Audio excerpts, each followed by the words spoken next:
They put up a tall fence covered with black tarp and topped by barbed wire, surrounding Lake Colette at the center of Juniper Valley, so that no one could see what they were doing. 2 of the 3 local cop cars were stationed 24/7 at either end, one to the east and one to the west. This all went on for 3 days while some unknown official body did what needed to be done. Then overnight, the black barbed wire fence was gone, replaced with the normal chain-link variety. A few middle school kids dared Kevin Witter to apply a pair of wire cutters and sneak in. My little half-brother knew Kevin. The kid claimed to have seen unmarked vans and a bevy of sunglasses-wearing government agents with automatic weapons surrounding a team of scientists in hazmat suits, dragging the carcass of a monster out of the water. The monster had 10 legs, the skin of an alligator, and the body of a squid. Or the body of a shark, or matted fur, or feathers, or teeth. It changed per telling, and it was all bullshit. I'm guessing Kevin Witter either chickened out before doing the deed, or else was picked up by the cops as soon as he approached the fence. At the end of 3 days, some early risers in Juniper Valley reported seeing 3 unmarked cars heading east on Skylark Road, towards the highway and the Air Force Base and the Palmdale Airport. Whatever government agency was operating behind the blockade, searching the lake, they were gone without a trace by the time the sun came up. And whatever they found, they weren't telling. The cops were clueless. All they told us townsfolk was that due to a bacterial infestation, we were not to swim in the lake until farther notice. I will never swim in that lake again, and I hope to God they killed them all.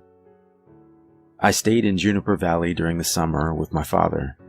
He and my stepmother loved it there, loved the isolation and the small-town lifestyle. Though I would hesitate to even call Juniper Valley a town, it's an unincorporated cluster of ranch-style homes planted like a pimple among the Sierra Pelona Mountains. In the 90s, the population of Juniper Valley and the surrounding hills was 800 and change. There was 1 general store in town, 1 gas station, 1 church, and 1 dirty little inn with a bar restaurant. Anything else one would need could be found in Palmdale, a 45-minute drive east, through miles of gridded power lines and golden flatland, dotted with silos and scrap metal. The town resembles a bowl with Lake Colette at the basin, and streets and houses arranged around the edges, along the slopes of the surrounding hills. Calling Lake Colette a lake is also stretching things a little bit. It's a sag pond right on the San Andreas Fault, which cuts straight through Juniper Valley. During droughts, Lake Colette would drain to a glorified puddle, a mossy marsh of waist-high weeds. There were quite a few rainy years during my childhood. Lake Colette would remain a proper body of water then, even in the midst of a hot, dry summer. I'd look out my bedroom window at the lake, below the dim circles of light cast by the 2 street lamps on Skylark Road. Pitch black like a tar pit. On moonless nights it seemed bottomless, and I felt as though it could be a kilometers deep well. A black hole. I grew up. My months in Juniper Valley became skull-crushingly boring. My dad and stepmother worked, my half-siblings attended a summer program at their school, and my friends were 70 miles away. The nearest library was almost as far, and the rabbit-eared TV picked up 3 channels: local access from Palmdale, the Bible channel, and assorted infomercials. It was my step-grandmother who told me about the Will Fell Animal Sanctuary. She went to church with a lady who ran the place, a retired park ranger named Kathy. The shelter was a nonprofit funded solely by donations with an all-volunteer staff. Kathy owned an acre of hillside land off Skylark Road, just west of town, a 15-minute walk from my father's house. I was 13 the first summer I volunteered at Willfell, and I went back every summer after. They loved me there. By they, I mean the only 2 staff members.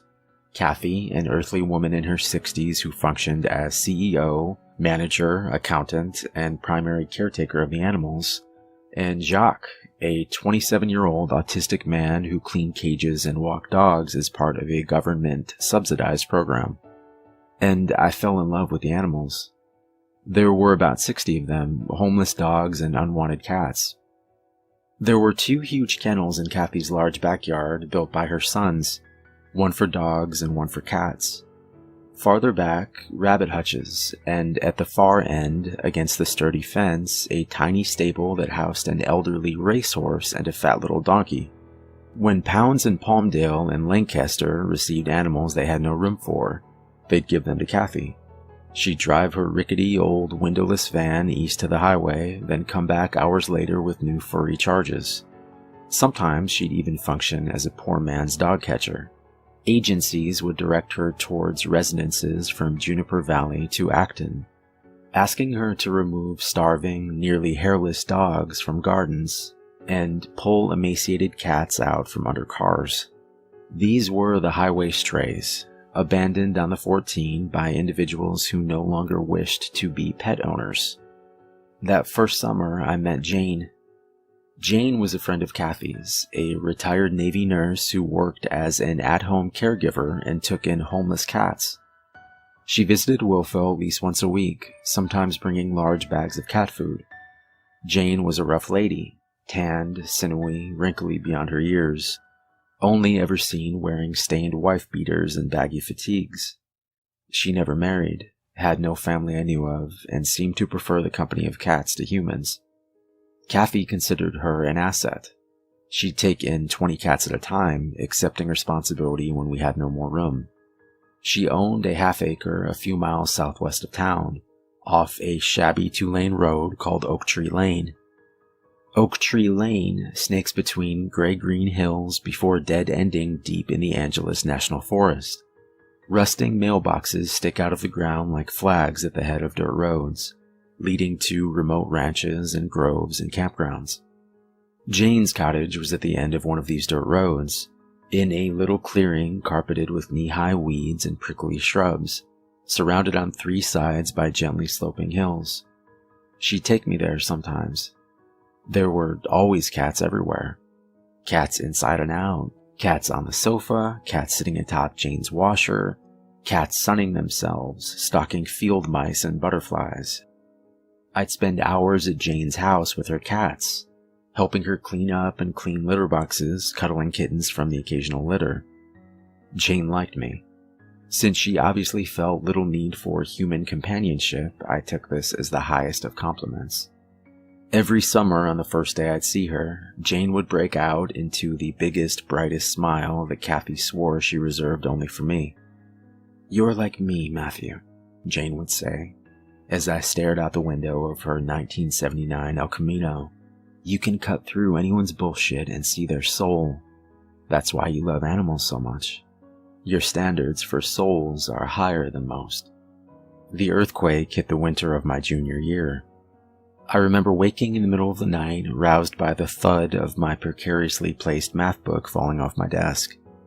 The mild shaking lasted about 3.5 seconds, then I realized I'd experienced an earthquake. My dad, his family, and Juniper Valley were hit a bit harder.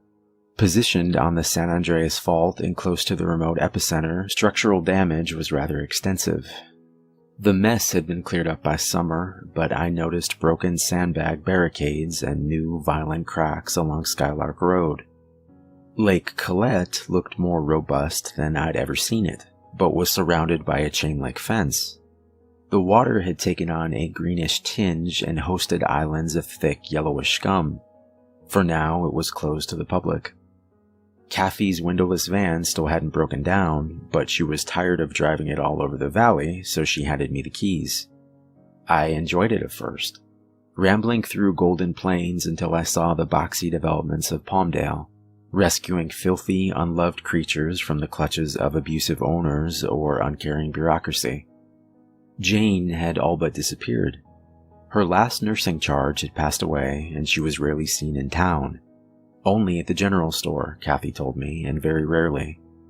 I think Kathy and I were the only people in Juniper Valley who noticed her absence. I missed Jane. I missed the way her face lit up when she saw me, and the warm summer afternoon spent in her backyard. I called her landline once; it had been disconnected. Soon, the cats started appearing. My third day back, I was sitting in Kathy's office when I received a phone call from a talkative old lady in town. There was a cat in her backyard. It had been sitting in a lower branch of her oak tree for hours. "I think it's someone's pet," she said. "It's too chubby to be a stray." This, in and of itself, was not an extraordinary event. Everyone in town knew Kathy ran a shelter and would infrequently call her in lieu of animal control when an unknown animal became a bother. Sometimes said animal would be a neighbor's lost pet. Other times a runaway that had wandered from Palmdale. Kathy always made an effort to find the owner. Rarely a feral, abandoned highway stray would make it to Juniper Valley. These poor creatures were always half-dead things with matted fur and exposed, dotted skin. They usually had to be euthanized, or died before the local vet got the chance. At first, I assumed the calm, well-groomed gray and white shorthair I found in the old lady's oak tree was the former, a townie's escaped house cat. I tried to coax the thing down with a can of tuna. No dice. It wasn't remotely interested in the food. It just stared. Black, depthless eyes locked on something that wasn't me. I stood, tuna can in outstretched hand, looking like an idiot, for 5 frustrating minutes before giving up and going to the van to grab Kathy's net. When I got back, the cat was gone. I never saw it again. It bothered me all night. It was like the cat had been messing with me. And it happened again and again. Homeowner after homeowner of Juniper Valley calling Wilfell and asking us to remove a cat from their property. Always cats. Always different cats. I don't think I ever saw the same one twice. The homeowner always insisted he or she had never seen the animal before, and they never had collars. They always appeared well fed, if not overfed. Their fur, though not show quality, was thick and intact. It became troubling. Juniper Valley had a population of 842. It was located 45 minutes from the nearest town and surrounded on 3 sides by hills and forest. Everyone knew everyone else's pets, and the sudden appearance of so many unaccounted for cats was mysterious to say the least. And these cats were not like any cats I'd ever seen before. They liked fresh water. I'd find them sitting in fountains and kiddie pools. They didn't seem to like the sun. They'd come out at night or else be found in some shaded, dark, enclosed space. They were silent, never hissing or meowing. They were really, really good at getting in and out of places. I found one curled up in the back of a lady's car. Though she admitted she'd left the door unlocked, the physical act of opening and closing the door should have been impossible for a creature with only paws at its disposal. They were smart. Supernaturally smart. At times, I fell under the disturbing impression the cat was taunting me. I'd be setting up some trap or extending the net. The cat would sit there, calm and cool, watching intently. There'd be a minute in which I'd have some semblance of hope I'd finally catch the thing this time, and then the cat would dart out of my grasp, or vanish the moment I turned my back. The weirdest part was, once or twice, the cat stopped before running off and looked at me. I could swear it was laughing. And they all shared the same icy, emotionless black eyes. I wished they didn't remind me so much of the empty eyes staring from the euthanized corpses I saw at Wilfell. Finally, I caught one. It was early July. I was quite pleased with my cunning. I bought one of those huge plastic storage tubs from the general store, filled it with water, stuck it in the back of the van, and waited for my feline quarry. A large pug-faced tabby this time. After an hour of hiding in the cab, the cat climbed down from the roof where I'd found it and into the waiting reservoir. I raced to the back, slammed the van doors, donned leather gloves, and prepared for a hissing, clawing fight. But surprisingly, the cat didn't struggle at all. It was fully submerged in the water, curled up on the bottom of the container like a rock. I picked it up, shoved it in a cage, dumped out the water, and drove. It wasn't until I was halfway to Wilfell that I noticed the smell. Once, my 9-year-old son dropped a fish stick in the back of my car and forgot about it. A humid summer week later, my car smelled just like that cat had. When we got there, the chubby cat put up about as much of a fight as it had in the van. I didn't hold it for long. Years of experience with scared animals taught me that the less time spent with claws inches from my face, the better. But the short span of time the cat was in my hands was enough to make me seriously uncomfortable. It was heavy and somehow doughy. My hands sunk into its flesh like silly putty. And it was cold. I left the cat in the quarantine cage in Kathy's office. We usually only use the cage for animals that were obviously ill, which the tabby was not. But there was just something wrong with this cat, like it shouldn't be mixed with others of its species. I gave it bowls of kibble and water, then sat down at the desk to fill out an application for a grant. Kathy was gone for the weekend visiting her sister in Bakersfield. Jacques was in the back cleaning out the pony stall. I couldn't concentrate, not with that cat there. I looked over my shoulder every other minute. Each time I'd see the same thing, the flat-faced tabby, sitting in its water bowl, staring at me. It never blinked. It never moved. It didn't even appear to breathe. The rotting, fishy odor filled the room.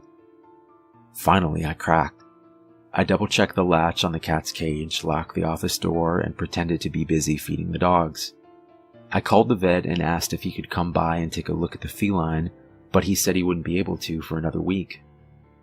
The next morning, I found the office window wide open, the quarantine cage open, and the cat gone.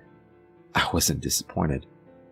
Not long after that, everyone started talking about little Charlie Henderson.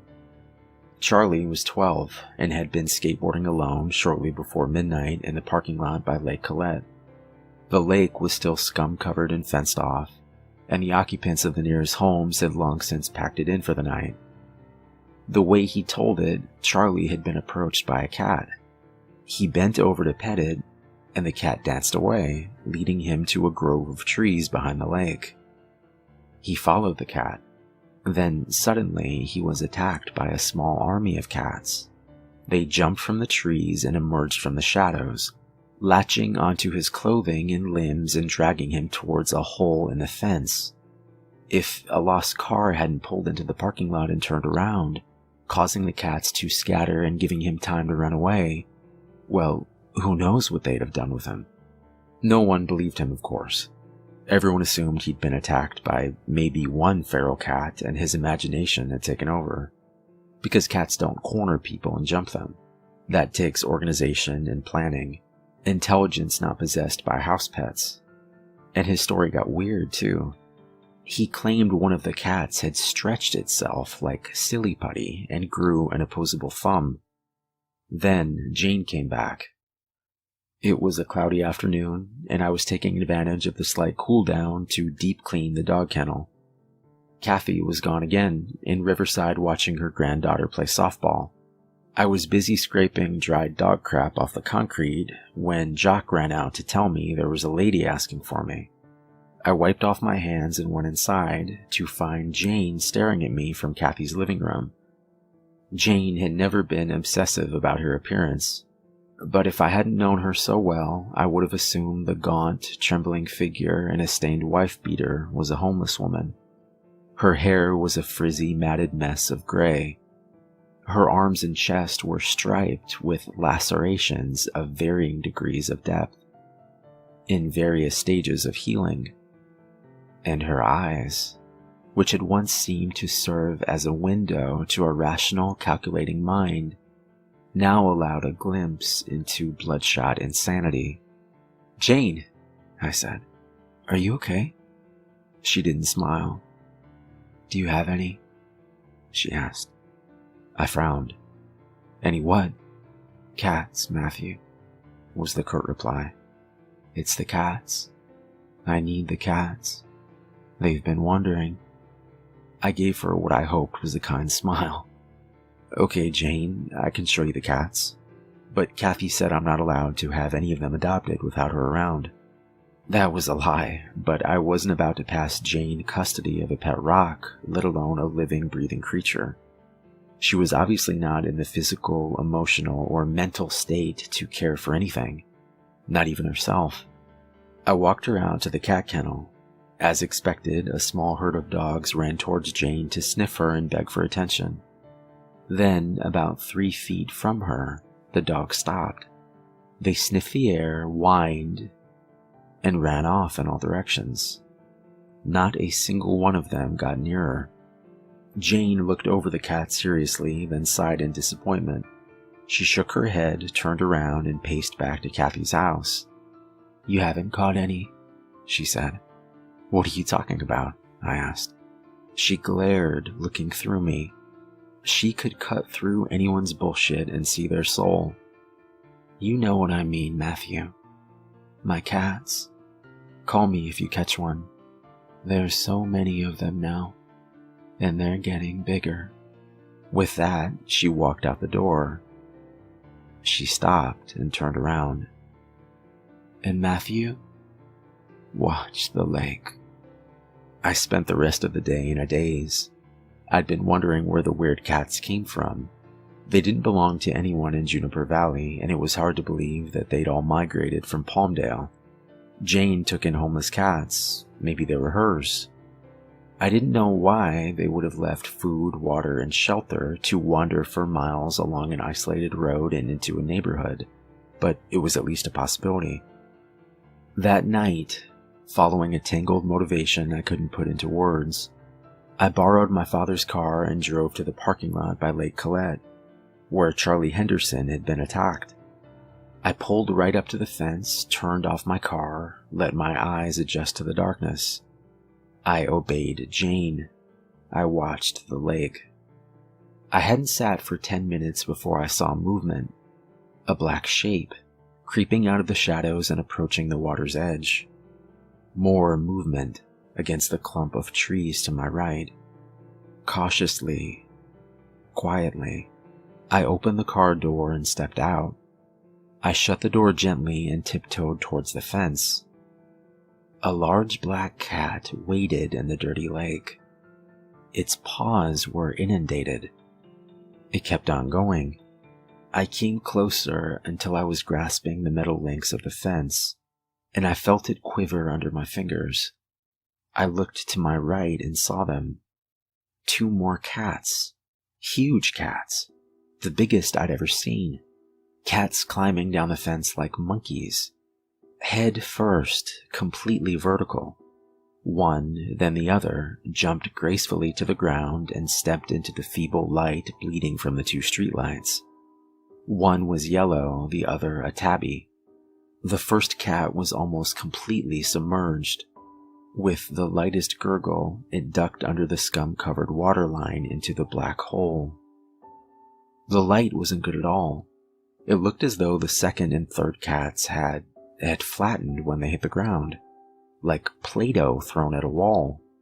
And there was something about how they moved. They jiggled. Their legs bent the wrong way. Or maybe it was just the shitty lighting. Where was the black cat? It couldn't still be underwater. Ripples in the lake. Small islands of yellow scum shifted in gentle waves. I didn't feel a breeze. There was something else in there. A cadence of nerves was triggered in my brain, forgotten but immediately recognizable like a song. I was scared of Lake Colette, scared like I had been as a child, when the black water had seemed from my bedroom window a bottomless well. I ran to my car. I did a donut in the parking lot and sped home. The next morning was hot and bright, and under the cloudless sky it all seemed ridiculous. I was letting the Charlie Henderson rumors get to me. I walked past Lake Colette on my way to Willfell. I went right up to the fence. Nothing seemed out of the ordinary, no cats in sight. A light breeze ruffled the water. I breathed in and gagged. It smelled like rotting fish mixed with a McDonald's dumpster. It smelled like the pug-faced tabby I'd caught. Cats don't like water. Cats don't swim. I'd spent nearly half a decade surrounded by cats, And the cats I'd been chasing around yards and spying on the night before weren't cats.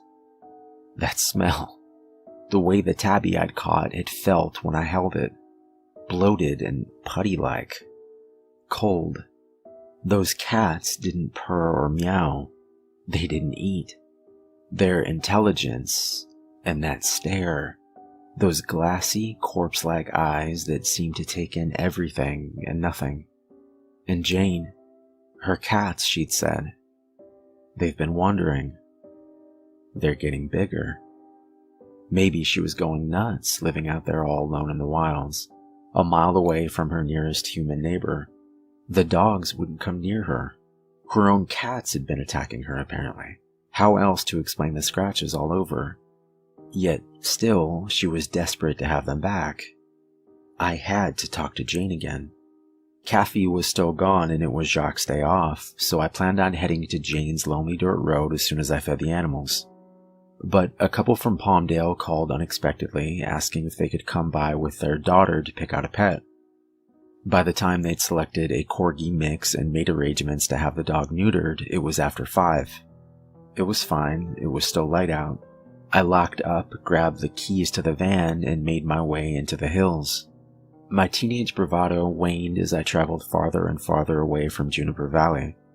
There's no defined town line, but when you reach the intersection of Skylark and Oak Tree Lane, you're essentially watching civilization shrink in your rearview mirror.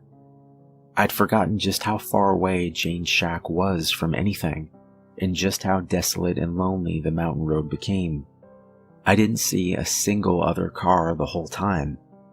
Finally, I came to the rusted blue mailbox with Jane's numbers on the side. I turned on the dirt road. When I reached the apex, I saw Jane's shack. Carefully, foot on the brake, I made my way down into the valley.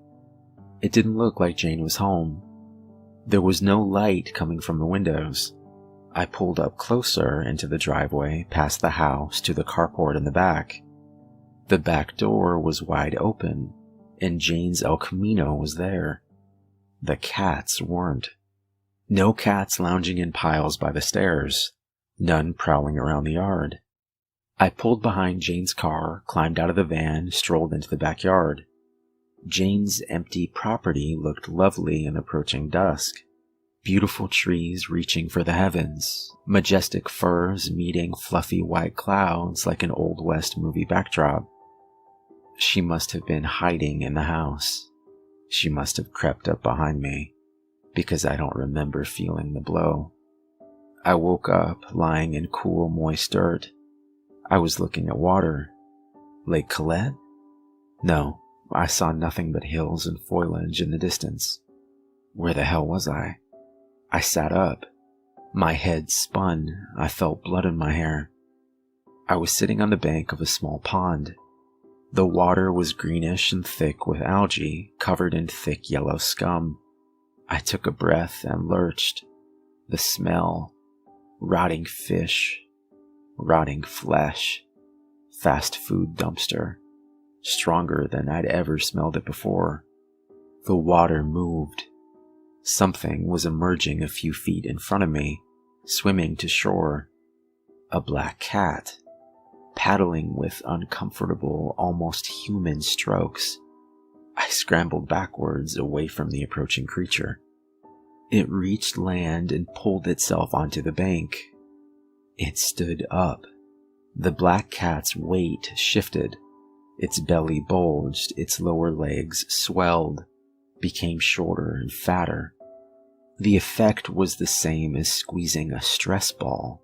Instead of a creature with a skeleton and tendons and muscles, I was being approached by a thing with the consistency of jelly wearing a furry suit. I screamed and stumbled to my feet. Then I felt icy fingers curl around my neck. I struggled and instinctively horse-kicked my unseen attacker. The hand loosened and I whirled around. I was face to face with Jane, but it wasn't Jane. Her face was round and flat, boneless. The wrinkles under her eyes had smoothed themselves out, and her nose bulged like a mushroom. And her eyes, The maniacal glint was gone from her eyes. So was the consciousness.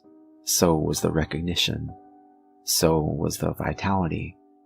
Her pupils were so dilated her irises were no longer visible, and what had been white was now completely red.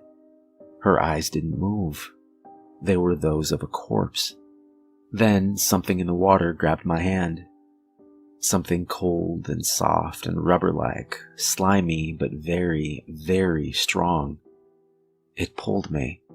It was pulling me into the water. Jane stood over me, smiling. She bent down, hands outstretched, pudgy, bloated hands attached to rope-like arms that jiggled and curled and changed shape. What happened next is a blur. I remember clawing, kicking, and screaming at the top of my lungs. And then I was running, stumbling, lungs burning, stinging, aching, cursing the spongy, weeded ground that gave under my feet.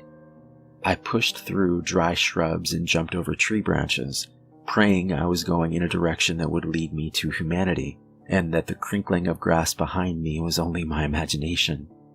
Then I was on top of the hill, looking down at Jane's shack. And then I was in Jane's yard. I saw the van and jumped in the driver's seat, silently thanking the guardian angel that distracted me so I'd left my keys in the ignition. I slammed the door. I looked up, out the windshield, and into the red and black empty eyes of the thing that had been Jane. It was smiling. She always reserved a special smile for me. I turned the key and gunned it. The van jerked violently. I slammed on the brakes, kicking up dirt like smoke. I felt a sticky moisture against my cheeks. I took a breath and barely managed to pull open the door before I projectile vomited. Even thinking about that acidic, rotting seafood stench induces a nauseous tickle in the back of my throat. I'd crushed Jane under the front right tire. She'd popped. The van still ran. I drove it straight to the police station. In the parking lot, I surveyed the damage. The front bumper was dented and a headlight was out. There was no blood. The mangled metal was splattered with glossy, opaque white goo. I was almost completely honest with the sleepy-eyed desk cop. I said that Jane tried to drown me in the hills behind her home, chased me to the van, and then I ran her over. But I left out the part where her body had taken on the properties of pasta and silly putty. The cop asked sarcastically if I'd been doing any drugs, but radioed a car to the site. Over the next week, I was questioned multiple times by the police. Their questions became increasingly bizarre, to the point where they were asking about toxic chemicals and lights in the sky, seriously, and whether I was or had ever been involved with a heavy metal band or a cult. This was the late 90s. I was chastised for driving down a lonely back road alone to approach a crazy woman, but I was never charged with a crime. The cops were cagey, but they'd found something. By the next morning, Oak Tree Lane was blocked off by the county sheriffs, and the inhabitants of the hills had been roughly evacuated with no explanation. Then came more sheriffs, then the unmarked cars, then the tall, black, barbed wire fence around Lake Colette.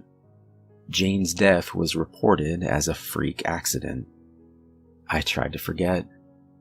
I holed up in my room watching happy movies on VHS until my mom came to take me back home. I went back to school. I threw myself into studying and applying for college. When I needed to, I snuck my mom's sleeping pills. Eventually, however, curiosity overwhelmed my fear. I wanted answers, so I elected to spend the following summer, my last before college, in Juniper Valley with my father. Will Fell was no more. Kathy had left the animals with a larger no-kill shelter in Acton, retired and moved to Riverside. There was a large for sale sign in front of what had once been her home, and it had been a dry winter. The chain-link fence, broken and bent, still surrounded Lake Colette, but the lake was little more than a puddle. I got a job waiting tables at a bar restaurant. I spent my nights serving burgers to bored townies. trying to strike up conversations about the strange events of the previous summer, the shadowy agents, the fence, the crazy cat lady. I was offered nothing but rumors, speculation, and good old-fashioned lies. Finally, I met a man named Aaron. He was in his 20s, chubby, and socially awkward. He worked as a counselor at a camp for disabled children. He talked about Dungeons and Dragons a little bit too much, and his uncle was a local cop. It was a slow night. I shot the shit with Aaron for a while. When I asked him if he'd heard about the crazy cat lady who died last year, he played it off like a tabloid headline. But I'd noticed his eyes widen and his hands tremble. I guess I got lucky. Aaron's cop uncle apparently had a weakness for Jack Daniels and a tendency to ignore police confidentiality when drunk. And that weakness must have been genetic, because an hour later, Aaron was singing like a canary. The night Jane had tried to kill me, 2 cops had been dispatched to her home off Oak Tree Lane, expecting to find an empty bottle of Everclear and a discarded bag of shrooms. Instead, they found what had been Jane. Pieces of her were scattered across the ground like debris. They radioed for backup, and a small posse spent the remainder of the night on a scavenger hunt for vital organs. They found skin. Plenty of skin. The piece that once covered her back was folded in a torn white tank top. Her bones and organs seemed strangely melted, as though pulled from a vat of acid, or digested. It was like, one officer had said, Jane had been skinned from the inside, then filled with acidic goo like a water balloon. Everything was coated in a white, translucent jelly substance. The officers had taken a sample to be tested, but by the next morning it had evaporated into a powdery white stain. The big guns were called in. Sheriffs, agents from multiple government divisions, he couldn't say who exactly. The local cops had been pushed out of the investigation by that point. He had heard that upon searching Jane's property, they found an axe, multiple firearms, boxes of ammo, and 10 cat skins buried 1.5 feet deep in the backyard, mostly with their heads detached, and all coated in the familiar white powder. They scoured the hills behind Jane's property, and they found the pond. The small pond that, according to land surveying reports, had not existed before the earthquake and the rains of the previous winter. They drained it. At the bottom, they found 24 more cat skins. The insides were all gone, yet the skins were unmarred. At no point had they been cut apart or sewn together. Again, it appeared as if something had eaten or dissolved all the blood, bones, and vital organs, except for the teeth and the eyeballs. The eyeballs were left intact to stare hauntingly into oblivion. After the discovery, they dragged Lake Colette as well. Aaron didn't know what they'd found there. The citizens of Juniper Valley were urged to stay away. It's been nearly 20 years. I'm a veterinarian now. I've done some digging, spent hours in corners of the internet where I've seen things I can't unsee, and made some new friends. But I still don't have answers. I don't know what changed Jane's cats that summer. Were they infected? Possessed? I think it was something in the water. Hyper-intelligent, blob-like things that had been dormant for years, brought to the surface by that earthquake. But this is all conjecture, my opinion. All those years ago, I told Aaron, the chubby camp counselor, everything. He listened, eyes widening but never doubting. The next morning, he and I took his car down Oak Tree Lane to the rustling blue mailbox, and finally the abandoned shack where I'd passed so many summer days. We hiked a mile into the hills, carrying 2 shovels and my father's rifle.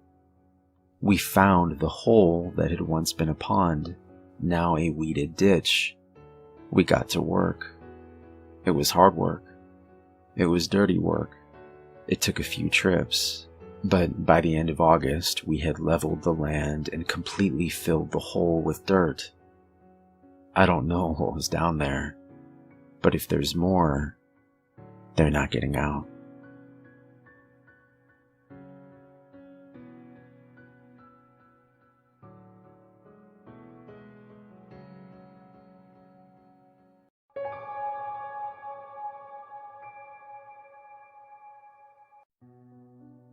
My name is Eric Williams, and I work as a political reporter in Washington, D.C.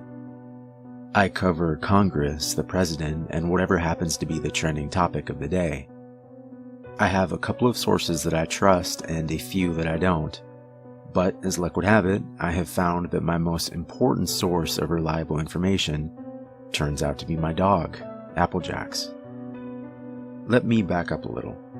About 3 years ago, I was heading out of my apartment building to do a follow-up on a story, when I heard a rustling in the hedges that flank the wide stone steps by the entry. I figured that it must be the raccoon who had been getting into the dumpster, and I gave it no more thought.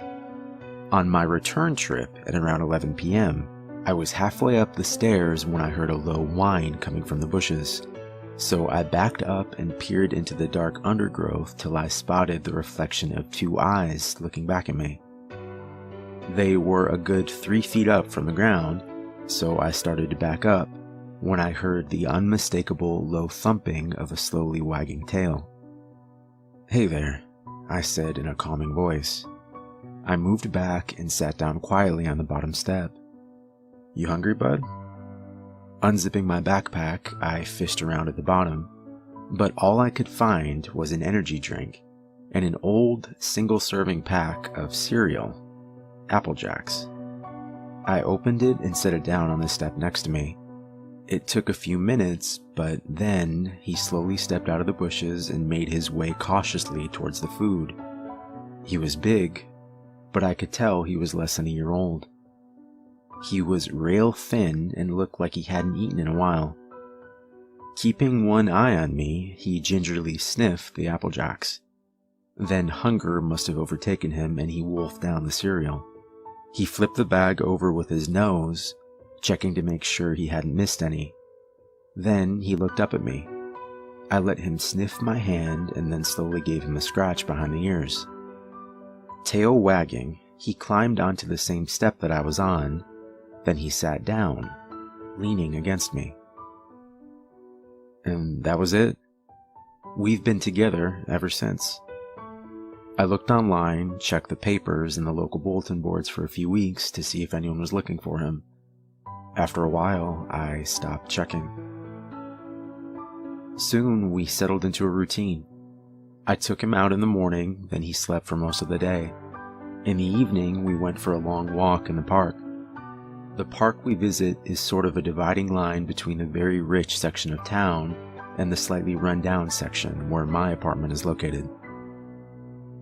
It's a huge park that goes on for miles, with a small river running along the length of it. There is plenty of room for him to chase a ball or run around with other dogs, but it quickly became apparent to me that Jax didn't like the company of other dogs. He wasn't aggressive, he just completely ignored them.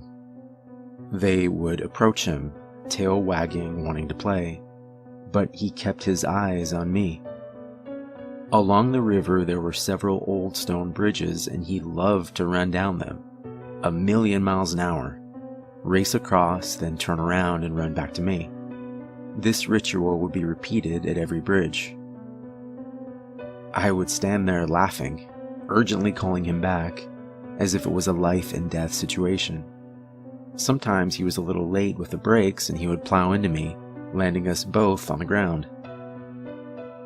Then, one particular Tuesday evening at the park, he crossed the bridge and stopped on the far side.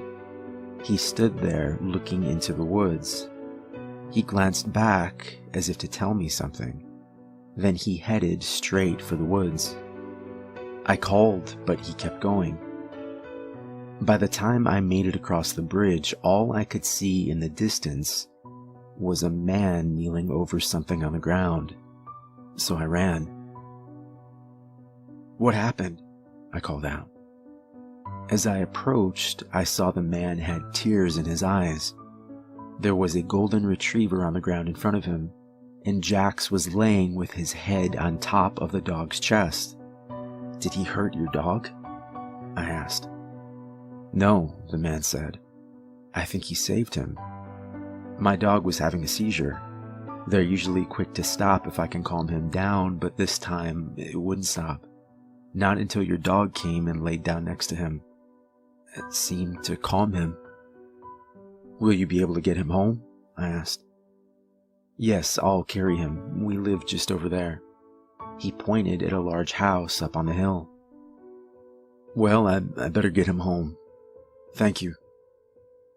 About a week later, the man with the golden retriever spotted us at the park. He waved and walked over with his dog. It turns out he was looking for us. It turns out his name was Gregory Williams. It turns out he was just elected to the House of Representatives. I am buying Jax a triple cheeseburger on the way home. Maybe 2. Since then, Gregory and I met at the park every Tuesday, and we've become good friends. The dogs play together while we talk, and once in a while, he'll give me a heads up on a story. I'm always careful to keep his name out of it. Months went by, and the first Tuesday in December rolled around. We met at the park as usual.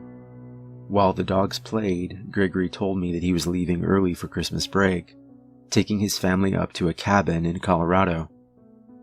He invited me to come, with Jax, of course. I said that sounded great, but I couldn't take that much vacation time. He told me nothing's happening in DC until after the holidays. Here. He reached for my phone and entered a number. That's the phone to the cabin. Get away as soon as you can. Drive up to Colorado Springs and call me. I'll direct you to the cabin. Make sure you bring Jax and anyone else you like. I mean it. Please come. My wife and kids are dying to meet the hero that saved our dog. And you. I laughed. Okay, I'll try. He looked at me, paused, then said, if you get there by the 15th of December, I'll give you the story of a lifetime. Then he nodded and walked away. His dog followed behind. I stood there silently watching him go. Back at my apartment, I poured scoops of dog food into Jack's bowl, and I heated up some leftovers for myself. I had an interview tomorrow morning with Senator Susan Collins, the chairman of the Housing and Urban Development Committee, so I sat down on my computer to finalize my questions. I turned on the local news as background noise while I worked. There had been 2 shootings and a robbery nearby.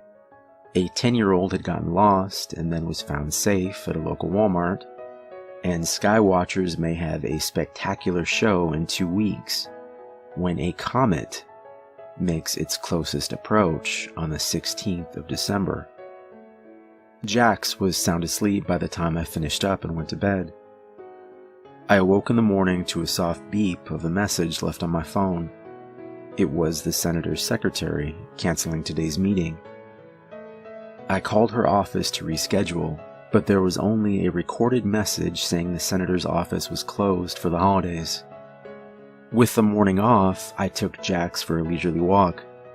Then I caught the train to the Capitol building. I walked over to the congressional offices to see if I could gather some info on an upcoming vote.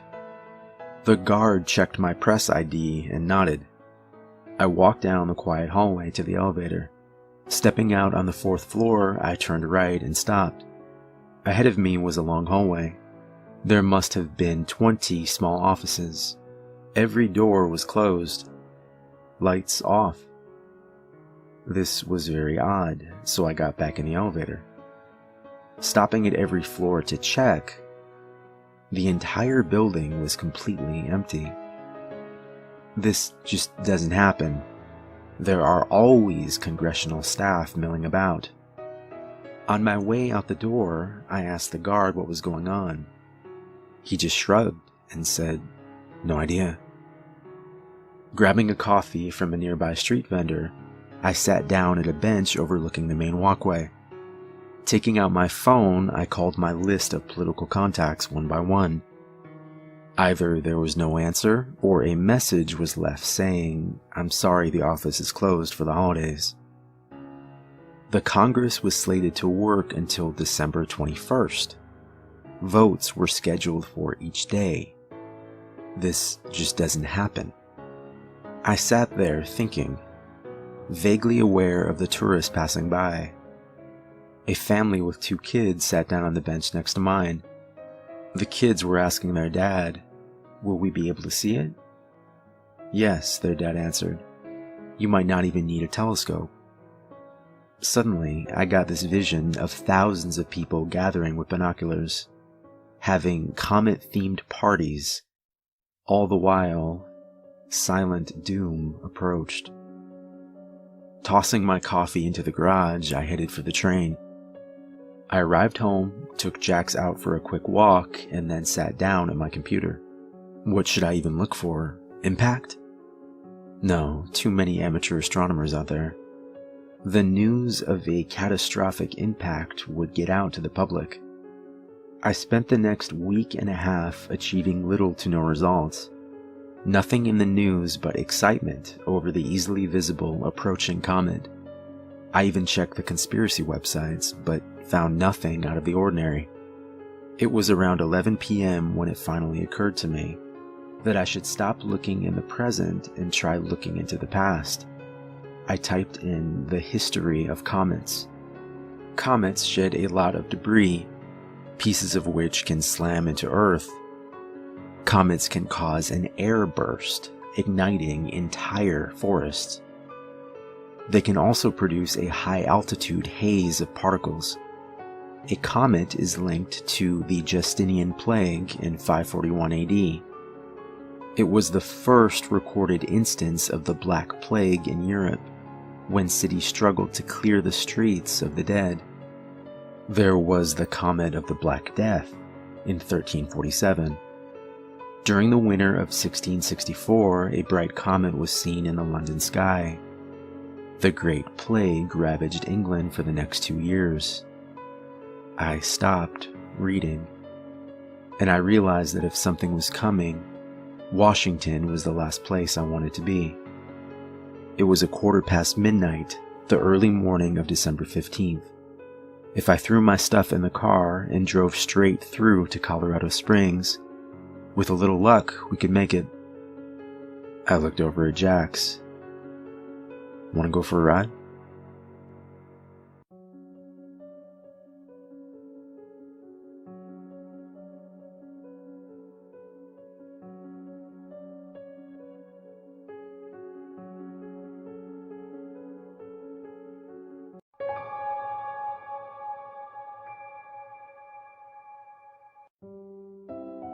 After uploading a number of horror stories to various places around the internet, I was overwhelmed by the sheer volume of supportive emails and messages I received.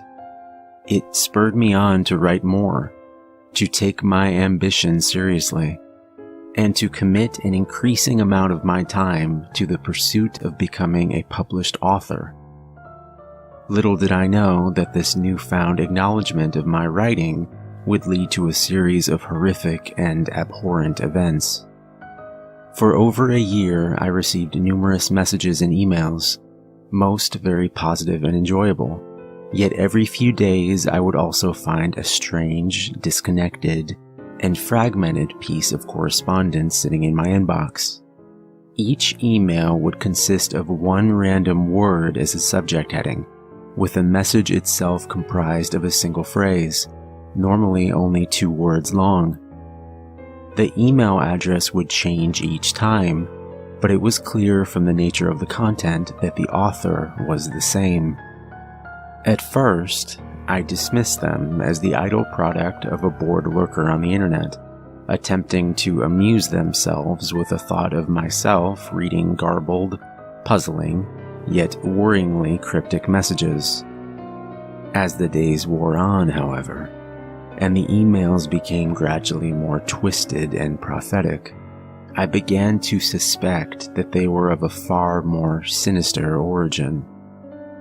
I had posted and contributed to many websites and forums over the years, and it was not unusual to wake up each morning to 20 or 30 new emails in my inbox. I often spent my lunch break answering them, and I genuinely enjoyed the correspondence. However, the day after posting a story called The Passenger, I followed my usual routine of logging into my email account at noon, only to find one message which stood out most uncomfortably from the others. The subject heading was "Suffer," and the email itself contained just 2 words: "Baby cries." I sent the message to my trash folder and thought nothing more of it. It had been a long day, and as I had been writing from dawn to dusk, I was tiring rapidly, feeling suitably ready for a good, long overdue sleep. It was around 11:30 p.m., just as I started to drift into a dream, that I heard a noise. It was not out of place, nor did it cause any real concern to me, coming as it did from my neighbor's house through the wall. It was the type of common sound any resident is familiar with. I smirked to myself, thinking baby cries, and drifted back to sleep, sure that the child's mother or father would soon be there to comfort it, as they always were. I woke again, glancing at my mobile phone, which cast an unearthly green glow around the room. Seeing that it was after 3 in the morning, I became agitated, knowing that I had a long day ahead of me. Rest does not come easily on those nights when we know we must rise early. The mere thought of the necessity of a good night's sleep before the next day's work precludes any notion of sleep itself. Lying there, I listened in the darkness to the infant next door, breaking its heart, inconsolable and distraught. Surely the parents had not let it scream for all those hours, lying there alone in blackness of night, unattended.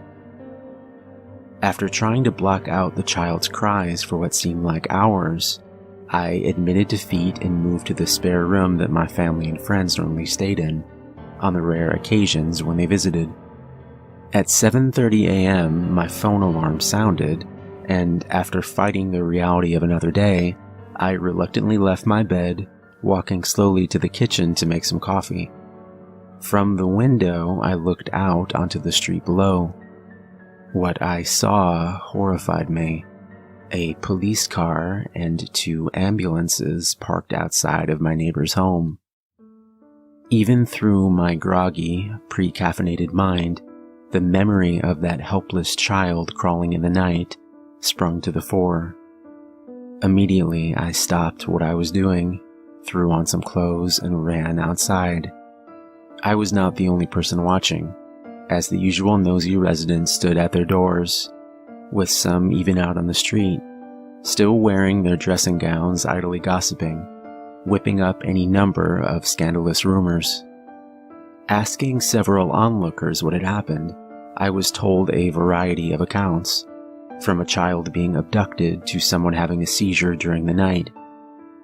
A hush fell over the street as my neighbor's front door finally opened, slowly.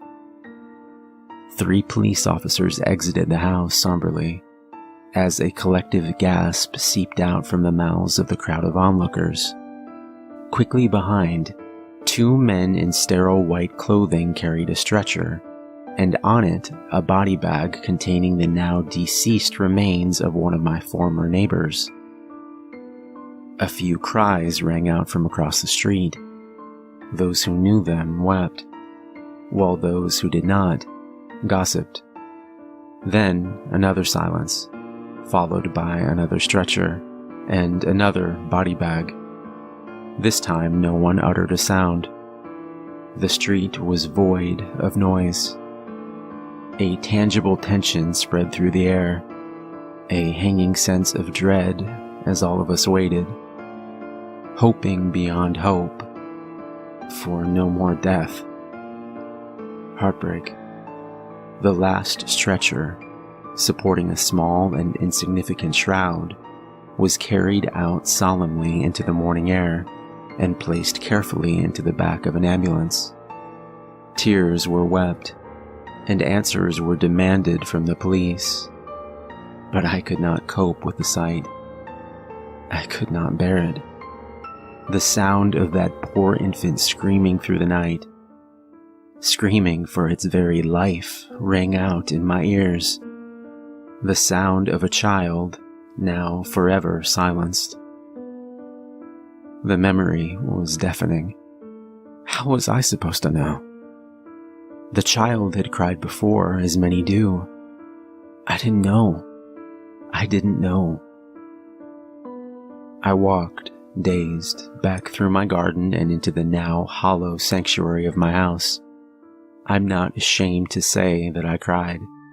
Cried knowing that maybe if I had just paid attention or shown more concern than simply getting to sleep, that if I had noticed something was amiss, I could have called the police and then perhaps they would still be alive. Several hours later, 2 police officers arrived at my door to ask if I had seen or heard anything unusual from the night before. They said that they were not at liberty to tell me what had happened, but that any information I could give them would help immensely with their investigation. When I told them about the email I had received, they looked at each other with an obvious sense of skepticism. When I showed it to them, they asked if they could have my login details in an attempt to trace where the email came from. Of course, I gave it to them, and then they left after saying that they would be in touch. As soon as they were gone, I returned to the computer screen to switch it off. I recoiled in horror at the sight of another cryptic email sitting in my inbox. The subject heading said, "Fan," and the email again contained only 2 short words. 2 words which drove fear through every part of my being. It simply read, "You told." I was utterly unprepared for the events which followed.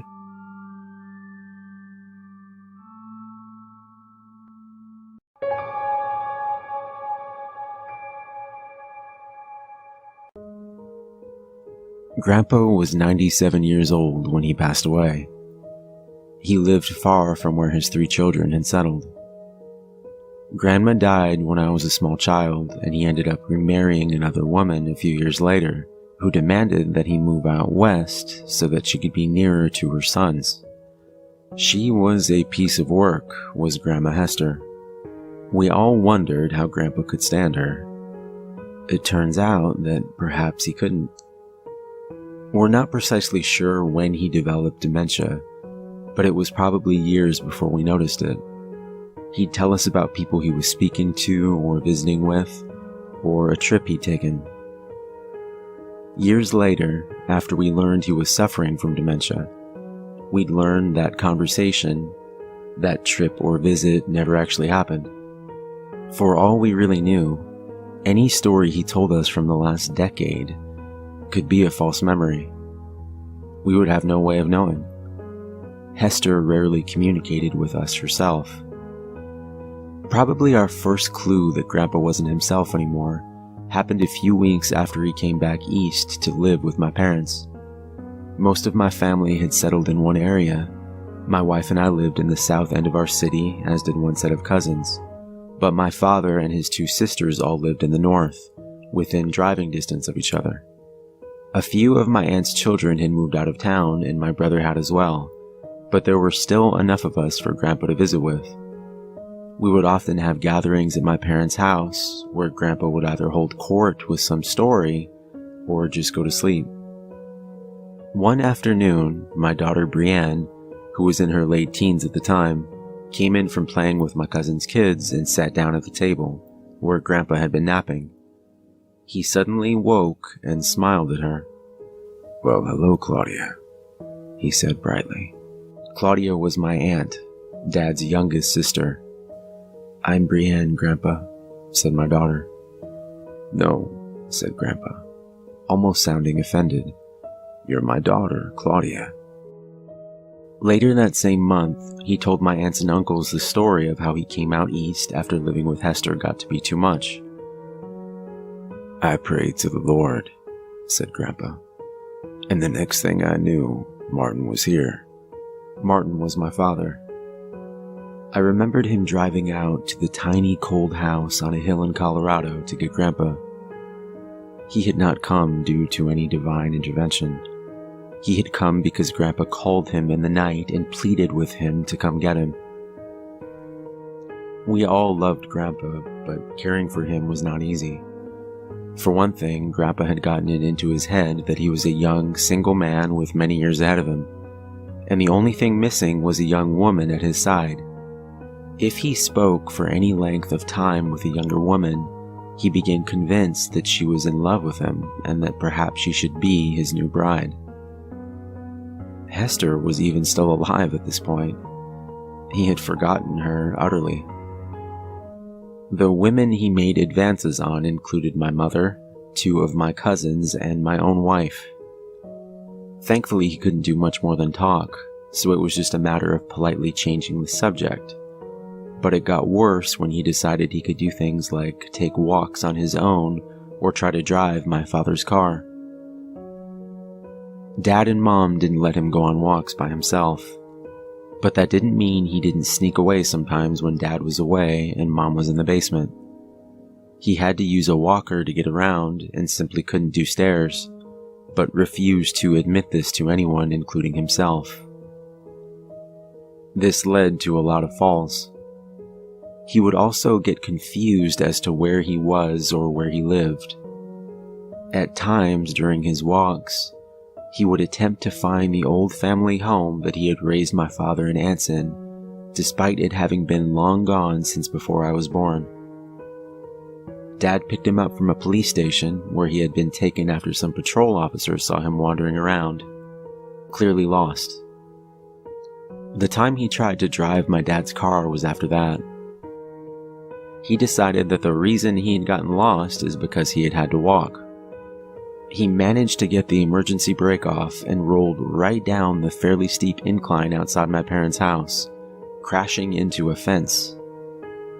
The damage was minimal, but after that incident, my parents realized he needed to be in a full-time care facility. It got worse after that. My father visited him 3 times a week. I have no idea how often my aunts went or if they even did. I tended to only go when there was a family gathering, and increasingly I began to realize that he had no clue who I was. He'd smile and greet me as though I was someone he had just met. He'd tell me about his children, describing them as little kids, and even go as far to invent a friend who was looking after them while he was in his home with all these old people. Grandpa was 93 at the time. He was much older than many of the others who lived there. But somehow they were the old people. He was not. When I say things got worse, I mean he changed.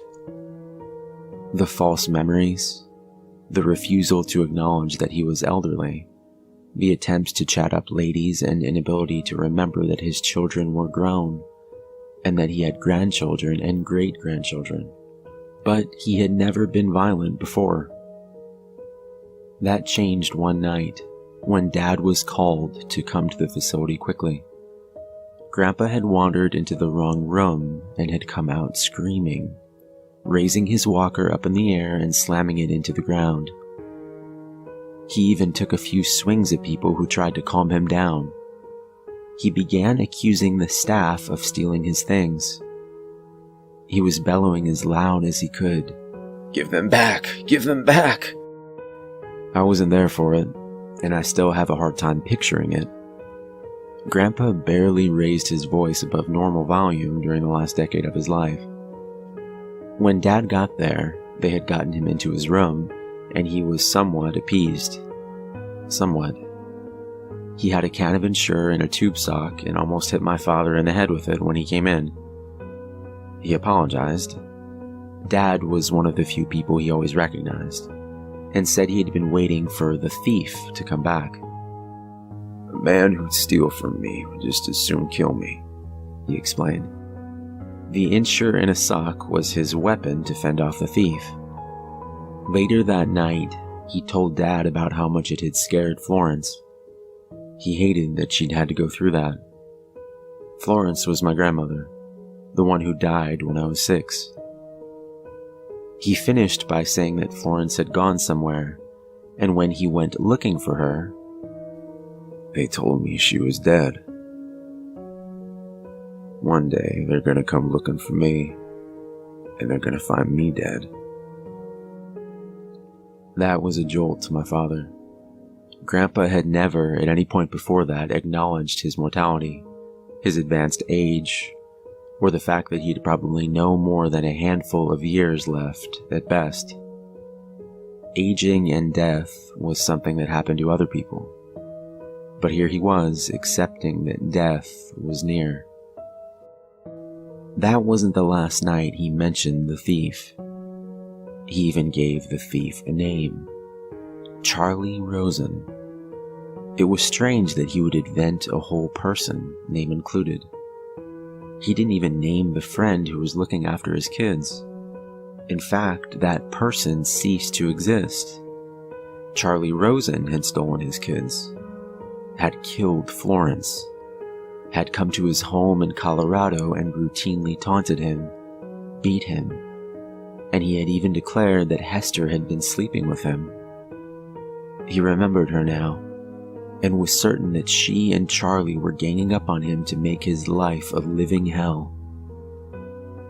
In the last 6 months of his life, he would become increasingly agitated. Dad could not have a single visit wherein Grandpa would not mention Charlie, and then the violence started up again.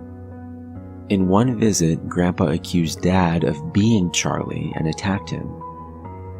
After that, Dad's visits dropped to once a week, and he didn't stay long. Once, I went with him. It was the last time I saw my grandfather alive, and I will never forget it. Charlie was here again today. Grandpa told us as soon as we arrived. He told me I couldn't leave this room anymore. He's trapped me here. Dad, this is where you live, my father tried to explain. See, here's a picture of Mom. Why would Charlie let you keep that? He killed your mother, you know, said Grandpa. Murdered her in her sleep. Mother had an aneurysm, said Dad. You and I decided together to unplug the machine. She died in her sleep, but no one killed her. No. It was Charlie.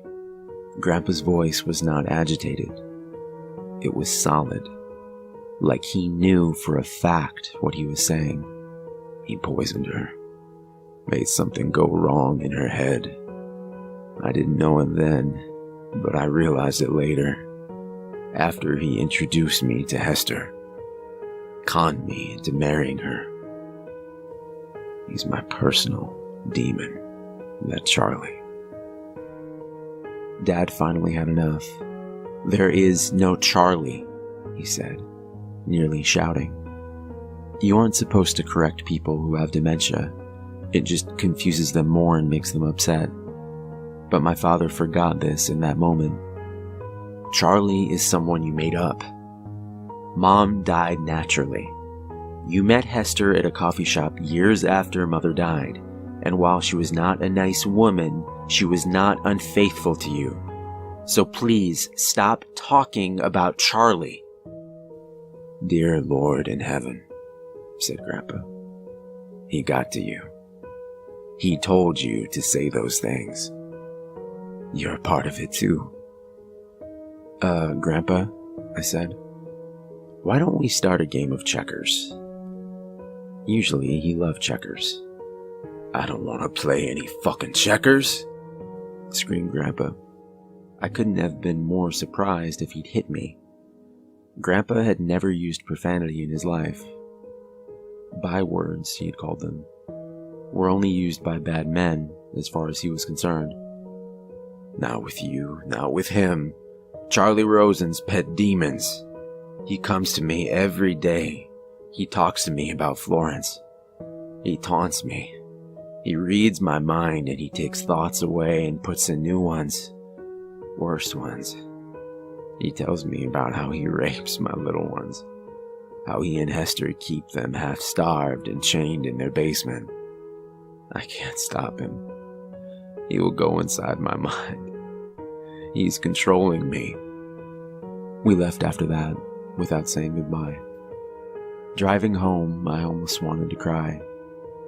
This kind, loving man was ending his days as a raving, violent lunatic. It wasn't right. It wasn't fair. What kind of monster was this Charlie? That thought stopped me cold. For an instant, I had accepted that Charlie was real. Giving my head a shake, I resolved to think about something else. But an image of Charlie had been forming in my mind.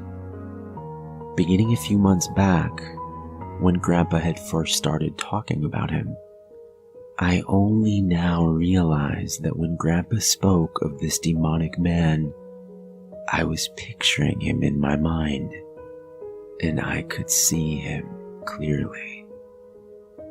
I thought of the last time I had visited Grandpa in that tiny house in the mountains of Colorado, when I was a teenager, sitting at that little round table while Hester served us some of her inedible glop. And I would see a man standing in the corner of the kitchen, watching us eat. A tall, gangly man with leathery skin stretched over sharp-looking bone and corded muscle. Shaggy gray hair hanging down, obscuring the upper part of his face. His smile stretching like a knife slash across his jaw. I thought of the wedding. I was 12 years old. I met Hester for the first time. And standing a ways behind her was that same man. I remember a family gathering at the facility Grandpa was currently staying in. Didn't we pass that man in the hall once? No, of course not. These were just images my mind had cooked up the more Grandpa had talked about this shady character that never existed. The brain can do that. Insert false people in your memory just because you decide subconsciously to remember them. It doesn't mean you're insane. It's just another way for your brain to play tricks on you. Grandpa had invented a person who he talked about with such conviction, as though Charlie was real. So my mind had conjured up a Charlie Rosen. But there was no Charlie Rosen. Grandpa died 2 months later. I remember the funeral like it was yesterday. I still wake up at night in a cold sweat, remembering. Everything was normal at the start. Our whole family gathered under the same roof for the first time in years. No one was missing. The service was nice as well. The pastor who served the spiritual needs at Grandpa's facility was the officiator. Grandpa looked calm and peaceful, whole, so unlike what he had been in the last few months of life. I started to feel calm myself. Grandpa was where he belonged now, where the devils of his own fevered, decaying brain couldn't get to him anymore. And then we drove to the cemetery. The coffin was lowered. We all sprinkled a handful of dirt on the coffin and began our walk back to the cars. And then the gravedigger came out of the shadows to start shoveling the rest of the dirt. I could barely read the embroidered name tag.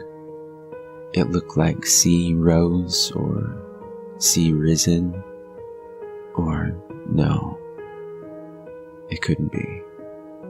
He was a tall, gangly man with leathery skin, sharp-looking bones, corded muscle, and long gray hair.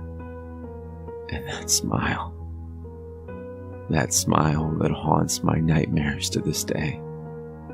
I watched as this phantom dumped shovel after shovel of dirt on my grandfather's coffin.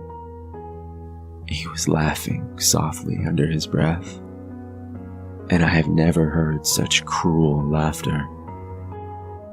Today, I felt like I had to write all this down, to make sure I remember it all before things get worse. Because today, my father called me to complain that Charlie was driving past his house and staring in the windows.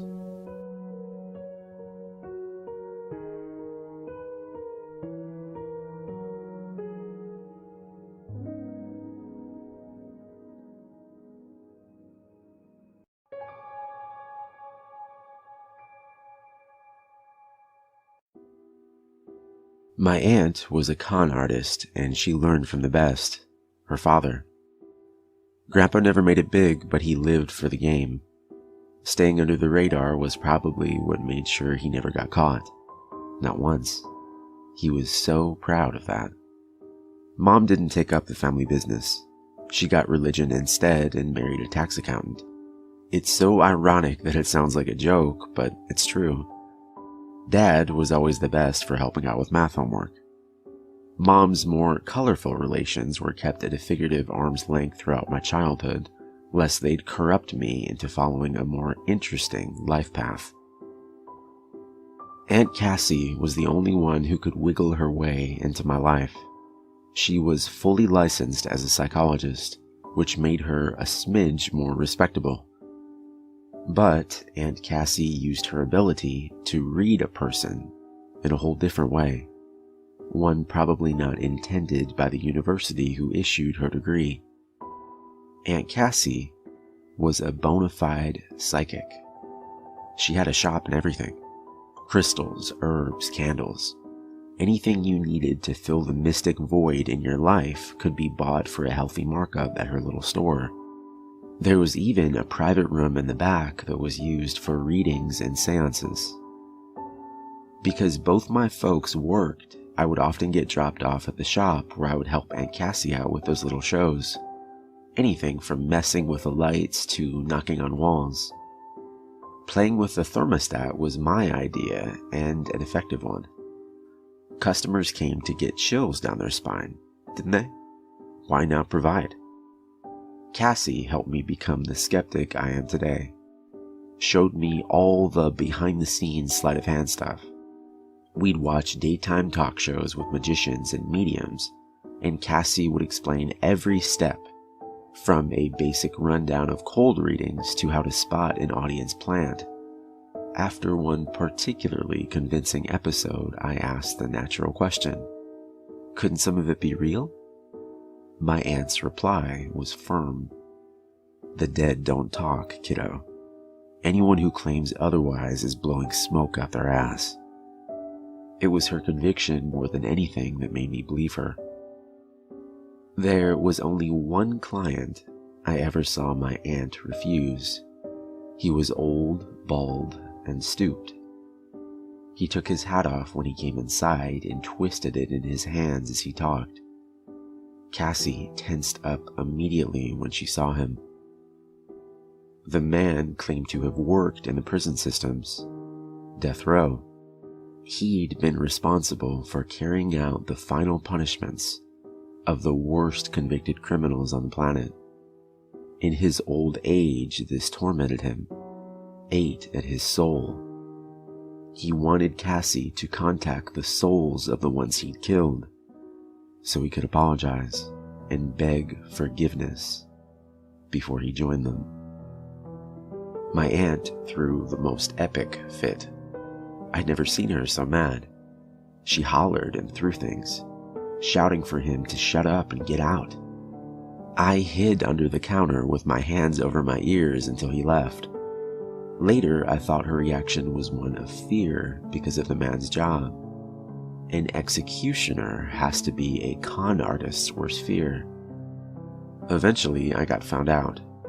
I wanted to put on a magic show for my folks, and stupidly I thought I'd do a medium bit, where I pretended to talk to Grandpa for Mom. Huge mistake. Mom freaked the hell out and banned me from seeing her sister ever again.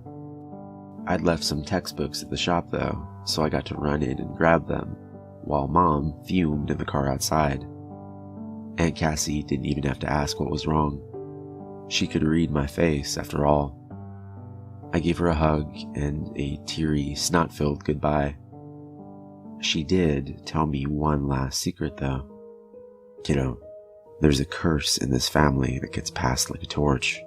I hope to whatever gods might be out there that I don't pass it on to you when I go. We didn't get to talk again for more than 9 years. That's when Facebook became popular and no parental ban could help me from trying to reconnect. It was awkward. She'd had a tough go of life. To pay bills, she went honest. And with her business went all her zest and playful passion for life. One day, I got home to a message waiting in my inbox that made my stomach drop to the floor. I love you, kiddo. Remember what I told you. I dialed her number, already crying. No answer. Didn't stop me from dialing again and again and again and again. I was too much of a mess to tell my mom. The police did that for me, though, the next day. Car accident. Drunk driver. The funeral was a blur. Relatives I'd never seen in the flesh packed the church. I sat between my parents in the front row and racked my brain trying to figure out what it was my aunt wanted me to remember. We followed the hearse to the cemetery in dead silence. The priest did the last little speech, and then I was left alone by her headstone, still straining to remember what she had told me. Little bits of my parents' conversation floated in and out of my attention span. My mother said something about how it was a shame it was such a small turnout. Small turnout? That bothered me. The service had practically been stuffed to the rafters. I turned around to say something and finally understood. Behind my parents there was a whole host of people, all standing and staring dead ahead. My parents weren't paying them the slightest attention. The priest muttered some soothing condolences and excused himself, walking right through the thick of the crowd without disturbing a single soul. At the head of the group, looking just like the day I'd seen her last, was Cassie. All the rest in peace sentiment in the world wouldn't have done her any good. Her mouth was wide open. And just like that, I knew. I know what the family curse is. I know why the dead don't talk. They're too busy screaming.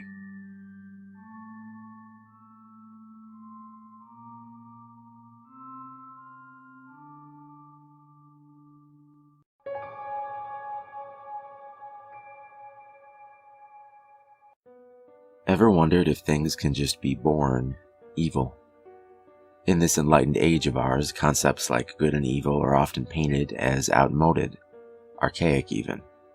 According to modern thought, people, animals too obviously, are simple products of their environment and no more responsible for their actions than a twig in a stream. But I know better. Some things are just born bad. About 10 years ago, we had a German Shepherd named Duchess that had a litter of puppies, 7 in all. 6 looked like any other shepherd you've ever seen. The 7th was a snowy white. Not a true albino, just white-furred with a black nose and blue eyes. There was never any doubt about which one we were keeping out of that litter. We named her Princess. Before the end of 6 months, any plans we had about giving away or selling the others became a moot point, as all of the others were dead. We'd just find them at a rate of about 1 a month, not mangled or anything, just dead as if they died in their sleep. At first, we thought maybe their mother, it being her first litter and all, was accidentally crushing or smothering them. Later, we had no doubt as to what had killed them. Within a year, she came to dominate her mother, her father, tough old alpha that he was, and to a degree, us too. Her parents shied away from her. When we put out their food, she ate to her heart's content, unchallenged by the other two. Once I tried to shoo her away and let the other two eat. She snarled at me, baring those perfect white fangs to her black gums, and loosing a growl so deep that I felt it in my guts more than heard it. After that, I left her alone too. I've often wondered if the parents of serial killers know that they have a monster in the making. I mean, sure, some of them are to blame for how their kids turn out, products of messed up households with systematic abuse of all possible flavors. But then there are the ones that seem to be true aberrations. It's those families I'm curious about. Do they smile and laugh and pretend that everything's fine? I know that we sure did. We downplayed the weirdness around Princess, tried to rationalize her behavior, the bizarre things she'd do, like killing rabbits and leaving them hung up in the bushes behind our home. Some dogs do that to show they love you. Cats too, my father would say. To them, it's just bringing you food. To me, it's like she was taunting us. Just like the puppies years earlier, not one of those rabbits ever had a mark on them. Princess, just like her mom and dad, was well looked after and never hurt for a meal, so it wasn't as if she was hunting for food. Her innumerable kills were always untouched. No, the only thing I ever saw her eat was a kitten. We had some feral cats in the woods around our house, and one mama cat had a litter in our tool shed. I returned home from school one day and headed around back to look in on them. The door to the shed was open, and inside I found Princess, her jaws pink from her feast. As she devoured that last kitten, her beautiful blue eyes never left mine. The mama we found displayed on what I'd come to think of as the rabbit bush. The tipping point came that same year when we found her sire dead. He was the best dog we'd ever had, that we ever will have. We woke one Saturday morning to find him in the backyard lying dead without a mark, like so many rabbits before him. I can count the number of times I ever saw my father cry on one hand. That was one of them. That was also when we found out how she killed so cleanly. She strangled her prey, like a jaguar. The fur at her father's neck was still wet with her saliva. We spent that morning burying that good old faithful dog, and then he sent me and my mom away on some pretense. No words were spoken, but there was no doubt about what he intended to do. I'm sure that there are some of you reading this that will find the notion of putting an animal down to be abominable. But what other options did he have, really? Take her to an animal shelter? Give her to some other family? Who could do that and go to sleep with a clear conscience? As it turned out, we weren't getting any sleep that night regardless of our decision. We spent that afternoon at my uncle's house. Once, when I came in from playing to get a glass of water, I overheard my mom telling my uncle that she sometimes wondered if the dog was possessed or something. I'd sometimes wondered the same thing. Later that evening, not long before sunset, we got a call from Dad. Apparently, the deed was done. By the time we arrived home, he'd already washed up and changed clothes, but there was little he could have done to hide his wounds. Even less to hide the haunted look in his eyes. Both his arms and one leg were bandaged, and that was bad enough. But what stuck with me all these years later was just how terrified he looked. It wasn't until I'd actually been through combat that I recognized that expression. It's how men look after they've stared death straight in the face. My father never talked about it, but he drafted a friend from up the street to come help. And it's from him that I get this part of the story. Princess was many things. bloodthirsty and evil chief among them, but stupid wasn't among them. In that, if nothing else, she took after her father. Her dad, Rocky, was famous for letting himself into the house if it was storming out. He'd figured out how to paw open the sliding glass door out to the patio. What was really astounding is that he also had the presence of mind to close it behind him.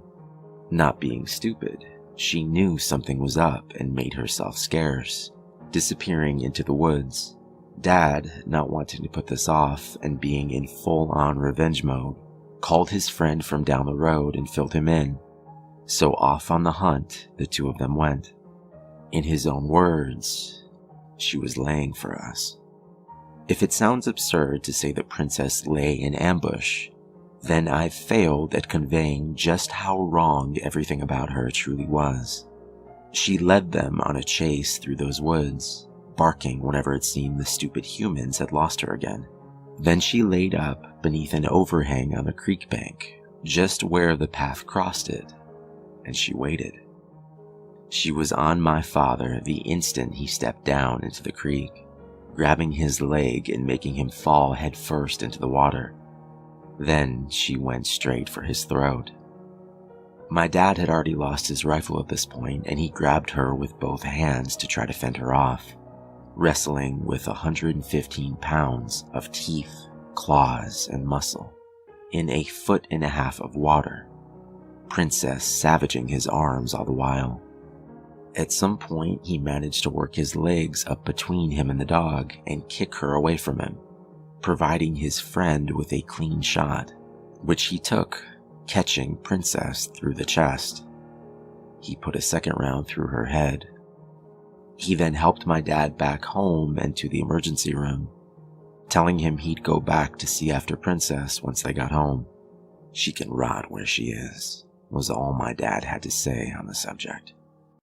After they got back from the hospital, our neighbor went back on his ATV to pick up Princess for burial. He was a dog lover like us, and it just didn't seem right to him to leave her.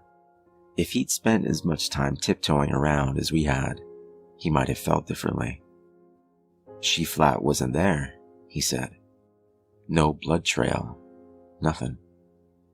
He also said that after he'd been there poking around for a few minutes, he noticed something else strange.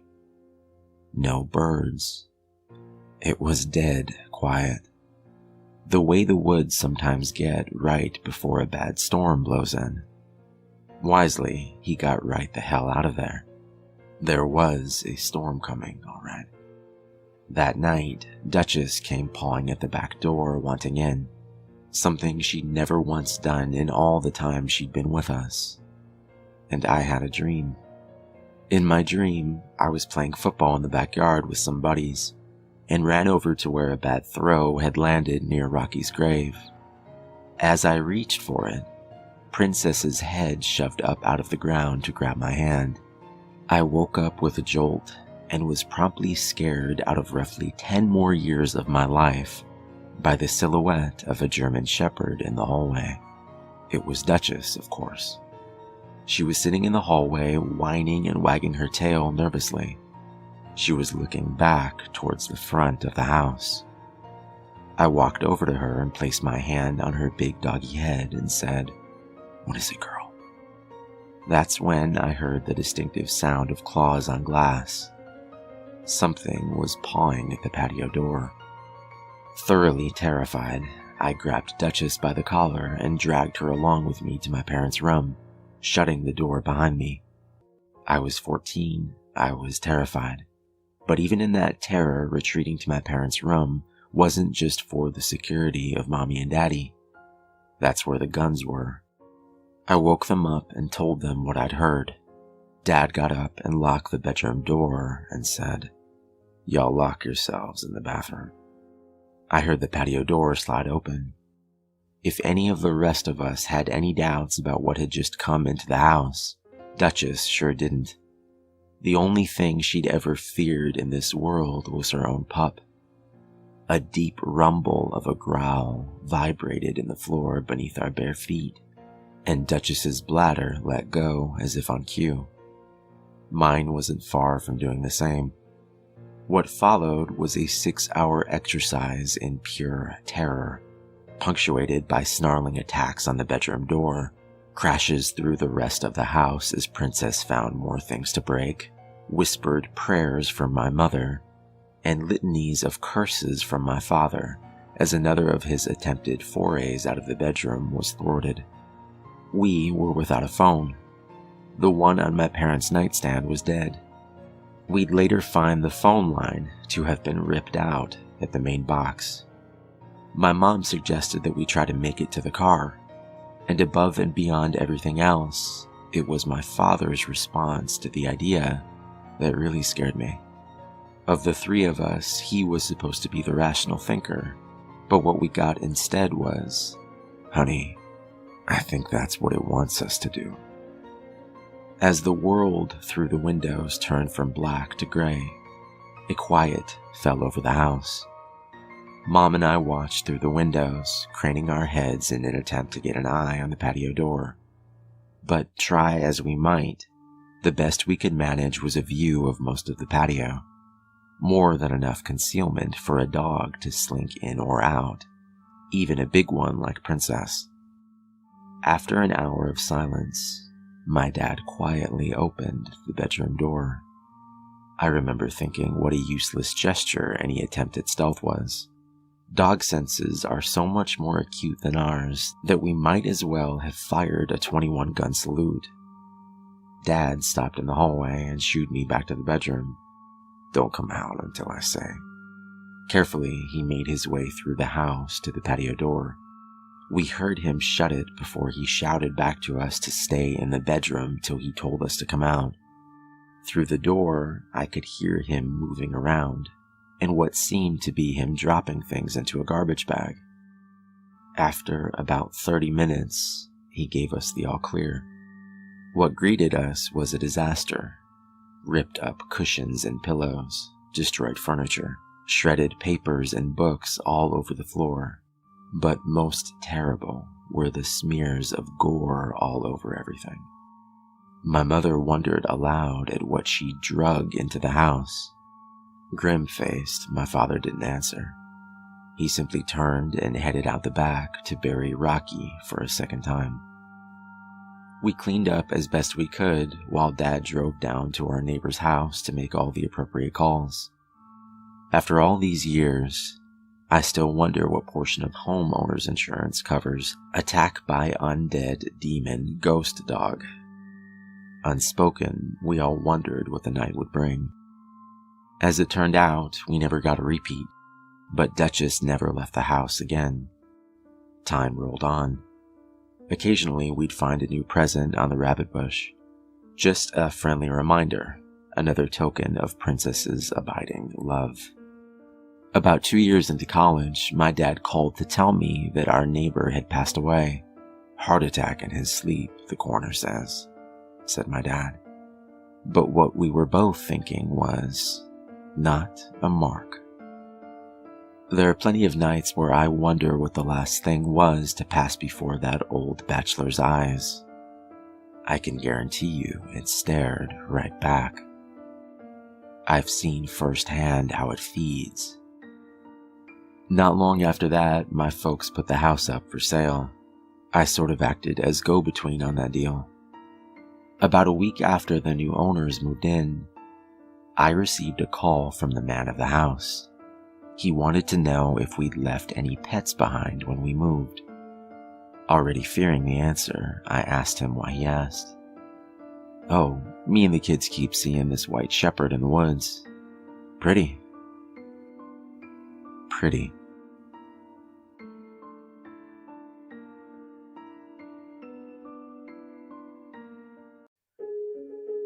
We have been sending deliberate signals out into space since 1974.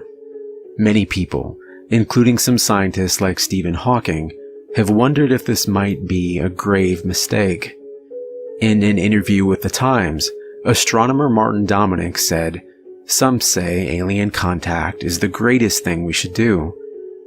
Some think we should be very quiet, and this is the last thing we should do. and it may indeed be the last thing we do. The dark forest theory states that if the universe is teeming with life, the reason for all these years of radio silence is self-preservation, that hungry, hostile, conquering forces glide silently past, always listening, and if we want to survive, we need to be just another quiet little blue dot in the vastness of space. Olivia and I grew up in Magdalena, New Mexico. It's a very small town.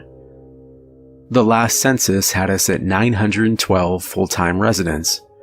We have a few restaurants and cafes, and every year, for a few weeks of winter, tumbleweeds take over the town. They can be found here and there along almost every road.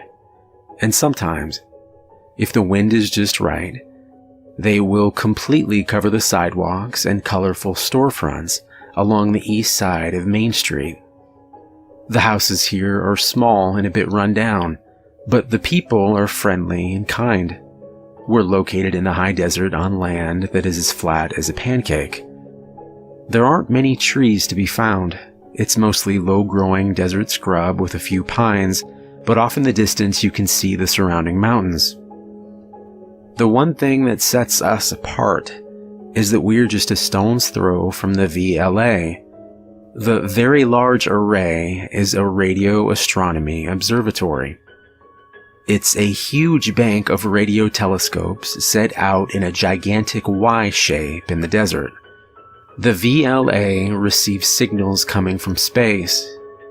It listens. Olivia and I have worked at the observatory every summer since we turned 15. Her mom would drop us off, or we'd ride our bikes. We did everything from running the gift shop to sweeping the public walkways. It was interesting and it was fun because we were together. I've always lived here with my Aunt Vera on the outskirts of Magdalena until I went away to college last year. I still come back on holidays and summer break. This year in particular, I've been looking forward to spending the summer working at the observatory and spending time with Olivia. I have an important question to ask her, and I don't mind telling you I'm a bit nervous. She's going on a trip to visit family in New York with her sister Irene. She's planning on leaving 2 days after I arrive. It's just for 2 weeks, so I'll wait until she gets back to ask her. I was in my dorm room, packing up my belongings and checking to see I hadn't missed anything when I got the call. My aunt was in the hospital. She'd had a heart attack and was stable for the moment. She was the only family I had left. I threw my stuff in the car and took off. I can barely remember the ride. Olivia was waiting for me outside the hospital and we went in together. My aunt was conscious and able to talk quietly. She looked very frail, lying there in that cold metallic bed, but we were told she would make a full recovery. We stayed at the hospital until visiting hours were over, then picked up some takeout and drove back to my aunt's house. Olivia talked about canceling her trip, but I told her not to worry. I told her I could handle things here. She'd been planning that visit for months. I told her to go. Looking back now, it's the thing I most regret. We spent a last quiet evening together, sitting and talking on the front porch and looking out across the desert at the star-filled sky. The next morning, I drove Olivia and her sister to the airport. We said our goodbyes and I drove back to the hospital. There, I was surprised to find Aunt Vera sitting up by the window, laughing with her best friend Lucy Meyerson. I stayed for an hour, then excused myself to go check in at the observatory. There was little traffic, and in no time I was pulling into the parking lot, a plume of red dust trailing behind me. I could see Leon, the head maintenance man, wrestling with a large terracotta planter, so I rushed over to lend a hand. "David, it's good to see you. How's Vera doing?" he asked. "Getting better every day. They're sending her home in a week," I replied with a sigh of relief. "That's really good to hear." Leon smiled, clapping me on the shoulder. and I sure am glad you're here. I could use the help." Leon and I spent the afternoon digging out a couple of small dead trees and replacing them with an olive tree and some native grasses. It was too hot to talk much while we were digging and hauling, but on our lunch break he filled me in with the local goings-on. Leon told me that over the course of the last 6 weeks, the staff had been reduced to a skeleton crew. At first he thought that some of our funding had been cut, so he asked Karen, the office manager. She said no, that there hadn't been any recent cutbacks, but there had been a lot of closed-door meetings and phone calls, back and forth between other observatories and also to Washington. All of the temporary help had been sent home, and after tomorrow, Karen would also be working from home. "Something's up," Leon said, "but I don't know what."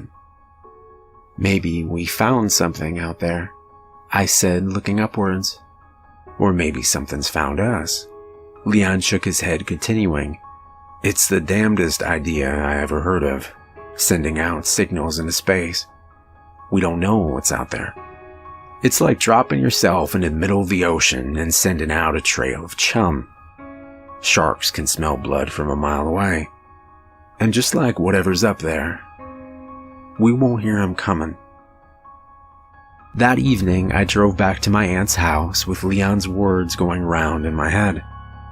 There's something about the desert that makes you realize how small and insignificant we are. After a while, I got up to bring my dishes inside, and down the street I could hear a soft metallic tapping. It was Miss Perez ringing the dinner bell for her stray cats. The next day was busy. I stopped at the hospital first thing in the morning, then headed into work. Leon, in fear of losing his last extra hand, kept us working hard at one project after another. At home that night, while warming up some leftovers, I heard the creaking of the front porch steps. It was Miss Perez. After asking about Aunt Vera, she smiled at the good news and handed me a plate of still warm chocolate chip cookies.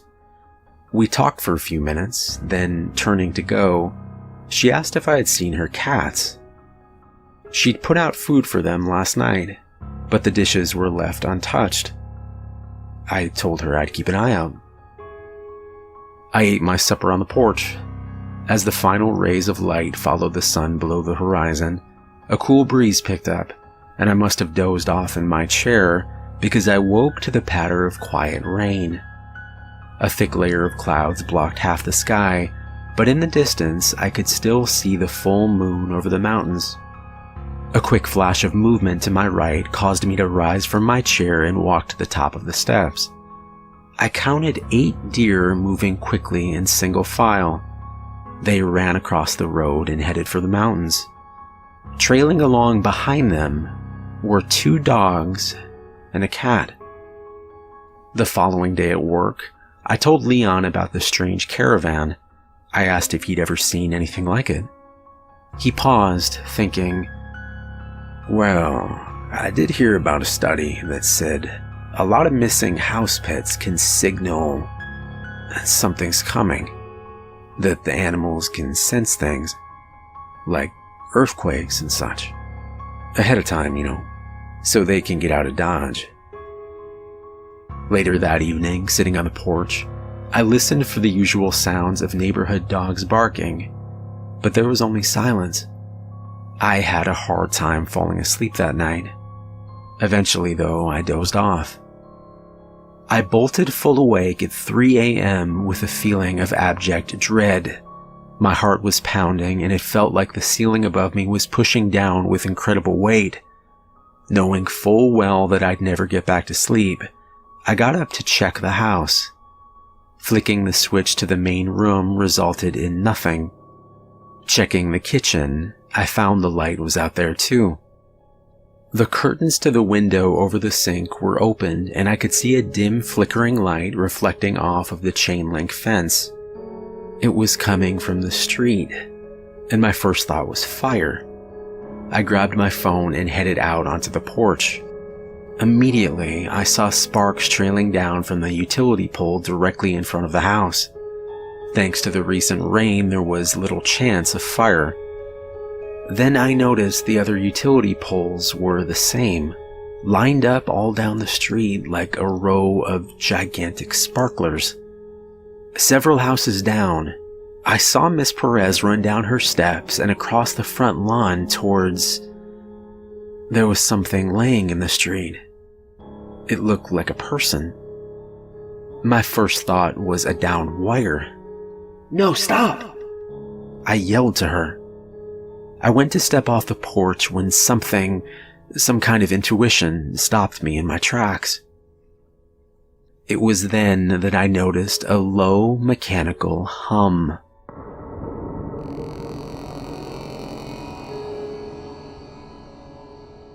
The air was filled with static electricity, but it wasn't coming from the power lines. I looked up. In the distance, the night sky was clear, but there was a massive bank of low clouds directly overhead. The clouds were dense, but I thought I could see a dim pulsing of lights above them. I heard Miss Perez begin to scream. Then the humming rose in tone, and a wide swath of light swept down to the ground. As soon as I touched her, she dropped to the ground like a rag doll. That's when I saw them, skittering along in the shadows, 6 or 7 of them at least. They were fast, and they were coming this way. Backing into the house, I closed the door quietly, then went to the front window. With no lights on, I would remain unseen, but I kept to the side and moved slowly just in case. Through the half-closed blinds, I could see across the street to about 6 or 7 houses down. This was when I got my first clear look at them. I think I stopped breathing. Their legs were elongated, thin but muscular. They moved with impressive speed on all fours, but they would often pause to stand and look around, their angular heads tilting, like a dog looking up at its master. 3 of them approached a house. In running full force, they hit the front door and it exploded inward with a crash. One moved around to a side window, and another moved easily up onto the rooftop, perching there, its head darting quickly in all directions. I caught a glimpse between the houses of 2 people running through the darkness. They must have run out their back door in a panic. The thing on the roof screeched and leapt down after them. I heard 2 gunshots, and then a scream, and then nothing. The creatures returned to their methodical siege of the next house in line. And I realized then that they were most likely coming down both sides of the street. That would mean that they were almost here. I started moving then, quietly locking the deadbolt on the front door and moving through the rooms, both checking that the windows were locked and looking for a place to hide. The house had no basement and only 3 closets. Both my and Aunt Vera's closets were packed to the brim, so I decided to try the small closet in the living room. Aunt Vera used that for guests, so it was half empty. I grabbed a large knife from the kitchen and moved to the closet. There were a few long coats that I pulled in front of me as I moved to the back. My knee struck something hard. Feeling around in the darkness, I recognized a little wooden stepladder. That's when I remembered the crawl space above the closet. I felt a tiny ray of hope until I heard a hard crash at the front door. They were inside. Slowly and carefully, I slid the coats back and opened up the ladder. It only had 3 steps, so after quietly lifting the wood panel in the ceiling, I pulled myself up into the dusty space above and silently put the panel back in place. I didn't move then.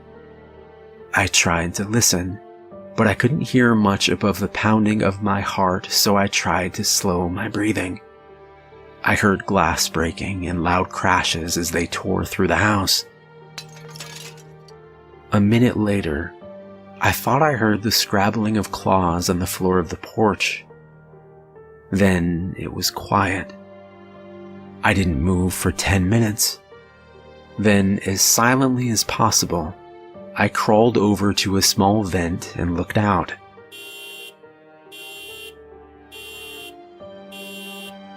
From there, I could see a car on fire in the street. The door was open and a charred human figure lay on the ground. I watched the houses across the street for any faces in the windows or the slightest movement of the curtains, but there was nothing. And I wondered then if everyone was dead. I took out my phone and tried to call Olivia. There was no signal. I noticed that the loud buzzing hum was moving away now. It grew softer and the air was less filled with static electricity. About 10 minutes later, though, it started moving back this way. I listened to the pattern repeat 3 more times until, exhausted, I rested my head on the attic floor and slipped into unconsciousness. I heard the slow, familiar creaking of the rocking chair. Aunt Vera sat smiling on the porch.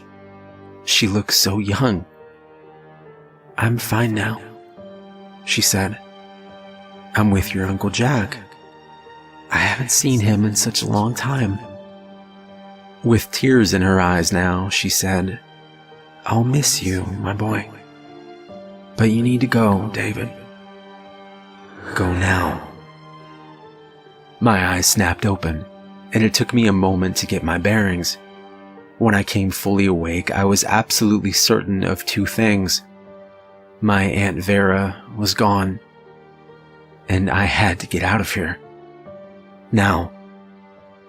Lowering myself quietly down to the closet floor, I did a quick check of the house.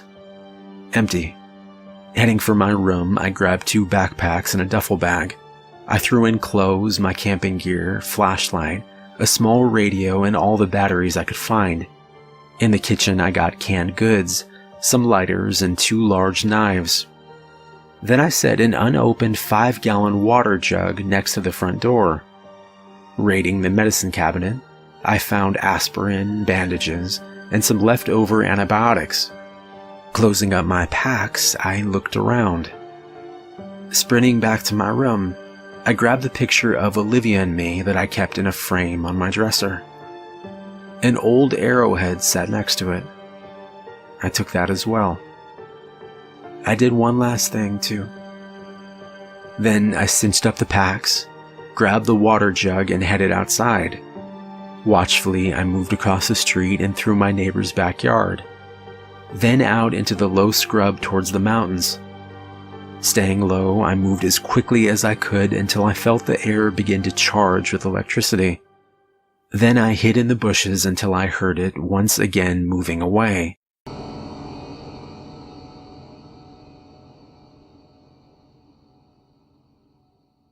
After a few hours of this, I thought that I was far enough away to just keep walking. Whatever was above the clouds, it seemed to stay over the town. I wondered if the same thing was happening over every city. My mind kept returning to thoughts of Olivia. I tried to stay positive. She was smart, and there were lots of hiding places in New York. Maybe she had just taken an early flight to surprise me. Maybe she was headed for home right now. As the sun began to set, I adjusted my bearings so I wouldn't overshoot my destination. I knew where I was going. I reached a small rock outcropping at the first light of dawn. Resting there, I drank some water and then buried most of my supplies in the sand. A few miles west of here was a small valley. Tucked away into that wall of the valley was a cliff dwelling. Olivia and I had found it once when we were camping. I wanted to make sure that it was empty before I carried in my supplies. It took me a couple hours to find it. Then I stayed hidden, listening. After a while, I climbed up the rocky ledge and looked inside. It was empty. There were 3 levels, empty and silent. Retrieving my buried supplies, I returned and set up camp inside the highest level. Exhausted, I slept. I dreamt of our camping trip. 20 minutes from here, we had found 2 very old arrowheads. We'd each kept one. And I dreamt of the message I'd written in black marker on the wall across from the front door. Olivia, when I left, they were sweeping the town every 10 minutes. Wait until they're moving away. Then head for where we found the arrowheads. I'll watch for you there every day. I love you, David.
Is that?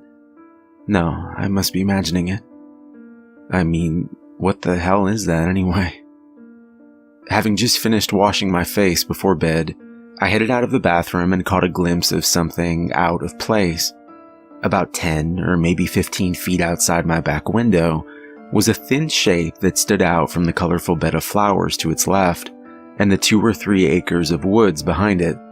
At first, my brain identified it as a shovel someone had dug into the ground and left upright. Yet there were a few problems with this that came to mind. The first was that my backyard was entirely gated, and I'd never had problems with trespassers before due to the height of the fence and the remote location where my property sat. The second was that though there was not a soul or animal in sight, my motion sensor light had been triggered near the odd object's location. If someone had snuck onto my property and dug the shovel into the ground, they couldn't have done it just now. There would have been nowhere for them to run. And lastly, it wasn't just a long piece of wood that resembled a shovel, not exactly at least. There was a black top hat that sat curiously at the very top of the wood. As I stared wide-eyed at the slant of the shovel-like object and the tilt of the black hat at the very top, I felt a visceral urge to vomit. I barely managed to contain it. Have you ever spoken to a dog before and seen its head slightly tilt to the side in, I assume, an attempt to figure out just what the hell it is you're saying? That's the feeling I got as I peered out the window and that black hat seemed to stare back. And then there was darkness, as the outside motion sensor light turned off and the backyard was no longer in sight. Okay, that's enough, Dawn, I said to myself, remembering to breathe and turning back to the kitchen. Can you guess what happened next? No, probably not, unless you've encountered the same thing I did. But then again, I assume you wouldn't be able to read this if you had. As I turned my back to the darkness, the motion sensor light came back on at that very second, and I stopped breathing again. As I turned, the object came into view again, but this time it was a few feet closer, and it was different. Instead of just the hat, it wore something patchy and gray on its chest as well. Though it was almost certainly a dream, I decided to call the police anyway. But as I did, I made another mistake. I turned my back on the thing yet again. Reaching for the cell phone, I heard the glass window shatter onto the floor. I fell back against the wall immediately and turned to see the creature now inside my home, standing in the circle of sharp debris. This can't be happening, I whispered to myself as I scanned the thing, which was now only 20 or so feet away. It wore a black top hat, the tattered gray clothing, and now 2 bone-thin arms had seemed to sprout inside. I dialed 911, and the last thing I remember was passing out. Later on, I was able to hear a recording and my voice saying, "It's in the house." I can't tell you much about what happened after, because I don't really remember. But I can tell you where I am now. I call it the Overlook, but I'm sure its real name is something else. Probably some nice title that does its share to conceal just what type of lunatics it contains inside. Crazies like me. You see, I'm allowed to write 1 letter a week, supervised of course, and this time I've decided to share my life story with a lot of you. Well, I suppose it's less my story than its. It is still here with me.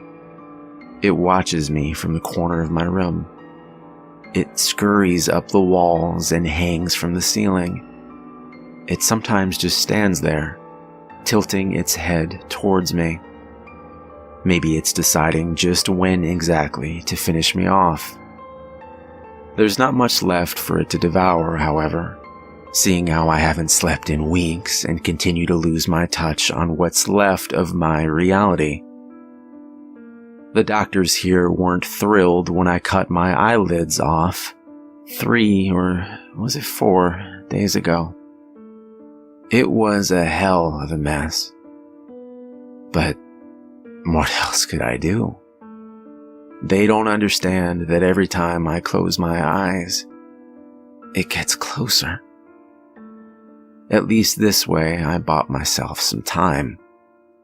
At least this way you'll have some warning if he comes for you next. I call him the Stick Man.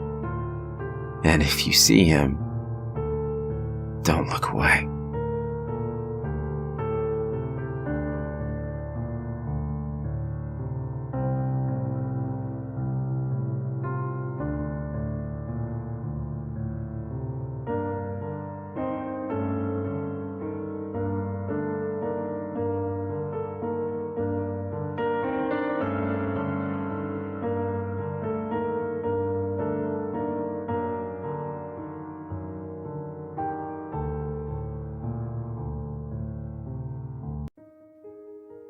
A year before he died, my grandfather told me a story. He was, in the way that old soldiers often are, a no-nonsense, upright man of few words. It was the morning following my 20th birthday, and he telephoned me at 9:30 on the dot, requesting my presence at his home on the outskirts of Salcombe, approximately half an hour's drive. I arrived nursing a hangover from the previous night, and he offered me a cigarette. When I hesitated, he just laughed and told me that he knew I smoked and that he wouldn't tell my father. We sat together on his porch and smoked in silence, watching the waves crash against the Devonshire coast. Eventually, he stubbed out the butt of the silk cut and produced a shoebox, which he handed to me. "I want to tell you about the war," he said, his speech slow and slurred from a minor stroke he had suffered 2 years prior. Knowing how he felt on the matter, he had not even congratulated me on my successful application to join the army several weeks prior. I said, "Grandpa, you don't have to." "I need to," he said. "Open the box." I obliged. Inside was a beret wrapped around 3 items: a key, a tubular bundle of tissue paper, and something heavy in oilcloth. I put the box down and picked up the key, admiring the intricate brasswork and unusually complex blade. "The only other person that knew this story was your grandma, and she's gone now. I won't be around forever either, you know. It's important people know. We were silent for a couple minutes. It sounds selfish, but I hate when old people talk so fatalistically. That said, my curiosity was piqued by the grim show-and-tell atmosphere. He lit another cigarette, letting the flame of his match linger just long enough that the wood about its head had begun to curl and blacken. Then he shook it out. I joined the war too late, he said.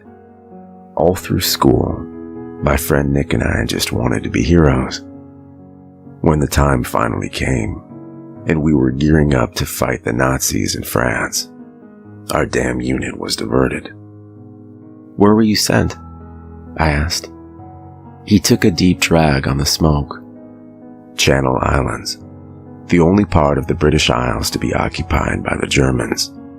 Coinciding with the liberation of France, we were preparing to attack the Isle of Jersey when the Jerrys surrendered. Just a few hundred of them, holed up in their rat warrens in the cliffs. He paused and tapped the cigarette with a forefinger so that glowing ashes tumbled from it and were snuffed out by the wind like miniature dying stars. The night after the surrender, Nick and I were sitting in the pub, being bought drinks by the locals, when a woman burst in from the rain, crying and shouting for help. Naturally, we asked her what was wrong, and she told us that her children had been taken hostage. A bastard by the name of Patar Saher. He was some kind of priest that the Nazis had brought with them when they landed. Or so she said. Nick asked where he'd taken the kids, and she said that he'd stolen a rowboat and was on his way to a little offshoot island called Babel Rock. She was sure that he was going to kill him. Nick and I ran to our superiors, but as soon as we mentioned Babel Rock, they wanted to call for help from the Americans and wait until light. They took our rifles away and told us to forget the whole thing, but I would sooner have been court-martialed than let some American GI have the glory. This was our fight, our war, and no matter how small it was, how insignificant in the grand scheme of things, we would fight it. This was our home, you know. We stole a boat of our own and set out into the storm. I wish I'd stopped to think about things for a second, but I was young and stupid. We both were. Grandpa put down the cigarette and unwrapped the oilcloth. Inside it was a large, old-fashioned looking pistol with faded wooden grips. "Jesus, Grandpa," I said. "Are you allowed to have that?"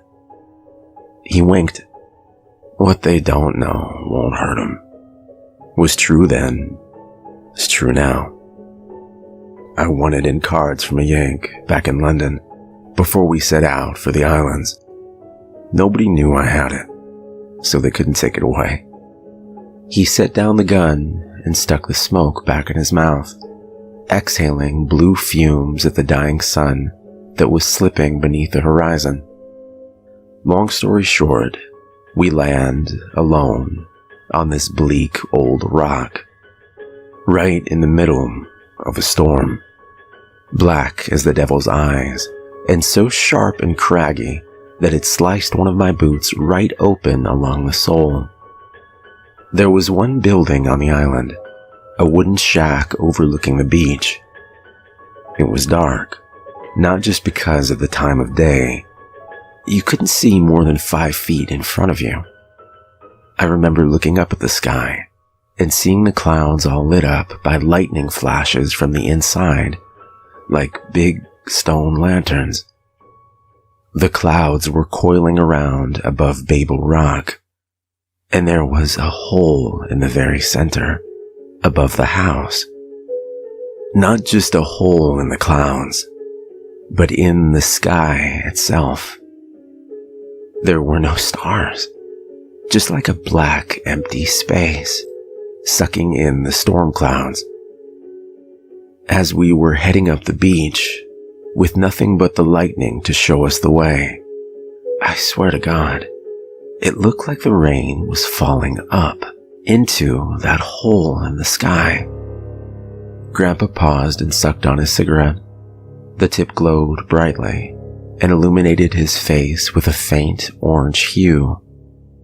Then he continued. I booted open the door of the house, waving the gun around like some madman. But it was deserted. We poked around and eventually came across a trap door under a carpet.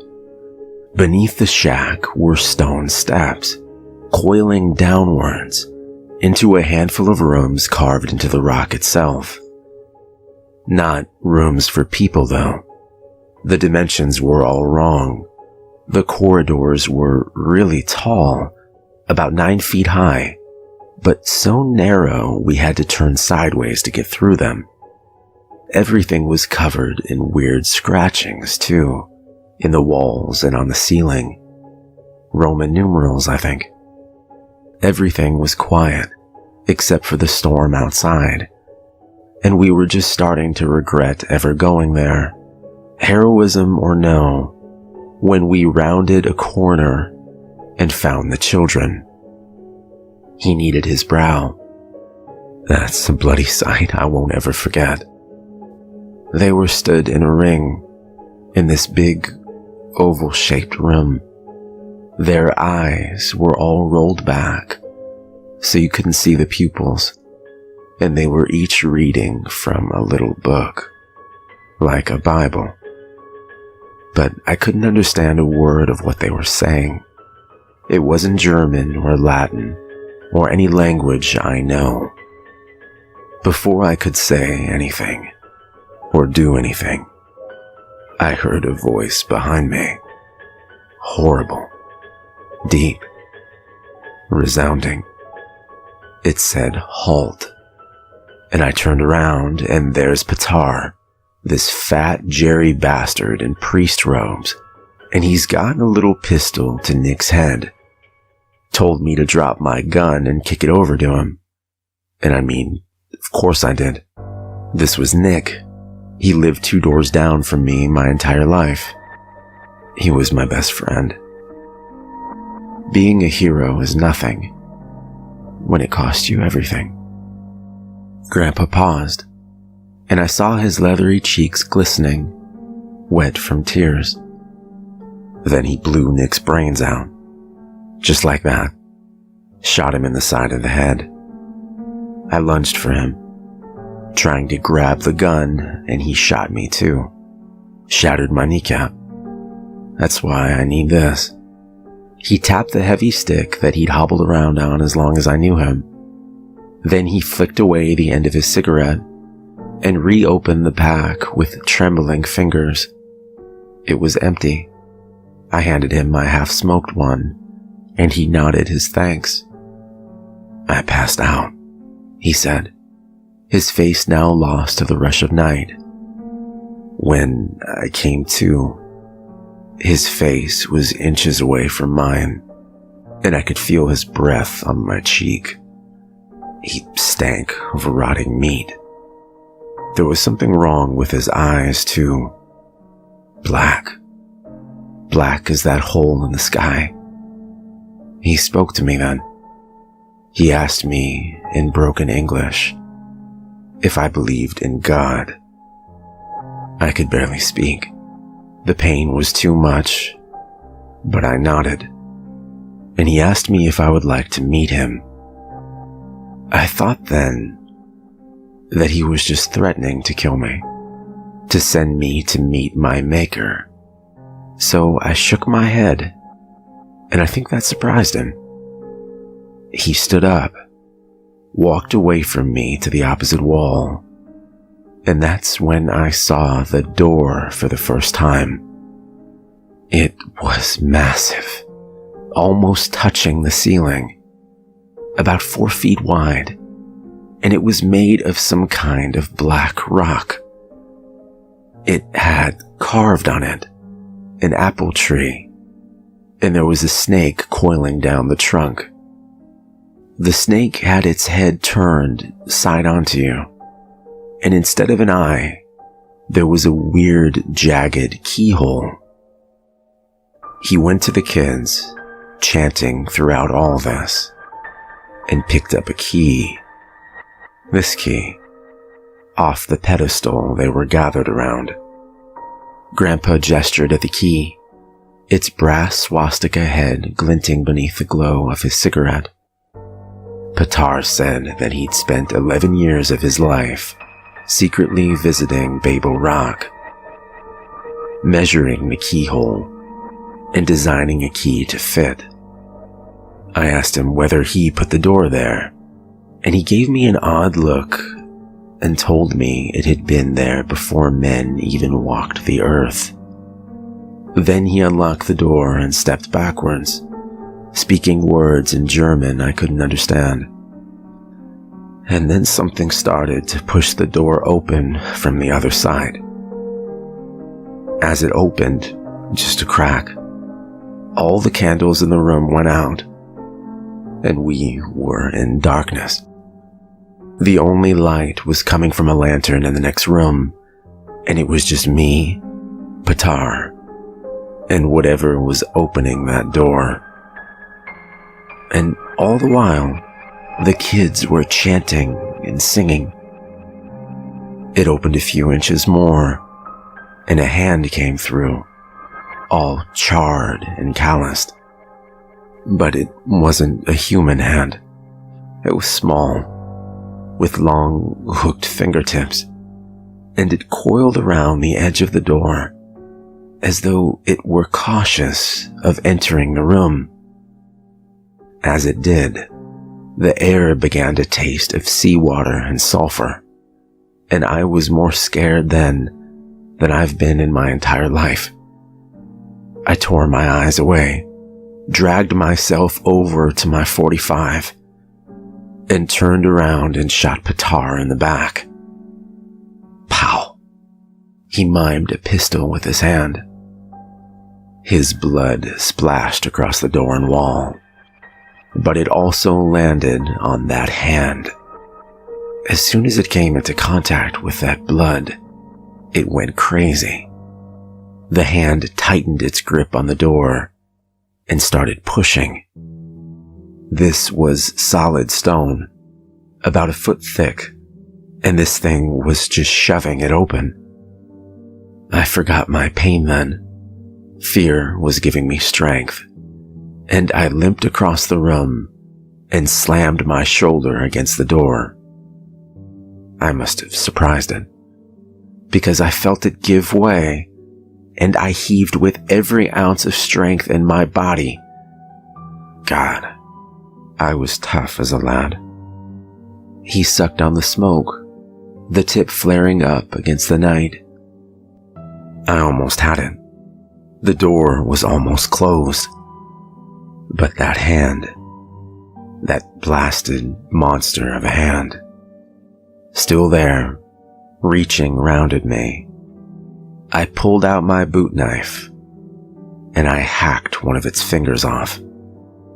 It howled, or maybe that was just the storm above us, but the hand retreated, and I slammed the door closed. Then, to my horror, the door shuddered and opened a crack. It was throwing its weight against it, desperate to get into our world. I pushed back, and then I noticed the key sticking out beside my hand. I forced the door closed one last time. Then I turned that key and threw it away from me across the room. The second the key left the door, the banging stopped. Everything was silent. The kids all kinda jolted awake, like sleepwalkers, and started crying. All of us were covered in Nick's blood and Petar's. That finger I hacked off flared up, caught fire, and in seconds, it was nothing but bone. I went to Nick, but he was long gone. So I picked up the gun and went to Petar instead. He looked up at me and he said something in German, words that echo round in my head every night. I shot him again and again until there were no bullets left in my gun, and he was unrecognizable. And then the pain hit me again. I blacked out. Grandpa took a final drag on his cigarette, then he ground it into the ashtray. We sat, unmoving and unspeaking in his garden, our silhouettes picked out white-edged by the stars, like marble statues seated in eternal vigil for the men that had sailed across the sea and never returned. I gazed at him, and in that half-light, he could almost be the fit, powerfully built young man in the photographs that had adorned the walls of his house before Grandma had passed away. I had no idea what to think or to feel, or how much of his story was true, but I was enthralled by his words. What happened then, Grandpa? As he replied, the clouds began to shift over the stars like curtains being drawn over a stage, so that his words seemed to come from some unspecified point in the darkness, and I were speaking to a ghost. When I came to, I heard shouting from far above, commands being given, boots on the stairs. English voices, I was sure. I grabbed the gun and shoved it into my jacket. I knew that if my superiors knew about it, I'd be in even deeper shit than I already was. Then I saw Nick, lying there on the ground, and I knew that I had to get something, some proof, so that other people would know that his death hadn't been in vain. I grabbed the key and put it in my pocket, but then I figured it's just a key, could be for anything. Then I saw the finger, the one I'd hacked off the hand of God or whatever the hell that thing was. It was just a charred bone by now, but it was intact, so I grabbed that too. As I stuck it into my pocket, men burst into the room, dressed like paratroopers with camo paint smeared over their faces. No symbols or insignias on their uniforms either. Next thing I know, someone's sticking a gun in my face and yelling at me to identify myself. Naturally, I did, and they talked amongst themselves for a few minutes. They dragged me out of the room and onto the island itself. The storm had blown itself out. One of them sat with me. I tried talking to him, but he just straight out blanked me. I guess they must have been special forces of some sort, on strict orders not to talk to prisoners. I think I heard gunfire from the tunnels below, but I was so far above them I couldn't be sure. As far as I could recall, the only living things down there were the Spec Op boys and those kids. So what they could have been shooting at, I have no idea. Eventually, a rescue boat shows up, and a medic sees to my leg while some big brass guy lectures me on the importance of subtlety. Before I was allowed on the boat, though, he straight up told me that if I breathed a word of what I saw on Babel Rock to anyone, my friends, the townspeople, anyone, they'd shoot me. Then, when I got back to Jersey, my commanding officer sat me down in his office and told me that I would be retired due to my injuries, and that if I kept my mouth shut, I'd get a war pension from the government, and I'd be comfortable for the rest of my life. I asked about Nick, and the man went all quiet. Then he told me that his next of kin would be looked after.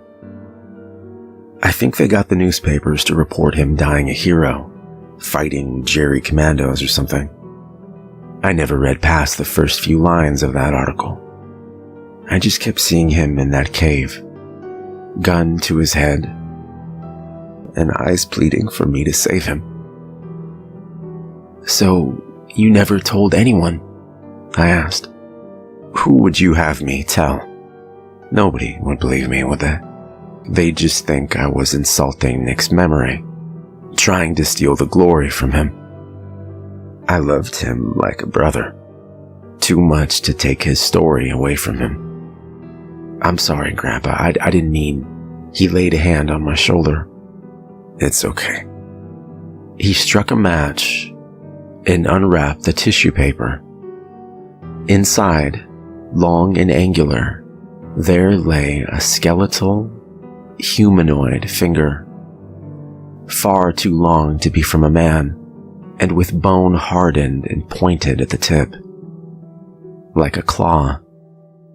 I gazed at it, in awe, in horror, before whispering, "I'm so sorry, Grandpa." He smiled and patted me on the shoulder. Then he blew out the match, and I heard him gathering the 3 items he had showed me back into their box. It was as I was unlocking my car that I heard him call to me again. He was standing in the doorway, lit from behind in an otherwise featureless darkness. "Well done on getting the job. Be careful over there. In Afghanistan, I mean. Always rely on your judgment, no matter what they tell you." He closed the door. I sat in my car in the dark for nearly an hour, thinking about what he'd said. When I got home, my father was already in bed, and I lay awake, gazing at the dark ceiling.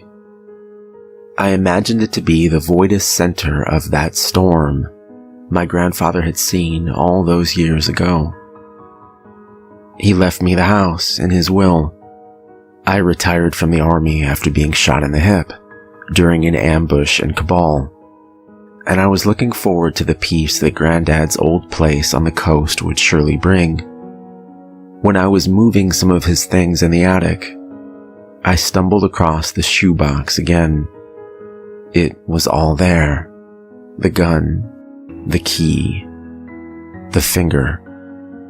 Like the realization of some strange dream, the memories of that night flooded back, and I sat down and cried for the first time since his funeral. I took a ferry to Jersey recently, and then hired a local fisherman to take me to Babel Rock.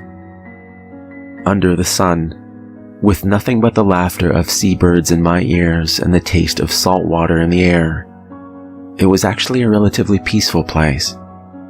The eye of a storm. There was no shack, though. I suppose it was probably destroyed shortly after the events of my grandfather's story. I found a heavy iron hatch, under which was a stairwell, but that ended in a square brick room, scrawled with graffiti and full of empty crisp packets. When the sunset was at its apex, licking at the ocean with a long orange tongue, I wrapped the 3 items in his beret and hurled them off the cliff, where the hungry, frothing jaws of the sea snapped them up. Then I sat with a thermos of tea and imagined Grandpa and Nick sitting together on a boat destined for London, full of stories of heroism. Perhaps he believed the story best forgotten, that he wasn't a hero. But I believe differently.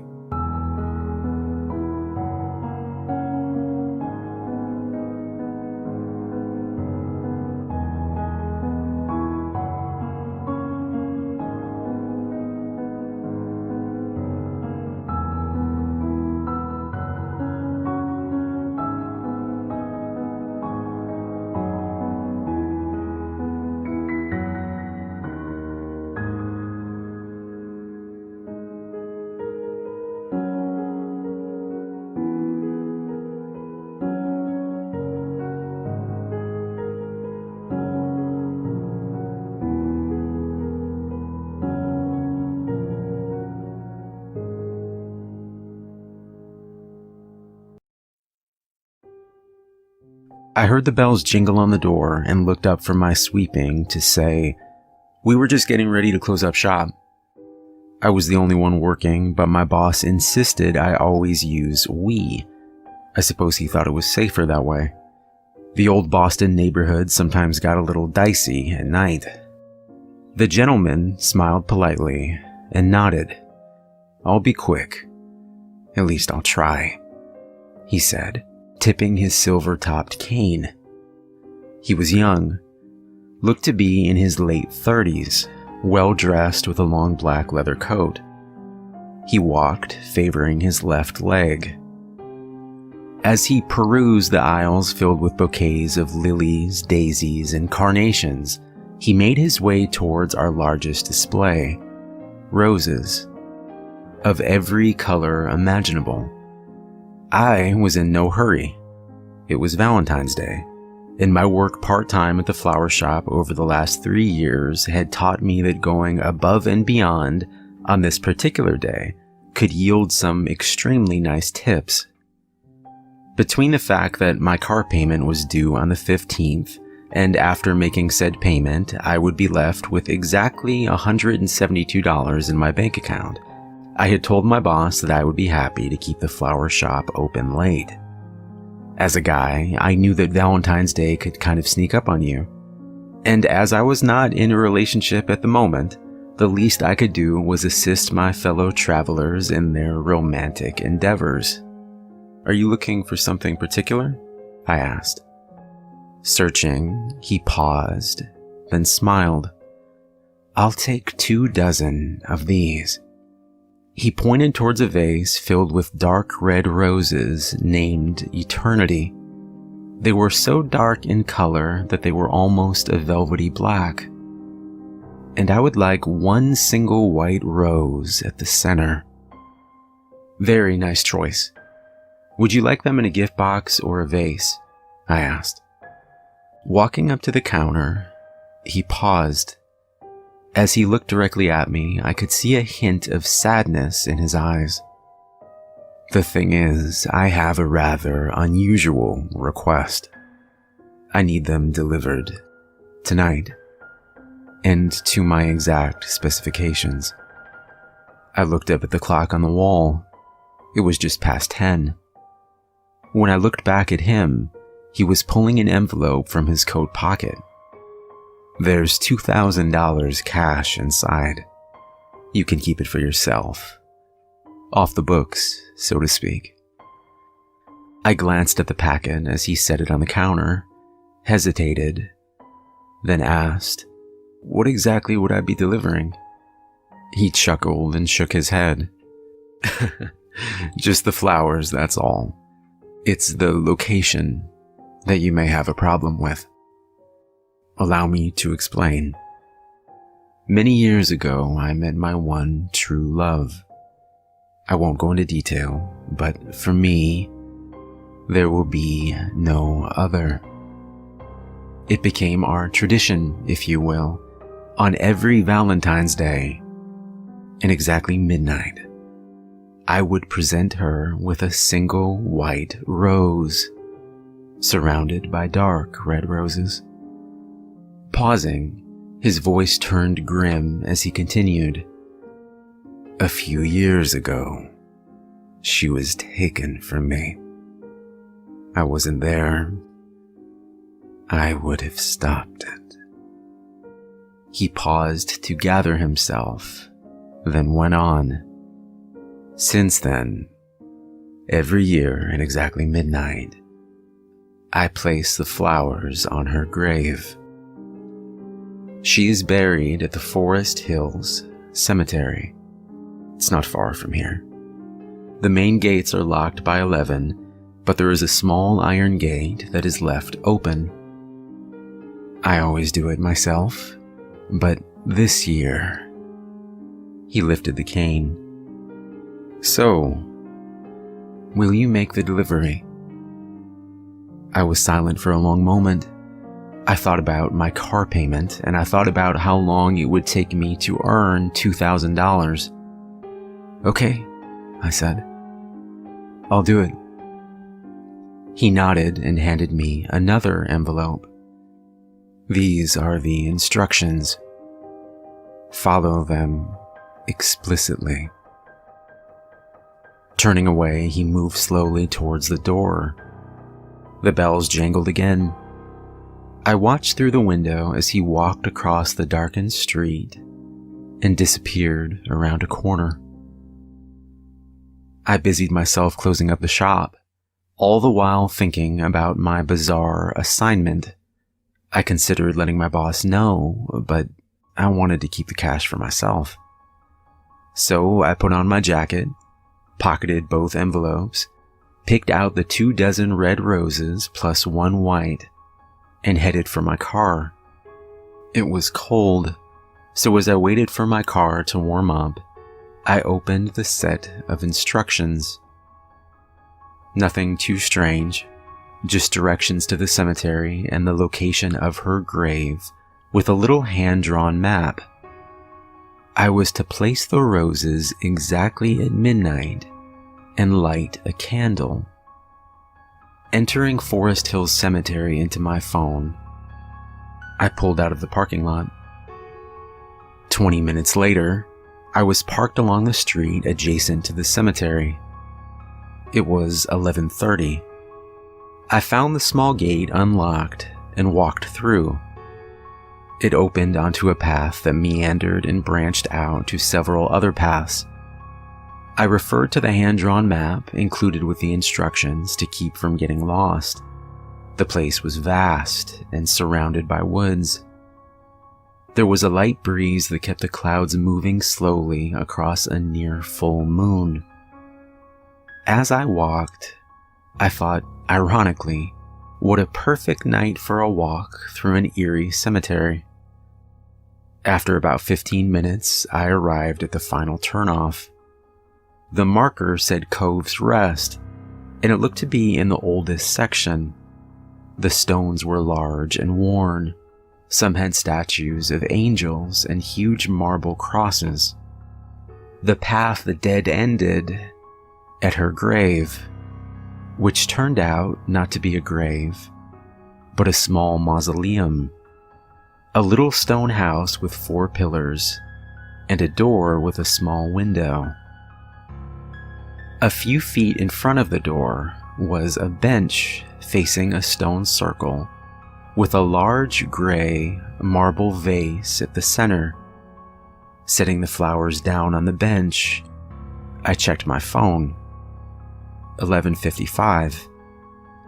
The second I laid my eyes on the little stone house, which, by the way, looked absolutely ancient, I began to feel on edge. I started to think about the nameless gentleman who paid in cash, and the thought occurred to me that he was the only person on Earth who knew where I was. 11:58. 2 minutes to go. I could wait 2 minutes. Looking back at the mausoleum, I noticed a small ledge just under the window. It held a candle, presumably the one I was supposed to light, and what looked to be a box of matches. 1 minute left. I gathered the flowers, put the white rose hastily in the center, and stood at the ready, because when my phone clicked over to midnight, I was getting the hell out of there. The wind picked up. Even so, I thought that I heard something scurry inside the little stone house. Probably just rats. The final second ticked by. It was midnight. I practically threw the roses into the urn, then half ran the few steps to the door of the mausoleum. With shaking hands, I opened the matchbook. The first one didn't light. Swearing now, I tried another. It burst into flame. Protecting it from the wind, I lit the candle. The sudden light from the match had temporarily blinded me, so I didn't see the woman's hand reach out from the window. I felt it close like a vice around my wrist. I screamed and tried to pull away, but she held on. Her grip was like steel, and it was as cold as ice. The grip tightened until I felt the bones in my wrist stressed to the breaking point, and I was pulled forward. I was being slowly forced into the crypt. First my fingers, then my wrist, disappeared through the window into darkness. And in that black darkness, I thought I saw 2 cold blue eyes looking back at me. Wildly desperate now, I reached for my pocket knife, snapped it open, and stabbed at her hand. I must have hit something because she loosened her grip. Pulling back with all my strength, I heard a snapping sound. Then I landed hard on the cold ground. I was up and running in a millisecond, and I never stopped, even when I lost the path. I just kept running till I found a section of fence. Then I practically threw myself up and over the top.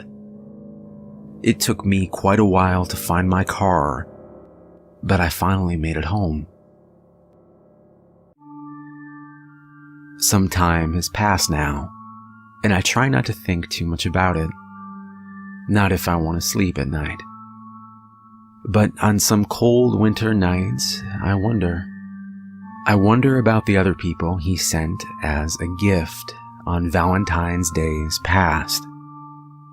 And I wonder about the inscription above the door of the little stone house. Love. Eternal.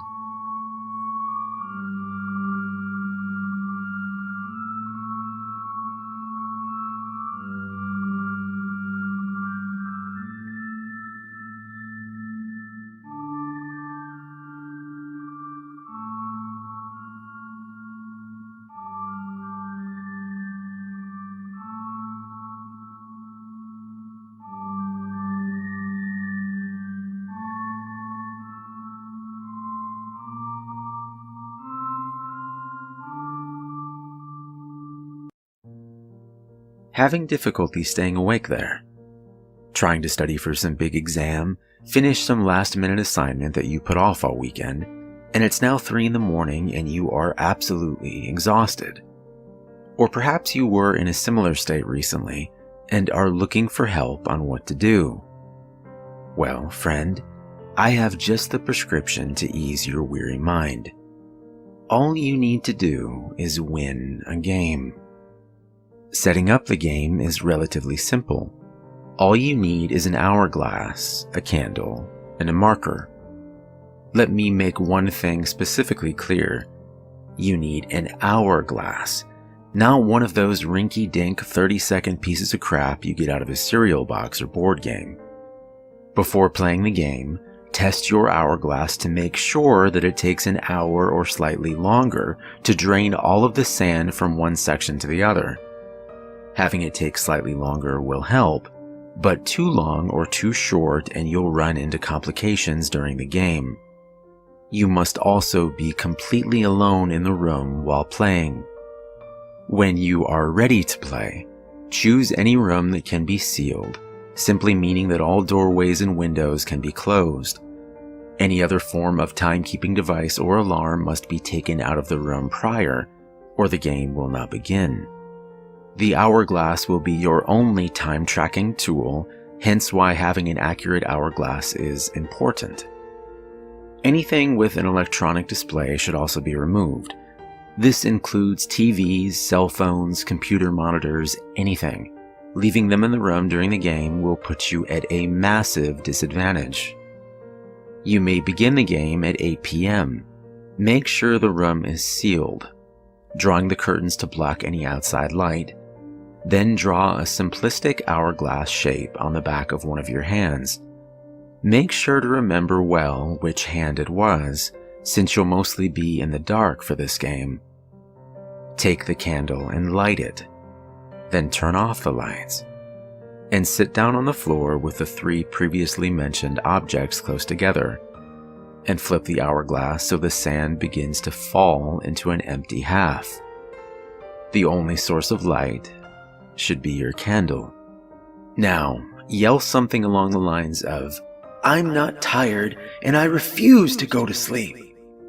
Close your eyes to the count of 10 and open them again. You won't be entirely sure, but somewhere in the room you'll think you can see the shadowy outline of a man. You have now begun the game, and your opponent is none other than the Master of Sleep himself, the Sandman. Do not provoke him, and don't speak to him either. You've challenged him, and in a way insulted him about his profession, so he's not in the best of moods to say the least. Now comes the game. Your task is to stay awake as long as possible, to a maximum of 8 hours, which will take you to 4 a.m. Every hour, you must flip the hourglass to reset it and keep the game going. Each time you flip the hourglass, you may take the marker and draw a tally mark on your arm. The specifics of which arm you mark will be explained later. And don't think you can just flip the hourglass 8 times really quickly, or just draw 8 lines on your arm. The hour needs to pass in order for the magic to work.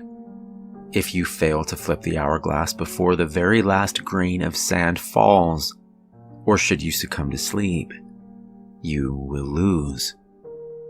During this time, the Sandman will be deploying as many tricks as possible to get you to fall asleep or give in. See, the bottom half of your hourglass, at any time, represents his power. The more sand in it, the stronger his influence will be. Almost immediately upon starting, you'll begin to feel drowsy. This is merely his presence. If you can't last against this, stop playing immediately. During the first hour, he won't do a lot. He may walk around the room, but he won't touch you or speak to you, even if you try to talk to the being, which is something you should really avoid doing. There will be no response. Also, don't move from your spot to approach him. The closer you get, the more drowsy you will become, and if you're not near your candle, he may put it out so you can go to sleep. Do not distract yourself during this.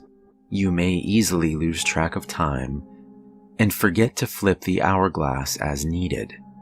The Sandman can also skew your perception of how much time has passed, but he cannot affect the hourglass. So keeping your focus on that is your best chance of winning.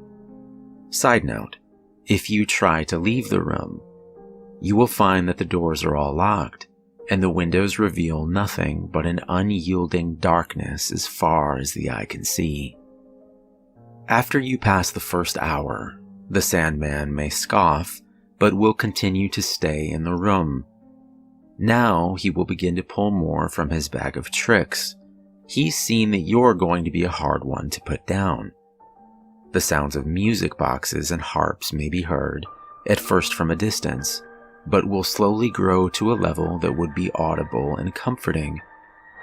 Resist the urge to close your eyes and listen. Your body will grow wary as you approach hour 2 or 3, depending on how the Sandman is feeling that night. Around this point, he will begin speaking to you in many voices. The soft voice of a young girl, the wise cackling laugh of a grandparent, or perhaps even the ever-loving, recognizable words of your own mother. They will try to congratulate you on surviving for so long with the Sandman, for braving sleepless days and nights to win this game. Whispers of lullabies and nursery rhymes will fill your head. But you know better. Say nothing, and ignore the voices. No matter how real they may seem, don't listen to them. Do not go to sleep. If you manage to make it to the halfway point and now have 4 marks on your arm, you'll be nothing less than exhausted, and the Sandman will be nothing less than enraged. He will begin to manipulate your environment even more and start using new tactics to get you to sleep. Instead of trying to lull you to sleep, he will attack you. Hallucinations will occur. You'll see horrifying images of the dead hanging from the ceiling, flashed by a spotlight of unknown origin. The room may start to close in, and then stretch out, and close in again, and stretch back out. A whisper in your ear will turn into shouting in your face from an invisible source. Already weakened and sleep-deprived, your remaining energy will be drained in bursts from his terrors. You may have sudden adrenaline rushes, sure, but the Sandman is clever. He'll time them so that you can't just survive the next hour by simply being anxious. He'll wait until your emotional state has fallen just another level lower. And then bam, 2 rotted feet dangling in front of your face. You can scream all you want. You can beg for him to stop. But this will only use up more of your ability to function. At the 6-hour mark, the hallucinations will shift between horror and comfort. While the Sandman will begin to pick your brain and find what nightmares caused you to come to a cold sweat many a night, others will coax you towards slumber, claiming that you've put up with enough and that you deserve your rest. A warm bed to tuck yourself into, a pillow made from the softest of furs and feathers. The harps and music boxes will start to overload your sense of hearing. In your state, you may welcome the chance to sleep, but snap out of it. Have you been watching the hourglass? Make sure his terrors aren't distracting you. This is why you don't talk to the Sandman. For every tiny detail about yourself you give him, he will use against you here. This is also the point where electronic displays can become a massive problem. They will turn on, regardless of whether they are powered or not, and should you gaze upon their mystifying image for too long, your eyelids will droop, and your body will collapse onto the floor. If you had just turned the screens away, the Sandman might use some muscle and turn it back towards you, so you can get a better view. The curtains may open to a brilliant dawn or a clear blue sky, but the only truths in this room are your arm and the hourglass. Unless you have 8 marks, this game is not over. Use any ounce of strength you have to flip that hourglass, now an immense chore from the Sandman's influence. Scrawl a line down your arm with a marker, even if it looks like you're taking a knife and slashing your own arm open. During the final hour, the Sandman will begin to address you directly, asking you questions that appear to be simple, but as you are, you can't even remember what 2 + 2 equals. A question is the hardest thing to get out of your head, so don't let it get in. Cover your ears and just watch the hourglass. Keep those eyes open. Don't fall asleep. If the question gets in your head, you'll start to think about it, adding more stress and draining you of what little mental will you have left. It might become hard to breathe, as if something is squeezing your lungs, or the air is dense and hard to take. The Sandman will also get physical, grabbing you and throwing you across the room, leaving you to crawl back to the hourglass before time is up. If you catch a glimpse of his face, it may be enough of a nightmare to haunt you and keep your eyes from shutting. There will be no distinguishable facial features, save 2 bloody eyes, the lids torn from the sockets, endlessly staring. If you can't take it anymore at any point before the 8th hour is completed, take the hourglass and break it with all your might. Both sections must be broken for the game to end. For your sake, I hope it was made of glass. Anyone who has made it to the 7th hour mark has never had the strength to successfully break it, and either carried on or surrendered to their dreams. You will not receive a reward for ending the game this way, save the mercy of avoiding the Sandman's wrath. If you do make it to the end of the 8th hour without falling asleep, you will not need to flip the hourglass again. Simply make the 8th mark on your arm and close your eyes. Though you ended the game, you cannot sleep just yet. There's one final task remaining. All you must do is wait for the Sandman to collect the hourglass and say, "You're all grown up now. Sleep when you wish." Open your eyes and find that the hourglass is gone and the candle put out.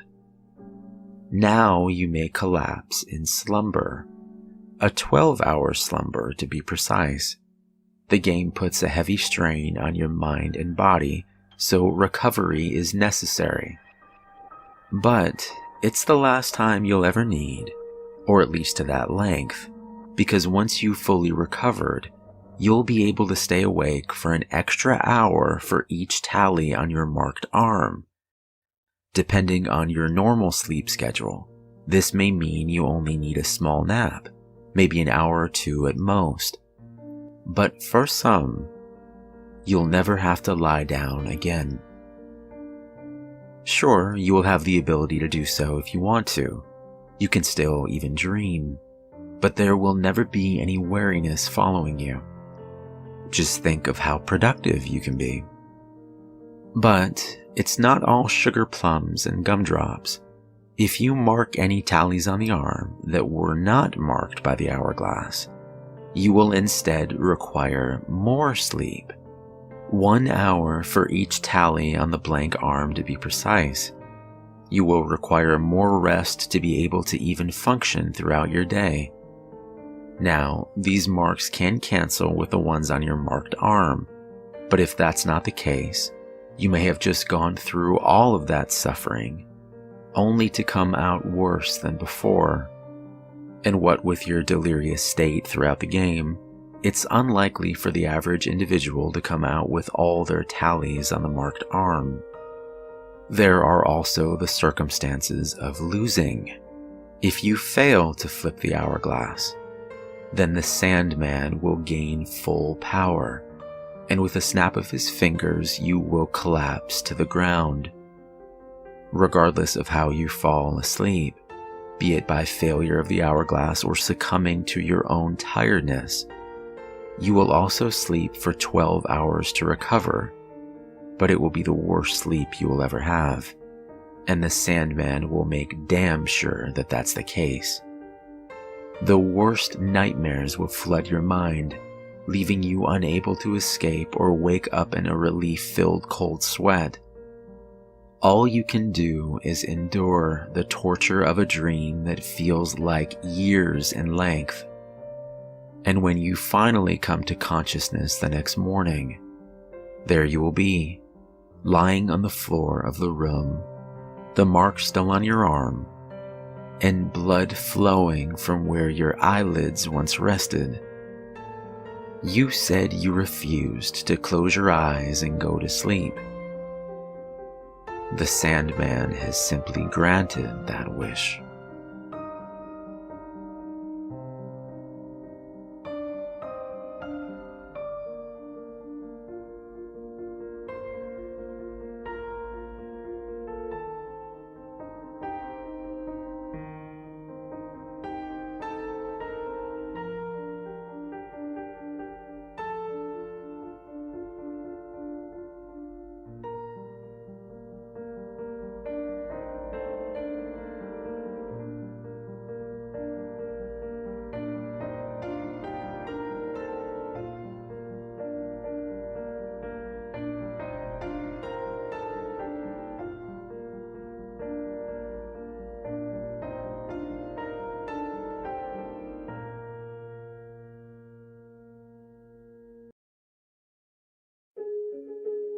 During the summer of 2003, events in the northeastern United States involving a strange, human-like creature sparked brief local media interest before an apparent blackout was enacted, Little or no information was left intact, as most online and written accounts of the creature were mysteriously destroyed. Primarily focused in rural New York State and once found in Idaho, self-proclaimed witnesses told stories of their encounters with a creature of unknown origin. Emotions ranged from extremely traumatic levels of fright and discomfort to an almost childlike sense of playfulness and curiosity. While their published versions are no longer on record, the memories remained powerful. Several of the involved parties began looking for answers that year. In early 2006, the collaboration had accumulated nearly 24 documents dating between the 12th century and present day, spanning 4 continents. In almost all cases, the stories were identical. I've been in contact with a member of this group and was able to get some excerpts from their upcoming book. A Suicide Note, 1964. As I prepare to take my life, I feel it necessary to assuage any guilt or pain I have introduced through this act. It is not the fault of anyone other than him. For once I awoke and felt his presence, and once I awoke and saw his form, and looked into his eyes.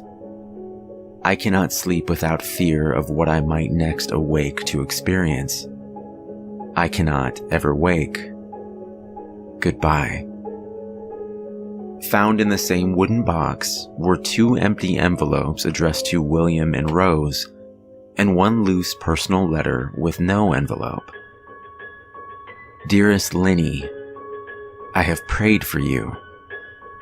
He spoke your name. A journal entry, translated from Spanish, 1880. I have experienced the greatest terror. I see his eyes when I close mine. They are hollow, black. They saw me and pierced me. His wet hand. I will not sleep. A Mariner's Log, 1691. He came to me in my sleep. From the foot of my bed I felt a sensation. He took everything. We must return to England. We shall not return here again at the request of the rake. From a Witness, 2006.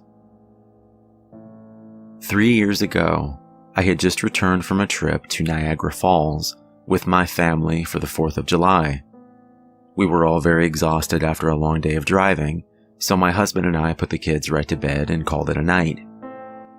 At about 4 a.m., I woke up thinking my husband had gotten up to use the restroom. I used the moment to steal back the sheets, only to wake him in the process. I apologized and told him I thought he got out of bed. When he turned to face me, he gasped and pulled his feet up from the end of the bed so quickly his knee almost knocked me out. He then grabbed me and said nothing. After adjusting to the dark for a half second, I was able to see what caused the strange reaction. At the foot of the bed, sitting and facing away from us, there was what appeared to be a naked man, or a large hairless dog of some sort. Its body position was disturbing and unnatural, as if it had been hit by a car or something. For some reason, I was not instantly frightened by it, but more concerned as to its condition. At this point, I was somewhat under the assumption that we were supposed to help him. My husband was peering over his arm and knee, tucked in the fetal position, occasionally glancing at me before returning to the creature. In a flurry of motion, the creature scrambled around the side of the bed, and then crawled quickly in a flailing sort of way, right along the bed until it was less than a foot from my husband's face. The creature was completely silent for maybe 30 seconds, or maybe it was just 4 or 5. It seemed like a long time. Just looking at my husband. The creature then placed its hand on his knee and ran into the hallway leading to the kids' rooms. I screamed and ran for the light switch, planning to stop him before he hurt my children. When I got to the hallway, the light from the bedroom was enough to see it crouching and hunched about 20 feet away. He turned around and looked directly at me, covered in blood. I flipped the switch on the wall and saw my daughter, Clara. The creature ran down the stairs while my husband and I rushed to help our daughter. She was very badly injured and spoke only once more in her short life. She said, "He is the rake." My husband drove his car into a lake that night while rushing our daughter to the hospital. They didn't survive. Being a small town, news got around pretty quickly. The police were helpful at first, and the local newspaper took a lot of interest as well. However, the story was never published and the local television news never followed up either. For several months, my son Justin and I stayed in a hotel near my parents' house.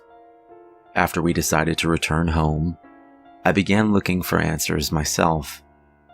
I eventually located a man in the next town over who had a similar story. We got in contact and began talking about our experiences. He knew of 2 other people in New York who had seen the creature we now referred to as the rake. It took the 4 of us about 2 solid years of hunting on the internet and writing letters to come up with a small collection of what we believed to be accounts of the rake. None of them gave any details, history, or follow-up. One journal had an entry involving the creature in its first 3 pages, and never mentioned it again. A ship's log explained nothing of the encounter, saying only that they were told to leave by the rake. That was the last entry in the log. There were, however, many instances where the creature's visit was one of a series of visits with the same person. Multiple people also mentioned being spoken to, my daughter included. This led us to wonder if the rake had visited any of us before our last encounter. I set up a digital recorder near my bed and left it running all night every night for 2 weeks. I would tediously scan through the sounds of me rolling around in my bed each day when I woke up. By the end of the 2nd week, I was quite used to the occasional sound of sleep while blurring through the recording at 8 times the normal speed. On the first day of the 3rd week, I thought I heard something different. What I found was a shrill voice. It was the rake. I can't listen to it long enough to even begin to transcribe it. I haven't let anyone listen to it yet. All I know is that I've heard it before, and I now believe that it spoke when it was sitting in front of my husband. I don't remember hearing anything at the time, but for some reason, the voice on the recorder immediately brings me back to that moment. The thoughts that must have gone through my daughter's head still haunt me to this day. I have not seen the rake since he has ruined my life, but I know that he has been with me in my room while I slept. I know and I fear that one night I'll wake up and I'll see him staring right back.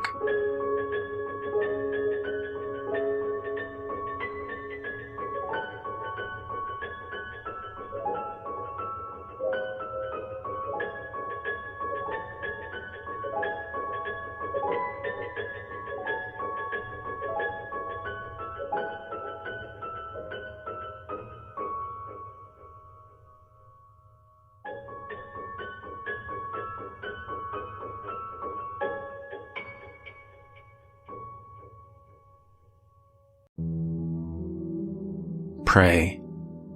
For devils have no reason. Satan waits to curse your ways. Have you seen it in his eyes in the sunset? Have you wondered if he's laughing when he plays? Kansas. The Devil Game. This is a set of instructions for how to speak with the devil, which, as those of you with any sort of brains at all might note, is a patently moronic proposition on the face of it, one likely to culminate in any number of thoroughly unpleasant fates. Honestly, it would probably be smarter to publish your credit card number on Facebook or take up a career in crocodile wrestling. But then, that isn't going to stop you, is it? Not if you're sincerely interested, at least. Technically, if you do everything just right, there's a fair chance you'll walk away scot-free. And that seems to be reason enough for some people to decide that it's a good idea, especially if you're the fate-tempting, thrill-seeking, scare junkie type. Or the desperate type. Which brings me to a point of clarification I ought to make. This is not a manual for making any kind of Faustian bargain. You know, the whole sell your soul type of deal. Although if you happen to bring it up in conversation, he certainly wouldn't be one to refuse. Following through with such a foolhardy bargain, however, would necessitate removing some of the protections which you will put in place for your conversation, and I don't think I need to spell out for you why that would be a bad idea. If you're really mathematically impaired enough to want to trade something that will last an infinite number of years for something that might last about 90 tops, there are plenty of other rituals out there for you to follow. This one, if performed correctly, should only allow the two of you to talk. This, perhaps, begs the question of why exactly you would want to speak with the devil in the first place. Maybe some of you just like the idea of making small talk with extremely dangerous occult entities, but for the sake of the human race, I hope most of you aren't quite that stupid. Short answer is, he knows things. Things that some of you might have a deep, vested interest in finding out. I mean, he's not omniscient or anything, much as he might like to pretend otherwise. He's not God. But he's definitely got a supernatural advantage over the kind of knowledge any human would be able to obtain. For example, he probably wouldn't be able to predict when the next world war will happen, or tell you the cure for cancer. But he could very well be able to predict the winning numbers of tomorrow's $500 million Powerball drawing, or tell you what deadly, undiagnosed condition might be afflicting one of your loved ones. Of course, the Prince of Darkness doesn't just go around giving out winning lottery numbers to anybody who asks. Entrusting any sort of information obtained from a being commonly described as the father of all lies is liable to land you in a worse situation than you were in when you started. However, if you're really dead set on finding something out, and you've exhausted all other options, there is a way to try to get accurate information out of the guy. You see, like so many of the more urbane villains in popular culture, the devil has a bit of a penchant for games and gambling. Of course, the reason he likes them so much is that he almost always wins. Unless you happen to be a fiddler named Johnny, or are being represented by Daniel Webster, you're probably going to get your ass handed to you. But if you are determined enough to want to face the risks and the long odds, there's a certain game the two of you could play to try to win the information you need. First things first, though. We'll start off with a description of the summoning process, then get into the rules of the game, some tips for how to play, and finally, of course, the inevitable litany of arcane shit that might go horribly wrong. In order to contact your conversational partner, you'll need to go to a church at midnight. It doesn't matter what kind of church, large or small, old or new, liberal or conservative, just as long as you're sure it will be empty.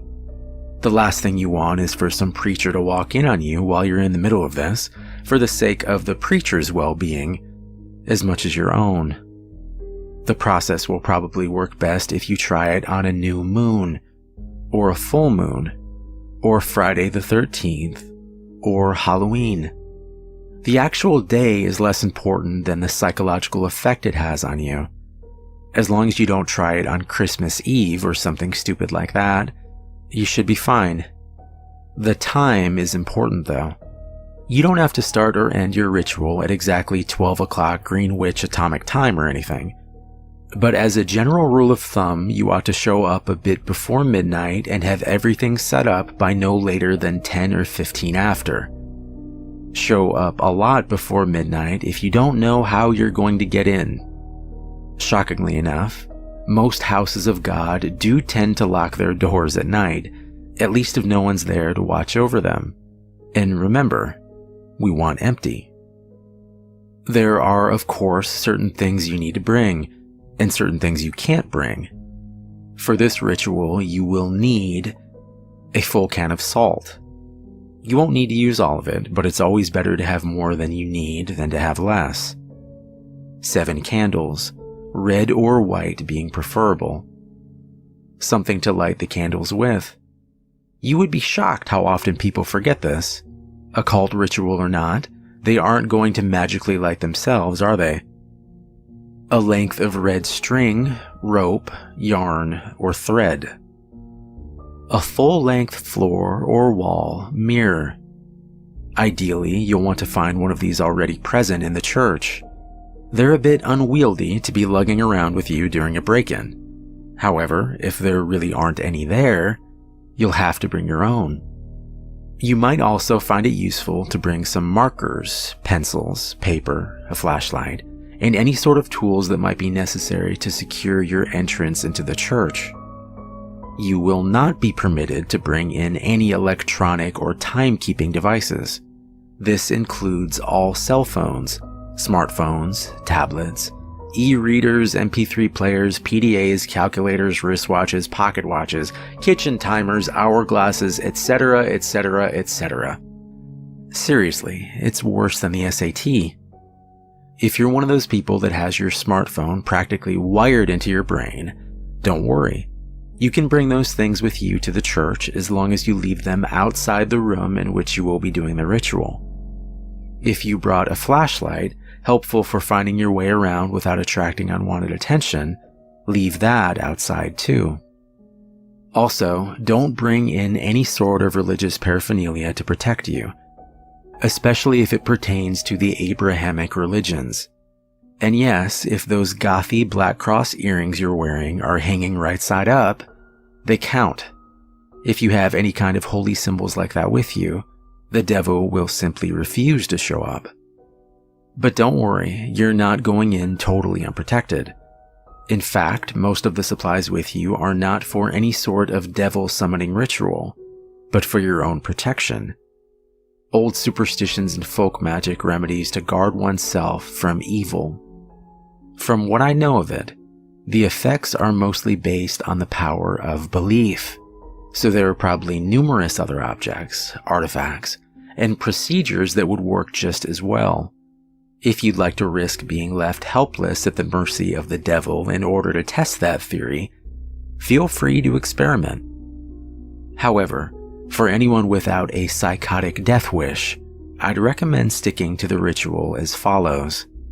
Once you're sure you have all the right supplies with you, make your way into the church and find some place to set up.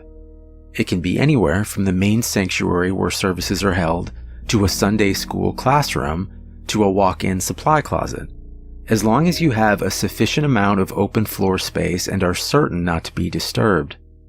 Set up your mirror first. This is where the devil will appear when you summon him. As such, you mustn't complete the summoning until you've laid down certain wards around it. First, surround the mirror with an unbroken circle of salt. If the mirror is hanging on a wall or door, lay down a semicircle around it instead, making sure that the salt touches the wall at both ends. Then, wrap your red string around the mirror several times. The color red, especially red string, is symbolic of protection in the folklore of many cultures and religions. This is also why red candles are a good idea. Set them up around the outside of your circle or semicircle of salt, spaced at relatively even intervals. No, you don't have to get out measuring tape and make sure it's exactly perfect, but do at least try to make it look as though it was set up by someone old enough to be trusted with matches. Light the candles in a clockwise fashion, being careful not to disturb the salt. If you break the circle, you'll have to start all over again. Once all the candles are lit and burning strongly, your protective wards are complete. You are now ready to proceed to the actual summoning. To do so, you first must get the devil's attention and demonstrate your resolve by performing some sort of sacrilegious act in the holy space. Turning a crucifix or cross upside down is fairly conventional, but it's not the only option. For example, I know of a kid who once fulfilled this requirement by scribbling obnoxious graffiti all over a painting of Jesus hanging in his Sunday school classroom. The nice thing about turning a cross upside down is that once you've finished your encounter, assuming you've survived it in one piece, you can just flip it right side up again and no one's the wiser, sidestepping the relatively minor but still irritating risk of having your Sunday school turn into a reenactment of the Spanish Inquisition for the next month and a half. After you finish doing whatever offensive thing you decide on, shut all doors to the room and turn off the lights, so that the space is lit only by the candles. Face the mirror and stare deeply into it, concentrating on your desired outcome. There are no incantations, no arcane strings of Latin you have to recite. Just look into the mirror and wish as hard as you can for the devil to appear there. After a few moments of this, when you feel ready, close your eyes and count to 10. Then open them. If all has gone correctly, you will no longer see your own reflection. You will be looking at the devil. Or at least looking at the way the devil has chosen to appear to you. Chances are he won't look like your conventional red-horned demon with goat legs and a pitchfork, nor any other sort of terrible apparition. No point in scaring you off. Better to lure you in and make you feel safe. To that end, he generally takes on the appearance of a fairly average, nondescript human being. If anything, he's prone to vanity and will lean towards the more attractive end of the spectrum. The only really frightening part of him will be his eyes. No matter how hard he tries, he can't hide the sinister gleam smoldering deep within them, the malevolent amusement and hunger, like the eyes of a spider contemplating a fly struggling in its web. They're supremely confident, those eyes. Confident and without pity. Don't look into them too deeply, or you'll begin to feel helpless and paralyzed with dread, losing your hope and your will to fight. Since you'll probably be just standing there staring at him in shock for a few moments, having on some level expected for the ritual to fail, he'll initiate the conversation by asking you what it is you desire from him. If you can gather your wits enough to string together a coherent sentence, you should respond with something like, "I wish to challenge you in a game of question and response." Even if you don't get the words exactly right, he'll know what you mean, and he'll accept your request with a wide, predatory grin of anticipation. He's been playing this game for a long time, you see, and he's very good at it. Most humans, on the other hand, are very bad at it. This gives him a chance to, at the very least, thoroughly mess with your mind. And at most, well, we'll save that for the litany of shit that could go wrong. You'll have to play it very smart to avoid justifying his expectations. The general rules to the game are very simple, with a few caveats that can make things more complicated. He'll begin by asking you a question. He always initiates the game. It can be anything from a piece of obscure trivia, to a riddle, to an extremely personal inquiry. But don't worry, you won't be immediately plunged into hell if you give the wrong answer or anything like that. As a matter of fact, he won't even tell you whether you got the answer right or wrong.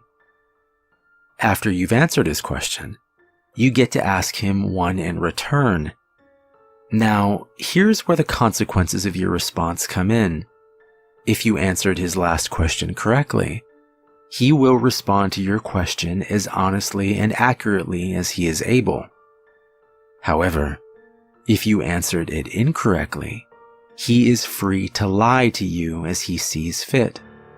Perhaps if you've asked him something you're better off not knowing, he'll tell you the truth about it anyway. But more likely, he'll feed you the most insidious, damning lie he can come up with.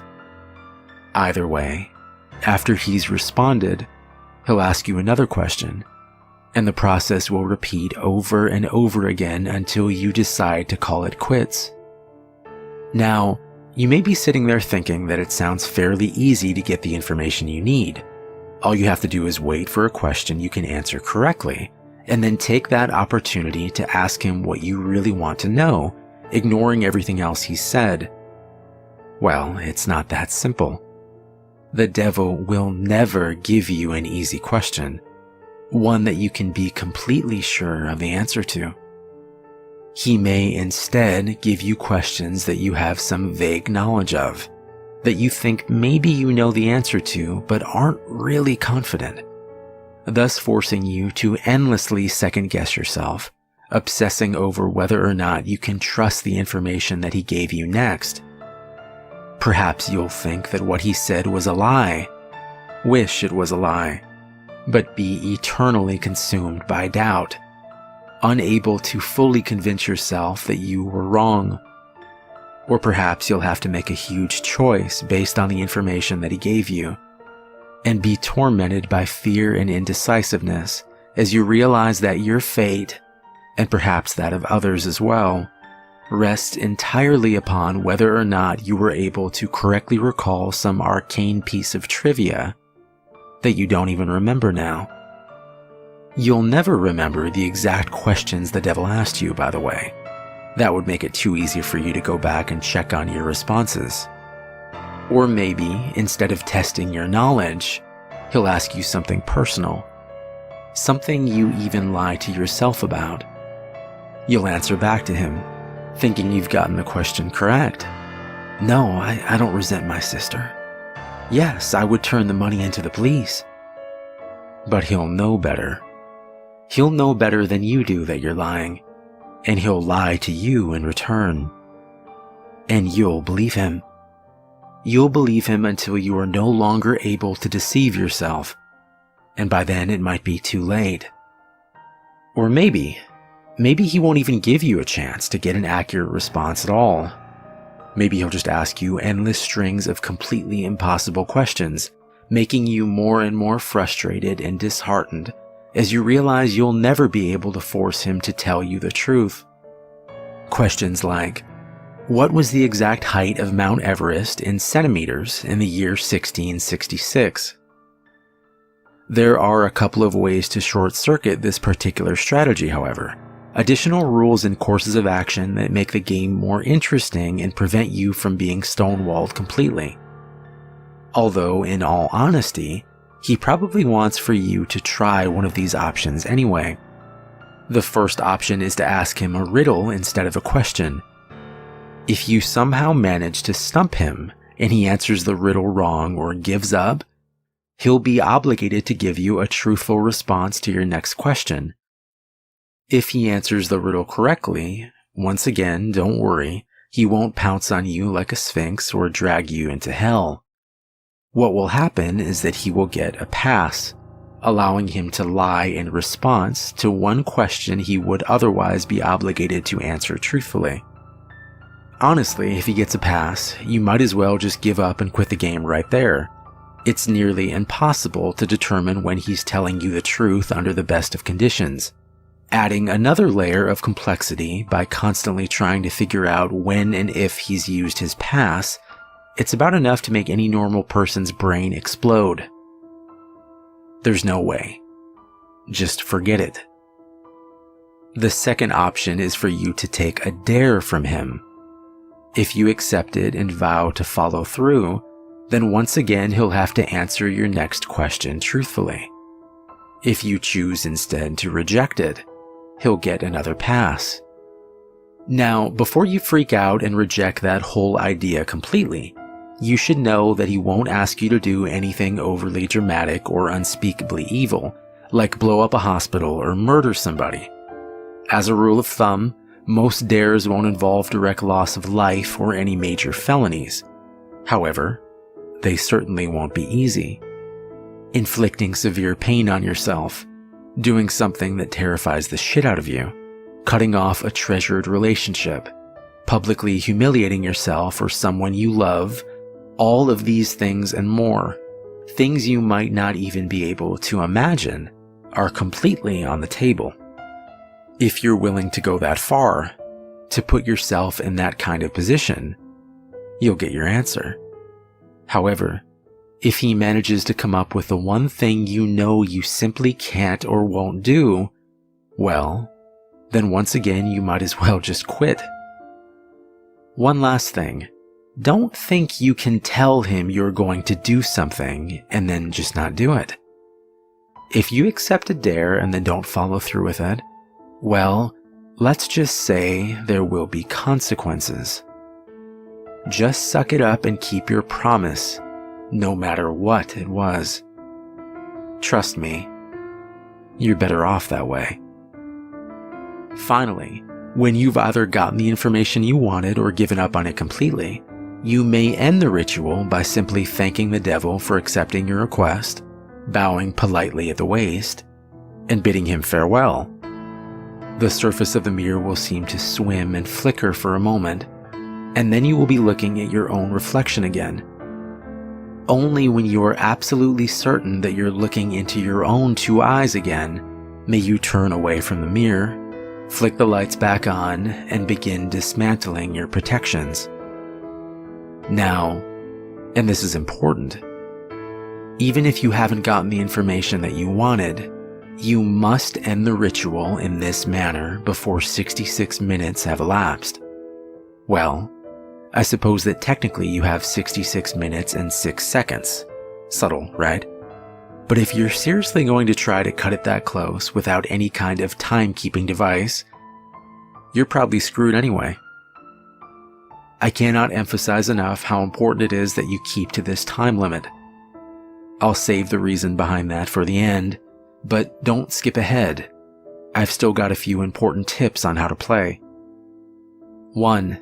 Be very careful what sort of personal information you give out. Try not to talk about yourself, especially your emotions and problems, any more than absolutely necessary. This guy knows human psychology like the back of his hand, and he will get inside of your head. It's like talking to Hannibal Lecter. Give him enough to work with, even if you don't believe a single word he says, he will still find ways to mess with your mind like nobody's business. If anything he asks makes you even remotely uncomfortable, do not hesitate to lie through your teeth. There will be plenty of other questions. 2. On a similar note, try to keep the game on track and moving briskly. Unstructured interactions of any kind are to be avoided.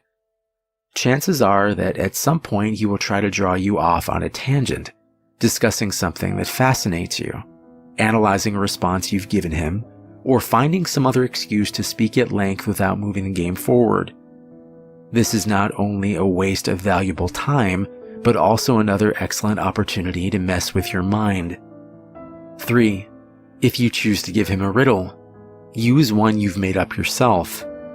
If your riddle has ever been written down anywhere at all, from the pages of The Hobbit to some long-lost tomb of ancient magic, he will already know the answer. That said, it still has to be a legitimate riddle, with an answer that makes logical sense from some angle.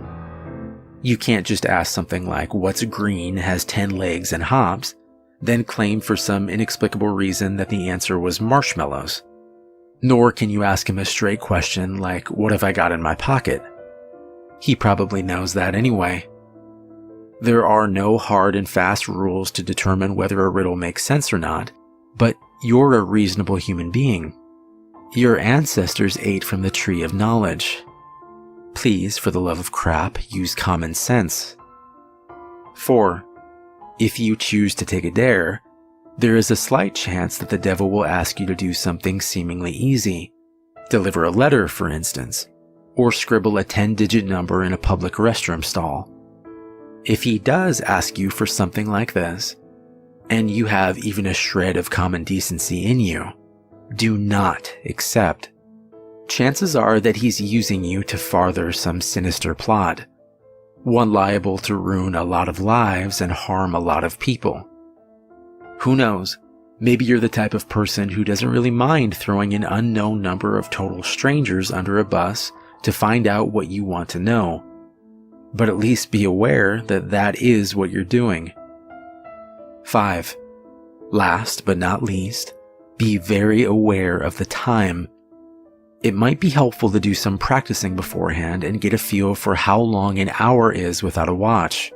The devil will probably put off discussing the things you're most keen to find out for as long as he can.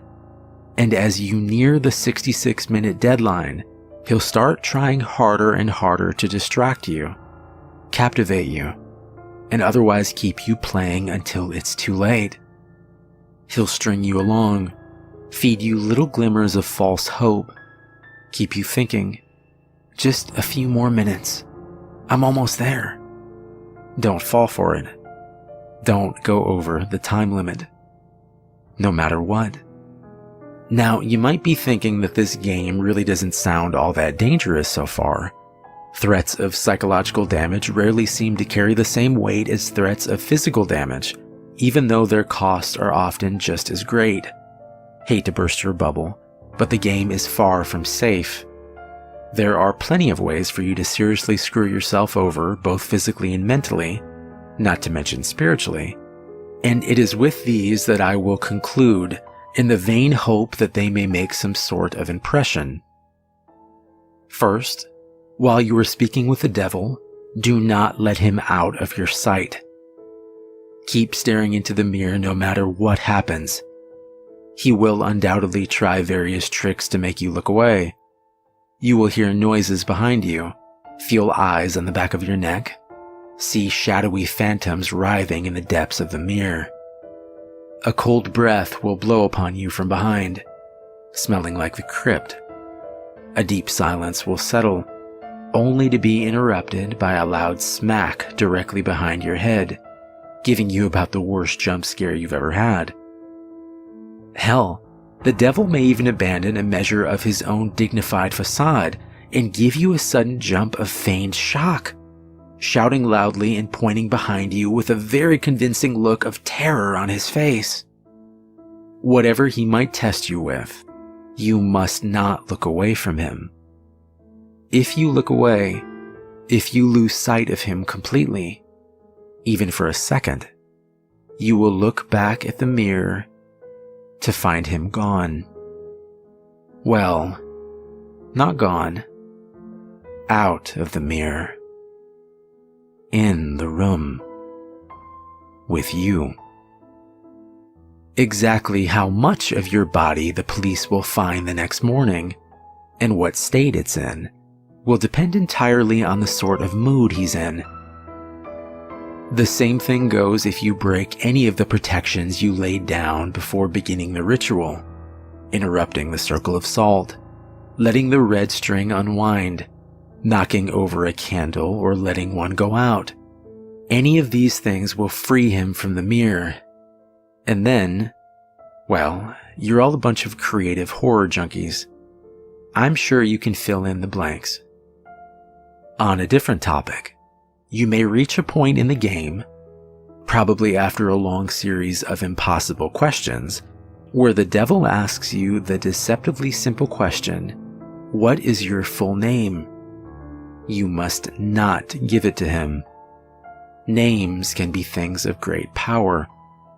Although the devil will, of course, already know your name, telling it to him yourself is akin to inviting a vampire into your home. Your name is deeply synonymous with your own inner self. Thus, giving him your name is powerfully symbolic of giving him yourself. If you are foolish enough to make this mistake, all of your protections will be for naught, and he will seize upon your unwitting offer with malicious glee, stealing away your soul and dragging it back with him into hell. At least this way, the police will find a complete, identifiable body. As a matter of fact, your vacant shell will be totally unblemished, seemingly having dropped dead of sheer terror. Last, but certainly not least, there's the matter of what happens if you go over the time limit. This is arguably the worst thing you can do. You won't think so at first. The devil will give you no indication that you have in fact exceeded the time limit. Perhaps, as the devil's image in the mirror trembles and gives way, you'll see a very nasty, triumphant smirk flash across his face. But this will be easily dismissed as your imagination. You'll turn the lights back on, gather your belongings, and go to leave the room. But when you open the door, you will see nothing. That's right, nothing. Just a flat, white void extending infinitely in all directions. Only the room which was reflected in the mirror will now exist. Incidentally, if you turn back around to face the mirror again, you may catch a last glimpse of your own reflection. Perhaps it will even turn and favor you with a smirk and a cheeky wave before sweeping out of the door into the perfectly normal church hallway outside. As you may have already figured out, you yourself are no longer in the church. Your soul is now trapped in the mirror, and the devil has taken the liberty of possessing your body, now that you're no longer using it. Pound on the glass and scream all you like. You'll never get out on your own, and no exorcist can help you. But don't worry, it's not like you're in hell, right? At least, not necessarily. What you have to understand, see, is that a human soul stripped bare of its flesh is a deeply volatile and vulnerable thing, especially when trapped in the land of the living. You are now an entity of purely mental properties, and as such, the barriers between what is real to you and what is imaginary have been completely dissolved. As you fill that reflected room with your anger, your sorrow, your fear at being trapped, these emotions will begin to coalesce, giving form by your mind. If you're not particularly imaginative, these creatures may not be too terrible, may not be able to inflict too much horror and pain. With time, you may even be able to teach yourself to get rid of them. If, however, yours is a mind haunted by monsters, a mind that is vibrantly creative and imaginative and more than usually twisted, well, there's no telling what horrors might come clawing their way out, tasting sweet release from the confines of your own subconscious, hungering for your terror and suffering. They will refuse to be banished, dragging you kicking and screaming into an endless positive feedback loop of pain and fear. Needless to say, if you're a regular patron of places like this one, you're probably pretty well screwed. There's only one way to find release from the mirror and the world that you've created therein. They say that if you call to the devil once more and ask him to free you from the mirror, he'll be willing to take you out. For the usual fee, of course. Who knows? Maybe if your imagination is twisted and powerful enough to create a personal hell that leaves you begging for the real thing, those talents might be put to good use. There are over 7 billion people in the world after all. Even the devil himself can't be messing with all of their minds at once. Talented help is always appreciated. Of course, the corollary to your being trapped inside the mirror is that the devil now gets to do whatever he wants in your body until sunrise. At around that time, your body will mercifully drop dead from the strain of the possession. Autopsy will probably identify the cause as some sort of coronary event. Don't get too relieved though. He's perfectly capable of stirring up plenty of trouble in those few hours. For instance, he may decide to do something big and dramatic, like purchase a large meat cleaver and go on a murder spree, starting with the names in your address book and working his way out to complete strangers if he has time. Or perhaps he'll focus on only one person, someone who trusts you completely, using your persona to get him or her alone and vulnerable. And then, well, no need to describe it here. Once again, I'm sure you can think of a few things. Starting to see why I called this the worst outcome yet? Of course, there's also a chance he won't lay a finger on any of your loved ones, instead deciding to do something a little more subtle, more insidious, like drop off a few nondescript, unmarked packages on certain doorsteps in the dangerous part of town, or locate a particular dusty, age-yellowed text in the storeroom of your local library and intentionally misfile it in the young adult literature section. Or whisper 7 very choice words into the ear of a distracted-looking young redhead waiting for the 3 a.m. subway train. Or maybe he'll decide that, in this age of waning superstition, not enough people are getting interested in his games. Maybe he'll decide he needs to get the word out a bit more, do a bit of networking, attract some new suckers, challengers. Maybe he'll take a quick peek at your browser history, see where the impressionable, curious minds are hanging out these days. Maybe he'll even write a quick tutorial, in modern parlance rather than some inscrutable, obsolete, demonological text, post it on the internet, and see how many bites he gets. Maybe I really shouldn't have gone there. But if you've made it this far without shying, a little twist at the end isn't going to put you off, is it? I'm sure there are plenty of intrepid adventurers among you with burning questions you'd like answered, and you're all a smart bunch. You know the pitfalls. You know the conventions. You live and breathe this sort of thing, do you not? There's no way you'd fall into any of the obvious traps, right? You're not some Dick or Jane off the street, after all. You'd be bringing a whole new level of competition. You would. Oh, excuse me, just a moment. I think I hear someone calling for me. What? You want out that badly already? Must be one hell of an imagination you've got. Perfect.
Open wide. I nodded nervously. Though I was a little doozy from the Novocaine, if that's what it's called, I realized as I was starting to lose consciousness how odd that request was. Open wide? I already had the obstructive steel mechanism holding my jaw open, and it was now in total control of my ability to open or close it. I suppose all dentists are taught to say that. But where am I going? Confused, I looked around awkwardly as Dr. Willie began to push me down a long tunnel that seemed to go down? Another trick of the mind. We were on the 10th floor of the building. There were no tunnels. Still, it seemed I was being pushed down into the earth. Perhaps you can imagine how my fears escalated as well when Dr. Willie began to whistle as he strapped my arms around the cold frame of the wheelchair.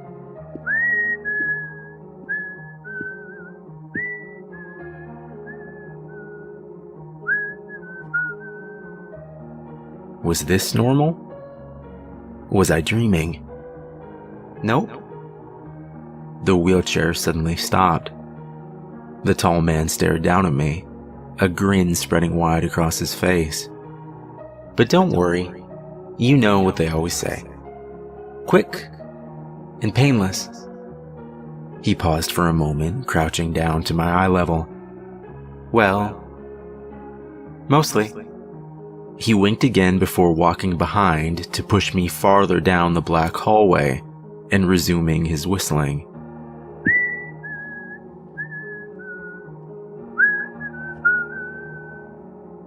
He turned the hand crank that attached to the metal tool controlling my jaw, and I would have screamed in pain if I could have. Though I couldn't yet feel my face due to the drugs, I knew that some damage had already been done. My heart began to beat faster as the dark corridor came more clearly into view. I doubt anyone reading this will believe what I'm going to tell you next, but I remember it clear as day. The walls around us weren't made from wood or concrete, nothing like that. The walls were made of teeth. Small teeth. I know what you're thinking, and the answer to your question is yes. His voice echoed off the walls around us, seeming to come from everywhere. And then we stopped. We stopped in a small room at the very end of the tunnel. Dr. Willie put the brakes on the chair and walked over to a shiny steel table that was pushed back against the far corner of the room. The small amount of light illuminating the room flickered off, and I'm not sure how much time passed. When it came back on, Dr. Willie was standing and holding what looked like some type of saw. Yet that wasn't the worst part. He had transformed into something inhuman, a tall, thin creature in a perfectly tailored pink dress. He had no eyes anymore, and that's when I finally put the whole picture together. He was the Tooth Fairy. Or should I say, a Tooth Fairy. "There are many of us," he had said as he spun closer, still holding the saw and taking great joy in watching the tears begin to stream down my face. I couldn't tell you if it were from the drugs, terror, or both, but I passed out. When I awoke, my mother was standing over me. "I'm so sorry. How are you feeling?" The Novocaine must have still been in effect because opening my jaw to try and speak was incredibly painful. Only a mumbled nonsense came forth. "Don't try and speak," she said. And that's when I noticed that we weren't alone in the room. There was a doctor standing beside her. But it wasn't Dr. Willie. It was someone else. He rested his hand on my mom's shoulder and whispered just loudly enough into her ear that I could still hear him. "We'll have to tell him." I began to cry again, desperately trying to ask what it was that they were hiding from me. "Tell me." It was my mother's turn to cry then, as she buried her head into my chest. "Your teeth. They're all gone," Those words hit me harder than anything ever had. That disgusting creature, perhaps even the Tooth Fairy, had taken every last one while I sat passed out from the drugs. What the hell was I supposed to do now? Dentures, the doctor said, as if reading my mind. Dentures are going to be the best option for... No! I didn't say the word as I was unable to, but a shake of my head and the look in my eyes told them all they needed to know. I wasn't wearing any dentures. I was going to get my own teeth back. I gestured for a pad of paper, my mother taking a moment or two to understand. After she did, I was handed the paper as well as a black inked pen. I wrote quickly. I wrote furiously. I want my teeth back. Honey, I'm afraid that's just not possible. The building has no record of any Dr. Willie, and even if someone were to find him... I slammed the pad of paper down and stared off through the rainy window. Watching the car speed by on the street below, tears began to come easily. Just 14 years old and something precious had already been taken away. They offered me a mirror. I couldn't bear to look. That night when we arrived home, I was given a warm bowl of soup. The worst soup of my life, I might add. I wasn't able to chew even the smallest vegetable, and survived that night on warm chicken broth and Gatorade. My mom kept insisting I settle on dentures, but I had something else planned. Before I go on, you have to understand something. I was terrified of seeing that creature again, but after I awoke from the trauma, there was another feeling as well. Hatred. I hated the thing that had done this to me. I hated that he had taken something so precious. And most of all, I hated that he had done this to so many children before. Somehow I knew what to do. After my mom and dad went to sleep, I was going to sneak out of the house and head back to the scene of the crime. Something told me that the creature that had tormented me would be there, waiting. But I had a surprise for him this time. Or so I thought. Checking my parents' room, I quietly headed back down to my own bedroom and climbed down the gutter drain. I jumped the last few feet down onto the driveway and began to jog down the center of the empty street towards the tall building. Though my parents had been under the impression that I had taken the large dose of pain medication prescribed to me by my newest doctor, I had opted to bury it under my mattress instead. The pain I felt while running down the dark street was intense and sharp, but I wanted to be sharp myself. And the acute throbbing of my jaw was like gasoline on the fire of hatred that was pushing down through my entire body. When I reached the corner of Elm Street, the first wave of fear finally took hold. Staring up at the office building, I saw that there was a single light switched on. I counted the floors. 6, 7, 8. Of course it was the 8th floor. Still, that was why I came here, wasn't it? Taking a deep breath, I walked towards the entrance of the building. I hadn't planned far enough ahead to think about just how I would get into the building at night. As it turned out, that was a problem I needed not solve. The door was wide open. I slowly stepped inside and it closed and locked behind me. There was no turning back now. There were 2 different sets of elevators, though one looked to be out of commission. There were 2 orange cones sitting in front, tied together easily with an overzealous amount of yellow caution tape. Pressing the up button to the other, I listened in the darkness to the faint hum of the machine as it glided down towards me. The door opened, and I let out an audible sigh of relief as I noted the elevator was indeed empty. Jesus, how was I going to fight this thing when I was so afraid? The door closed in front of me, and I hesitated for a moment. Before I could even gather the courage to press the button, The number 8 lit up like a Christmas tree, and the elevator began to rise. As it rose, I got as ready as I could be. I summoned whatever courage I had left, telling myself that if I didn't stand up to this creature and try to kill it, who would? The door opened to the 8th floor, but instead of being greeted to the usual lobby or waiting room, I stepped out instead into a hallway. The hallway, in fact, where I had been pushed against my will. The hallway of teeth. This time, instead of being strapped down and wheeled along the cold floor, I went willingly farther into the tunnel that yet again seemed to go down deep into the earth. Each step brought more fear than the next. And then I heard the voice. "Welcome back," it said, seeming to hold back a soft laughter. Whatever had been lighting the path before me ceased immediately, but I was prepared.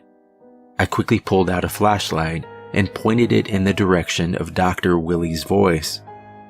You came prepared," he added, this time not holding back a coarse laughter.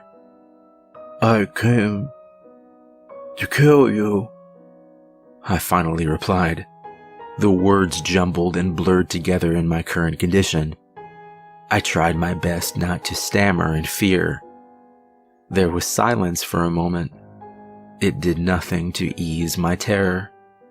Before I could think of my plan of attack, a tall figure in a pink dress came twirling forward out of the darkness. I fell back in fear, and the flashlight slid across the smooth floor towards the creature. It danced towards me, faster and faster. I ran.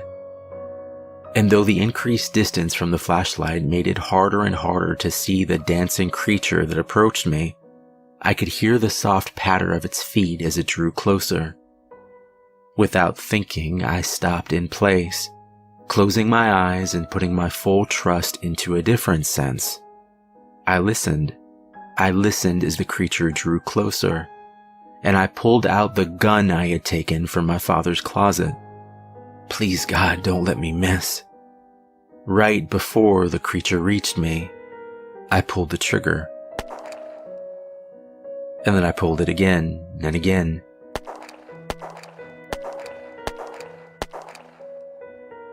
I pulled it until the clip was empty, and then I collapsed onto the floor and waited for any sign of movement, or even worse, laughter.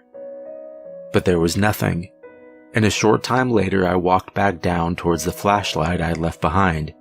Scanning the hall carefully, I saw no sign of the creature that had pursued me. I hadn't killed it after all. I reloaded the gun quickly. Though my cell phone still works, I can't seem to find my way out of the tunnels of teeth. They seem to go only in one direction, down, farther and farther into the earth. And I only have 3 bullets left. I hadn't managed to kill the creature, but I was still alive, and I still had a shot. But how the hell was I going to escape the tunnels? Perhaps I wasn't. Perhaps I was meant to die down here, as the creature had said. But maybe, just maybe, I could take that evil dentist son of a bitch with me. 3 bullets. That would have to be enough. But there was something else too. How long would the batteries in my flashlight last? I guess 3 or 4 hours max. And if I wasn't able to kill the creature and escape by then, I suppose I'd be as good as dead. But if I could find him while the light still shone brightly, if I could find him while the meandering passages of children's teeth could be seen, maybe I could aim truer this time. Maybe I could kill it. Walking slowly around each corner, I turned the flashlight ever so cautiously, hoping I was ready for the creature to appear. Hours passed by quickly, until my watch finally froze at, you guessed it, midnight. Maybe it was my imagination, but it seemed that just as my watch hit that time, the angle of the tunnel seemed to slant even more downwards. No, not my imagination at all, I realized. It was as if the whole world I was in rotated on an axis right at that time, the path I was on now becoming almost vertical. I threw the flashlight into my bag and grabbed onto the teeth around me as strongly as I could. Though I couldn't see without the aid of a flashlight, I could feel a bottomless space below. Please God, let it keep turning.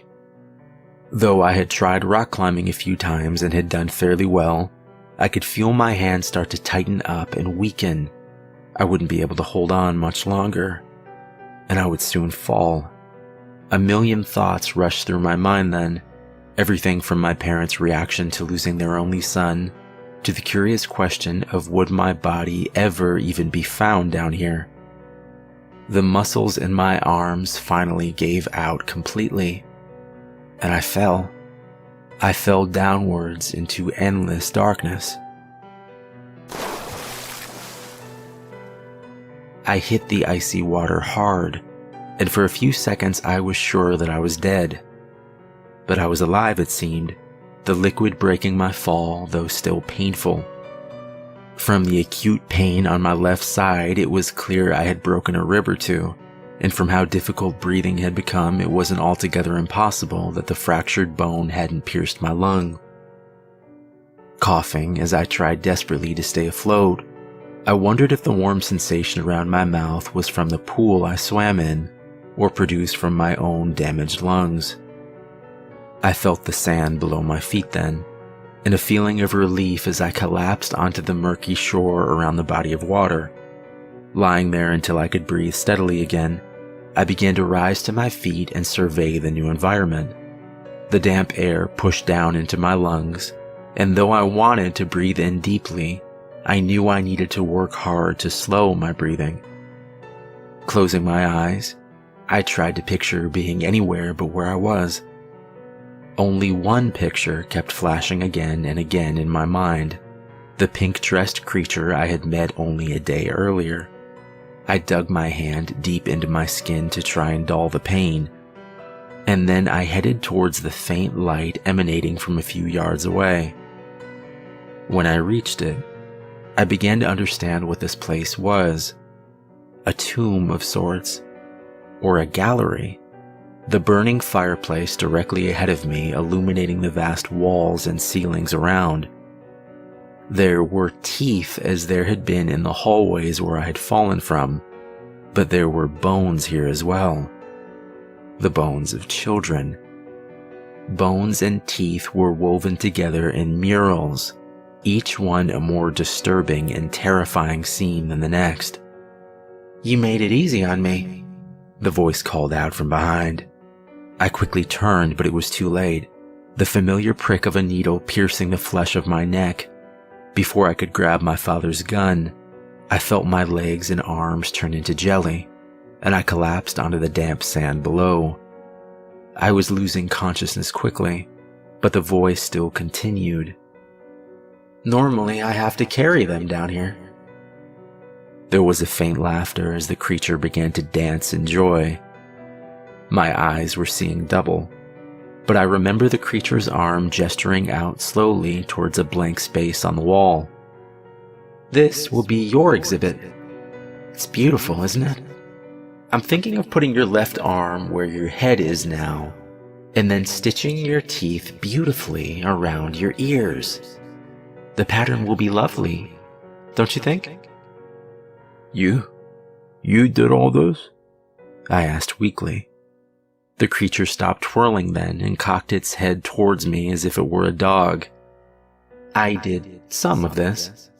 Remember what I told you? There are many of us." It paused for a moment. "Time to die. But don't worry. You'll live forever in a way." For the first time since it had stolen my teeth, I did something I hadn't. I smiled. I smiled wide, and with my smile came a rising laughter. I pulled out the gun, aiming it at the creature, which I now saw 3 of, as whatever medication it had injected me with found its way deeper into my system. 3 bullets. 3 of you, I whispered, before pulling the trigger. The creature's look was more surprise than anger, as the 3rd bullet finally struck true. It fell to its knees, and did something unexpected.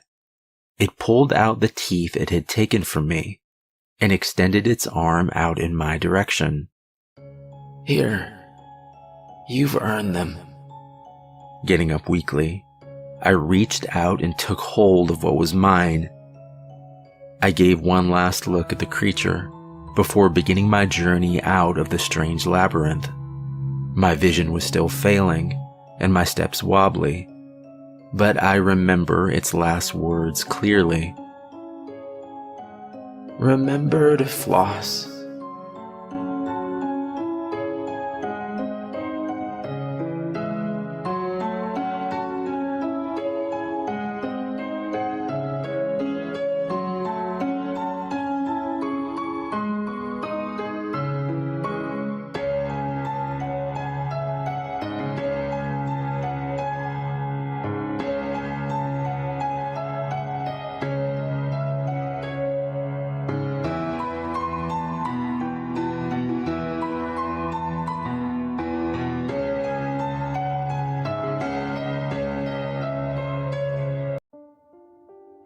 Are your grandparents still alive?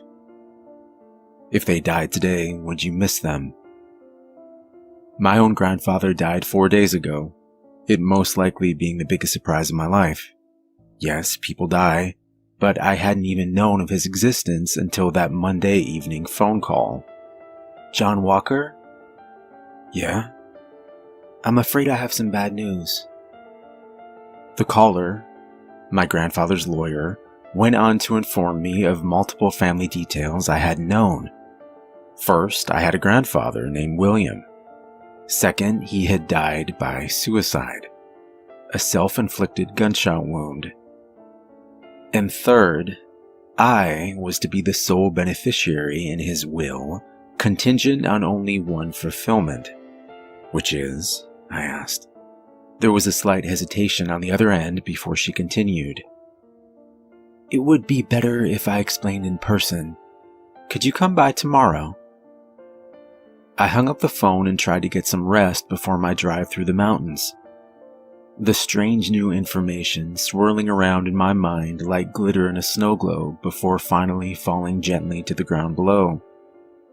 Having been adopted as a child, I had never known any of my real family. Maybe it's better that way.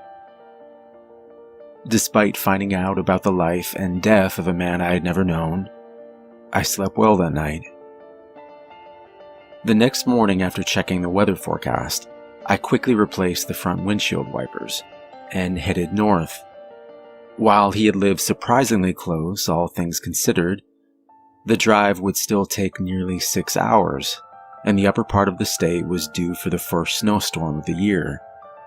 Part of me was looking forward to seeing the area again, my last experience with a white substance being 15 or more years ago, growing up with a family that had taken me in.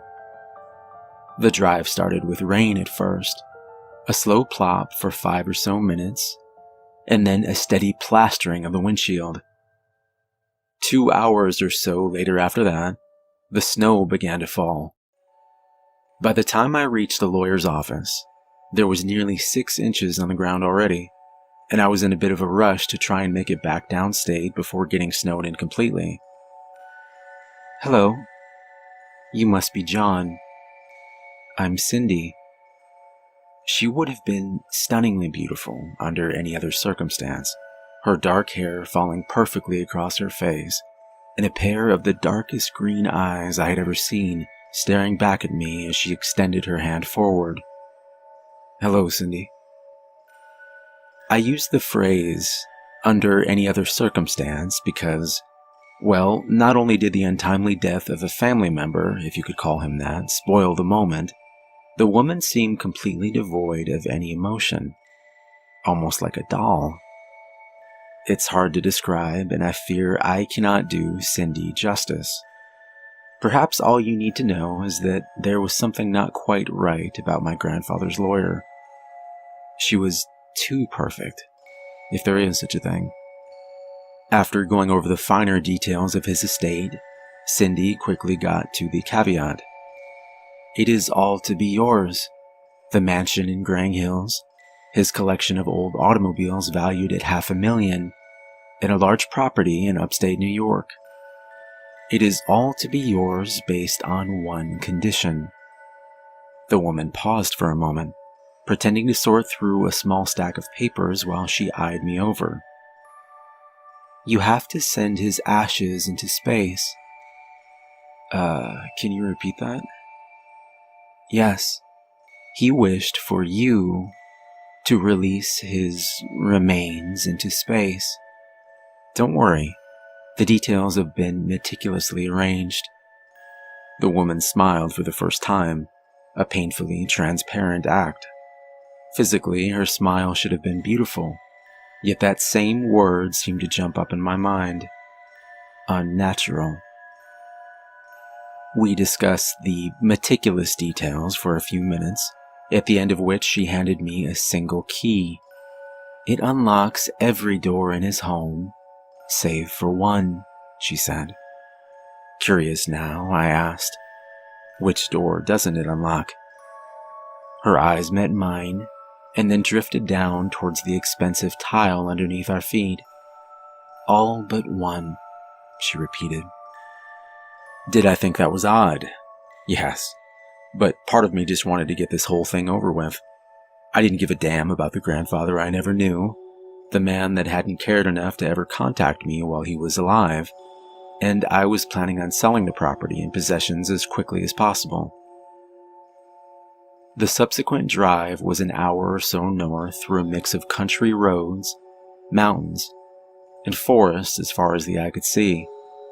It was evening when I finally passed over the bridge, a small sign to the right of it, Grang Hills. At the bridge's end, the road began to slant steeply upwards, so much so, in fact, that I could see the very tip of a mountain that stood in the very center of town. As I worked my way around the twisting roads, the snow began to fall thicker than it had been before. The weather was odd in itself, and I couldn't remember ever seeing snow fade for a few moments and then become a violent storm the next. It was almost as if Grang Hills was its own world apart from the one I'd known. But that was silly. Surely the odd series of twisting roads and foreboding hills were to blame for the rare weather conditions that forced their way against me as I drove upwards. Jesus, how long does it take to reach the top? I noted the time on the dash, 11:27, almost midnight. What happened next was unlike me, to say the least, that as I finally reached the top of the mountain and noted that the clock read exactly midnight, I felt a feeling of dread. I was not religious. I was not superstitious. Yet the feeling had been unmistakable. Midnight. I turned the ignition off with a click, opened the door, and set my feet onto the cold ground. It felt almost familiar, but that was impossible. It was hard to see anything in such darkness, but the top of the mountain seemed far larger than it had looked from afar. A mile in diameter? Maybe more. I would explore in the morning. For now, I just wanted to get some rest. Walking up to the old 2-story home, I found the old key my grandfather's lawyer had given me and turned it clockwise until hearing a click. The door opened easily, creaking softly and showing nothing at first glance.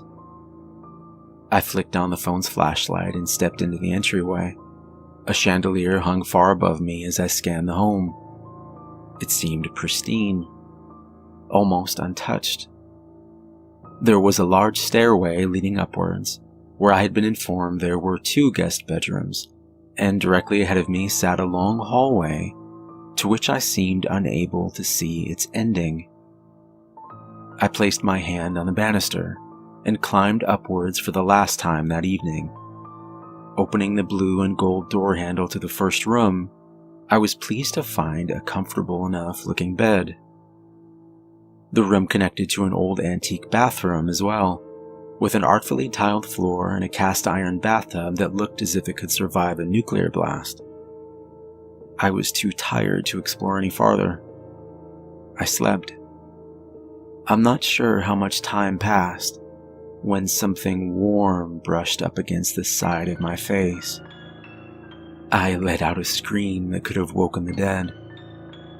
Luckily for me, it didn't. The dead stayed that way. For now, at least. Whatever the hell it was, I swatted it quickly away from my face and jumped out the opposite side of the bed. Fumbling desperately to find the switch to the lamp, I finally flicked it on and saw, to my surprise and relief, a jovial orange cat. Jesus, you scared the shit out of me. The cat's soft green eyes stared back into mine, as if to say, that scared you. You ain't seen nothing yet. Walking over, I gently stroked the top of his head, to which a soft purr was my reply. After that, I got back into bed and tried to drift back to sleep. I did finally do just that, and this time I dreamt. I dreamt of a lake so still and calm that it seemed you could almost walk across it. I dreamt of the orange cat, and the balloon my grandfather had demanded I do my part in sending into space. In the dream, I walked past the water and towards the bright object. In the dream, the balloon wasn't red or blue or green. It didn't have the normal happy enough design you might expect on such an object. My hand reached out towards a single silver post the balloon had been attached to by a rope. Without thinking, I untied it. Without hesitation, the object floated happily up towards a sky filled with clouds. It was then that I finally realized what had been painted on the outside of the thing. But it wasn't painted exactly, was it? There was a face of an old man, his bright blue eyes staring across the distance between us. The man grinned widely, as if pleased, as the balloon lifted farther and farther into the sky. A soft melody began to play in my mind, and then I awoke. This time to sunlight. It was morning, a beam of light passing through the foggy window and onto my face. Looking around the room groggily, the cat that had scared the life out of me earlier was nowhere to be seen. Checking the alarm clock on my phone, I was relieved to see there was still plenty of time. I got dressed, brushed my teeth, and headed downstairs. Part of me wanted to explore the house farther, but the directions had been specific. At exactly 10 o'clock, I was to untie the balloon. Heading out the front door, I was surprised to see the vast body of water before me. It was strikingly similar to what I had seen in the dream. A chill went through me as I walked around its edges. I saw it then from a distance. The bright red balloon she had spoken of. I was relieved to see that it at least was different from the dream. Heading closer, I saw that it was already floating at eye level, the only thing stopping its ascension being a white rope that was tied neatly to a stake below. It suddenly struck me just how odd of a request this in fact was. A man I had never known dying by suicide, and then leaving me his entire fortune, which seemed formidable, in trade for doing one small favor after his death, releasing what I imagined was a very expensive red balloon that would carry his ashes up into the ether, and perhaps beyond. And how odd also that his investment was held so haphazardly to the ground below. I figured that even only a moderate amount of wind would have caused the stake to pull free from the ground, and the balloon would have been released far before I had the chance to do it myself. And why was it so important that I be the one to release his ashes anyway? I guess it didn't matter. People were crazy. And if one odd job was all I need do in return for such a fortune, then I would do it. The balloon itself was secured only a few feet from the rocky lake. As I placed my hand on its smooth edges, a cool breeze fell across water, and it began to snow for the first time that morning.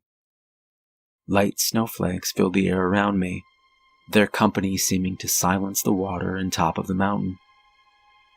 I knelt down, untied the rope that had only contained a single knot, and felt the balloon's weight in my hand for the first time. It was really heavy. How could it be so heavy? It wasn't large by any means, and only contained my grandfather's ashes, for God's sake. Oh God, the clock. I forgot to check the time, I realized, as the balloon pulled up violently towards the sky above. Shit. And why is the pull of this thing so fucking strong? I tried to force it back down using my body weight, acting like a dog or cat that suddenly became dead weight to avoid a bath or visit to the vet. But it was no use. A gust of wind struck the thing again, and I fell forwards into the water just ahead.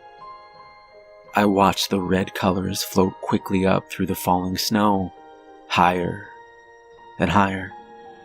Checking my watch, I saw that the time was 9:44.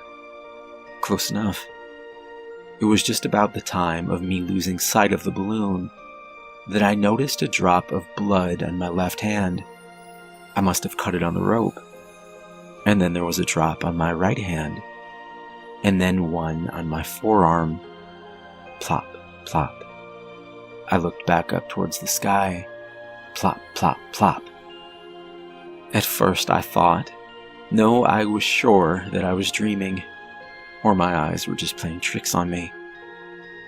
They were telling me that what was once only moments ago a fog of white falling gently from the sky was now replaced by a steady drip of dark red. It covered my arms now completely, and my vision seemed to be quickly becoming a mix of that color. "This way," a familiar voice said, as I pulled my eyes from what I was sure was blood covering my entire body, and up towards her voice. It was the woman from yesterday, her once dark hair now transformed into a flowing sea of red. Without saying a word, I followed her, around the home and through an iron gate behind. "Patentibus," she whispered. The gate opened slowly before her. Yes, I was surely dreaming. The woman I followed through the gate was now completely cloaked in red. The sight of her was magical and terrifying all at once. Yet there was something else that drew my attention away. We were in a graveyard, I realized. Yet that was not what pulled me so. It was the names on the graves. Stephen A. Walker, born September 3rd, 1840, died February 6th, 1907. Linda J. Walker, born January 9th, 1781, died December 21st, 1809. "They're all here," the woman added, pausing for a moment and looking back. The entire family I had never met was buried on this mountain. We walked for a few moments more before coming to the first fresh grave I had seen. Sure enough, William F. Walker, my grandfather. "What the hell is going on?" The beautiful woman replied nothing, only turning to the grave and speaking one word. "Kansurgo." She knelt lower and kissed the tombstone sweetly. I watched in horror as the red liquid, of which I was sure was blood, began to fall more rapidly from the sky.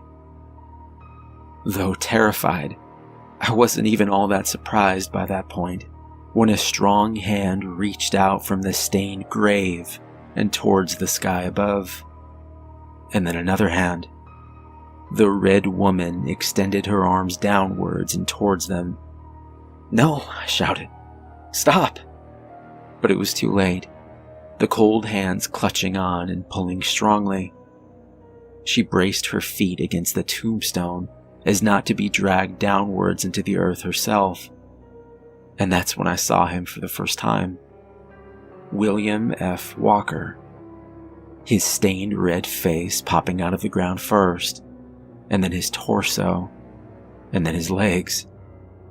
When he finally stepped up onto the ground before me, I watched as he took a deep breath and stared up at the sky. "You've done well," he said, paying no attention to the woman, and instead staring at me. I fell backwards in fear, my body trembling now, and my mind coming dangerously close to snapping. The red rain fell so hard now that I began to sink down into the earth myself. I began to scream as the ghastly figure walked closer and knelt down beside me. "It had to be a walker," he said, his head drifting up towards the sky and his mouth opening wide to drink. The last thing I remember was seeing my dead family claw their way up and out of the now red mud, and my grandfather's hand reaching down and taking mine. His eyes glowed a bright yellow that filled my heart with fear. Yet I was mesmerized. I stared back into them as he spoke 5 words. "We have work to do."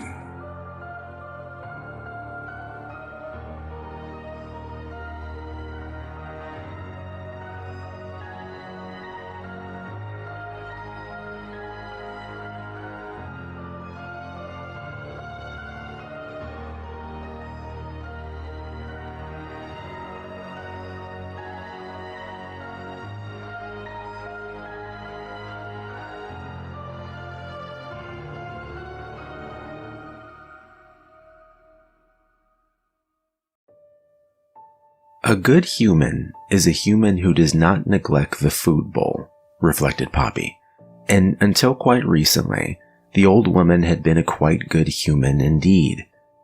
In the previous months, however, she changed, and daily feedings became weekly feedings, which in turn became sporadic occasions with no rhyme or reason that the cat could decipher.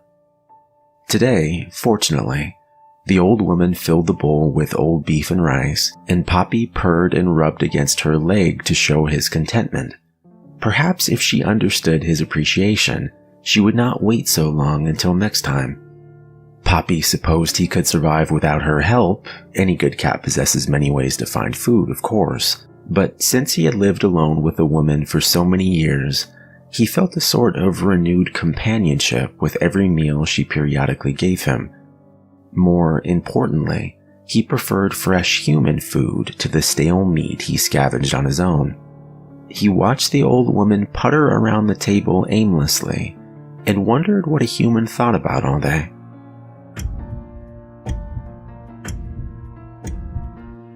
Noticed a cup on the table. Rose frowned. About half filled with water, the cup sat near the table's corner, and she could not recall placing it there. Michael had doubtlessly left it out. He always forgot his things around the house. She picked up the cup and placed it in the sink. She lifted the oil lamp to guide her way in the dark, and she slowly paced down the hallway. Her hip gave her a throbbing pain today, and she wished she could see a doctor about it. As she powered through her discomfort, she nearly stepped on the cat and shooed him away with the side of her foot. He scurried off into the shadows. Eventually, she found the pantry she sought out and grabbed a can of beans from the upper shelf, one of the few cans remaining. Carrying the can in one hand and the lamp in the other, she returned to the kitchen. Rose noticed some water on the table as she set the lamp down. With her sleeve, she wiped up the moisture, figuring it resulted from the moved cup's condensation. But after she found a can opener to open the beans, a droplet plopped down onto the table. The woman looked up, realizing the ceiling must have sprung.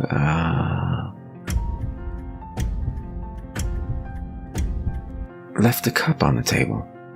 Rose moved the mostly filled glass over to the sink. Michael must have forgotten about it at breakfast time. That was like Michael, to forget his drink out on the table. The oil lamp dimmed in her grasp, so she hobbled over to the closet to search for some more fuel to fill the lamp. She missed the days when the bunker's electric lights worked properly, but something must have happened to the generator. Rose would ask Michael to look at it later. Maybe he would be able to do something about the food supply too, as she began to grow concerned over the diminishing stocks. No use worrying about it, she told herself, and carefully poured fresh oil into the lamp, the sole source of light down beneath the ground.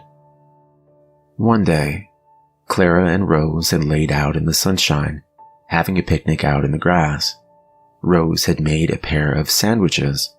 She had filled her own with tuna and Clara's with turkey, since the young girl had never liked tuna much, and they had brought along a bag of fresh strawberries from the farmer's market. Clara set a strawberry in the dirt and watched the ants come to tear off morsels they could carry back to the colony. Rose missed feeling sun on her skin. Down underground, she stepped away from the closet, passing a jagged corner of the metal wall, upon which she had duct-taped a blanket to soften the sharp edge. Returning to the kitchen, she noticed water dripping onto the table. She looked up towards the ceiling, and not seeing anything, slowly climbed onto the table to claim a better view.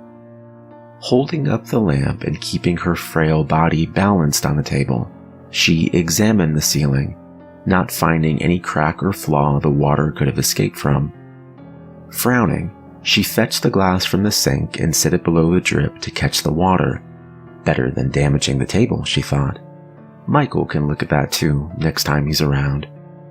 Or maybe he would be... Left a cup out. She picked the glass up, which looked mostly full of cola. Michael probably left it out after lunchtime. That was like Michael, to forget his drink out on the table. She dumped the contents down the drain and left the glass face down in the sink. Poppy meowed. Rose almost jumped, not expecting to see the skinny black cat watching her from the darkness. His eyes glowed golden in the lamplight, and he looked a bit like Maxine had. When Rose brought Maxine to the bunker so long ago, she had no idea of the litter of kittens that would soon follow. Cut off from the outside world, Maxine's descendants had grown inbred and sickly, and only Poppy remained. He meowed again. I just fed you this morning. Don't be pushy. Looking bitter, the cat prowled off, disappearing into one of the thin vents.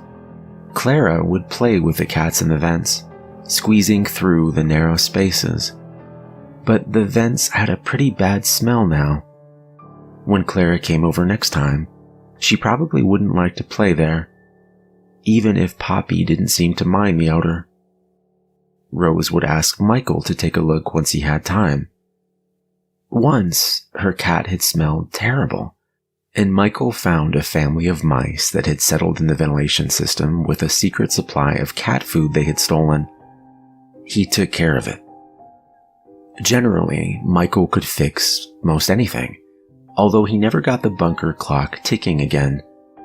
In the early years of their marriage, he would hide out in the garage working on engines and small appliances for some extra money. He treated her poorly in those days, generally neglecting her and disappearing for days on end. Still young and clueless, Rose thought all husbands behaved that way. But his behavior eventually wore her down all the same. She called her sister one night, packed her things, and left for the bus station.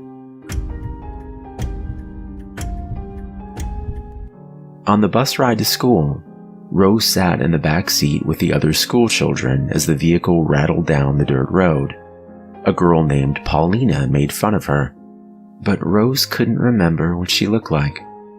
Embarrassed, Rose tried to ignore the bully. She drew in her notebook, sketching a castle in wonderful colors. Poppy meowed once more. "I just fed you. Don't go trying to trick me like that."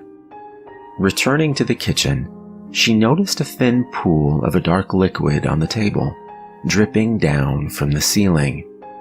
Rose climbed up on the table and noticed a layer of mildew that leaked steadily. After digging around for a towel, she scaled the table again despite her aged hip, and... doing there, she moved the cup of cold coffee off the table.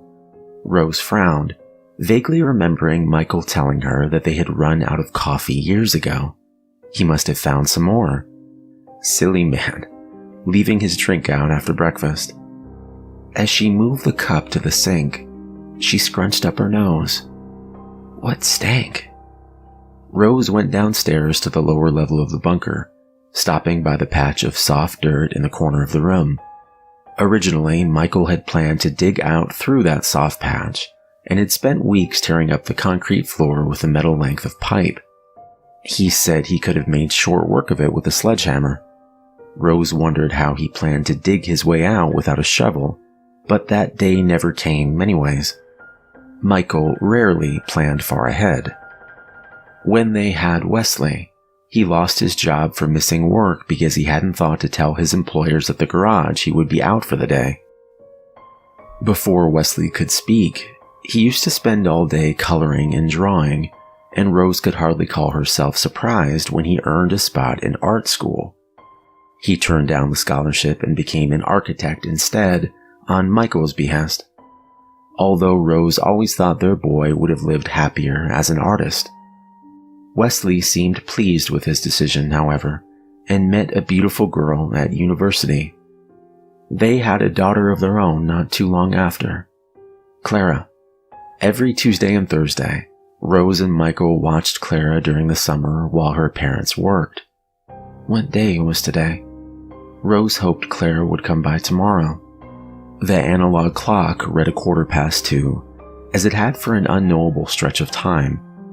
With no way of discerning day from night, Rose simply slept when she grew tired and ate when hungry, and she had long since lost track of the calendar. Michael had initially scratched tallies down in a notebook somewhere, but eventually that grew more disheartening than helpful. They gave the pages to Clara so she could sketch to entertain herself. Holding her lamp ahead, she strolled to the bathroom. She passed by the sharp corner of the wall that she had taped a blanket over to cushion. The pipes rattled when she flushed the toilet, and the water had a rusty red tinge to it. Ignoring the sight, she washed her hands in the small sink, the sound of running water echoing through the spacious bunker. Living like this for however many years came with an indescribable loneliness. But Rose rarely remembered she was alone anyways, so it didn't matter much. A moment of clarity came to her then, and she stared into the dark emptiness of the bunker. The stale air stirred gently from the vents. She could hear the fans buzzing. That sounded wrong, so she would have to remind herself to ask Michael to take a look at the ventilation later. Generally, Michael could fix most anything. She turned the lamp off and returned to the kitchen in the dark. Hearing the gentle tap of dripping water, she flicked the lamp back to life, spying a dark liquid settling into a pool on the table. Fearing damage to the wooden surface, Rose hurried to find a towel and wiped out a mess before setting out a cup to collect the leaking water. Looking at the towel, she found it stained a black with the slightest tinge of red. She examined the ceiling to find it covered in black mold. The liquid dripped from the mass of fungus. How could she clean that up? Maybe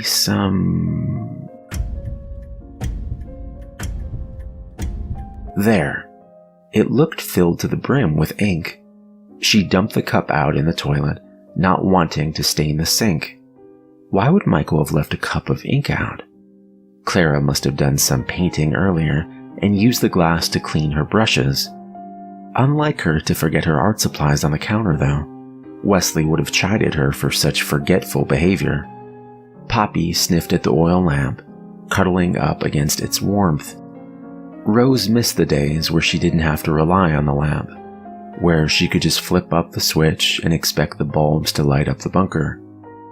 One day they stopped working, and no matter how long Michael toyed with the generator, the electricity refused to flow. Light became another resource to conserve, and they spent the days in darkness unless absolutely necessary. Now, Rose realized the remaining fuel would likely outlive her, so she began to burn freely. The light reminded her of the gas stove in the house, and she recalled making a turkey supper for Thanksgiving when Michael's family came over. Rose had never baked a turkey before and dried it out to a crisp, so Michael's mother had thrown her portion away. Not even making it to the pumpkin pie, Rose excused herself to cry in the bathroom. The cat licked itself in the lamp's flickering glow. Throughout the day, she would clean up after the cat whenever it decided to relieve itself. Rose had nothing to use as litter down in the bunker, so there didn't seem much of an alternative. The woman missed the fresh air and smell of their home on the surface. Michael and Rose looked at the house only once before they made an offer. The widow who owned the place told them about her husband, who had returned shell-shocked from the war and put together a fallout shelter beneath the hillside. They hadn't understood the amount of work the veteran had put into assembling the bunker, huge enough to house his entire family indefinitely in event of crisis, as long as needed. Rose remembered Michael checking out the bunker after they moved in and how he returned to her awestruck by the scale of the underground shelter. Despite its size, the bunker began to feel small by the second day below ground. At times it became terrifyingly cramped, and with Rose, Michael, Clara, and Maxine all shut away, they constantly found themselves stepping on each other's toes. The smell of human odor overtook the small space. Still, Clara smiled, and she retained her positivity right up until the end. Rose shuddered to think when Clara's cut festered and the infection grew. The girl contorted as the muscle spasms worsened. She would wail in pain, and neither Rose nor Michael could do anything for her. The veteran who built the bunker must have put antibiotics somewhere, and Rose and her husband scoured the place day and night. They found nothing. Clara's fever overtook her, and Michael buried her in the soft patch of soil in the lowest level of the bunker. Wordlessly, they set a crucifix into the dirt, held each other tight, and sobbed. The first time he held her had been in the dance hall where they met.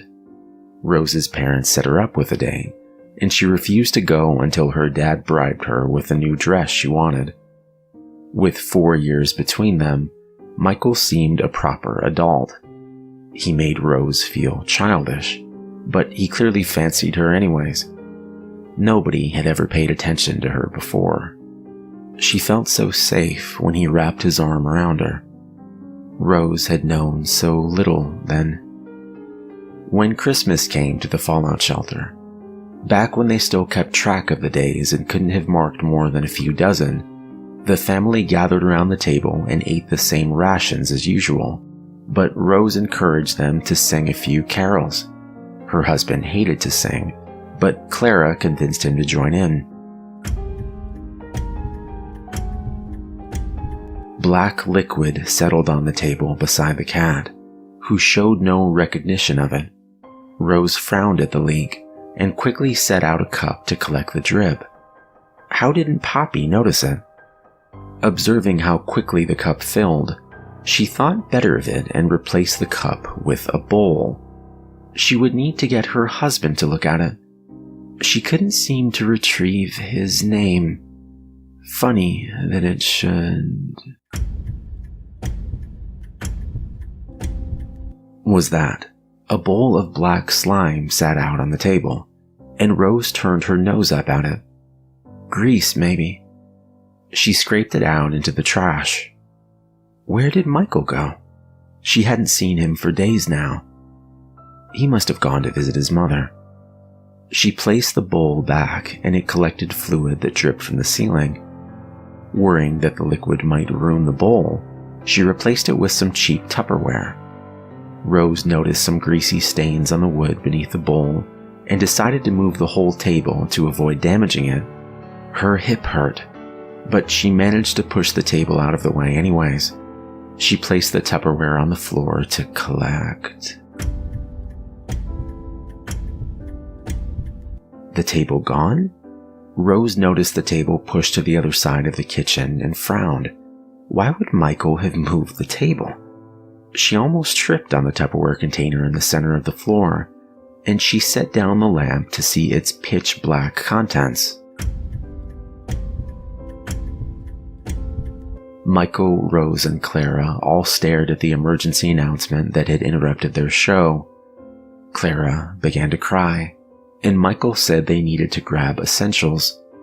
Civil alert sirens blared in the distance as Clara collected the toys and clothes she deemed vital. Michael raided the pantry for fresh food, and Rose herded Maxine into a box and grabbed his cat food.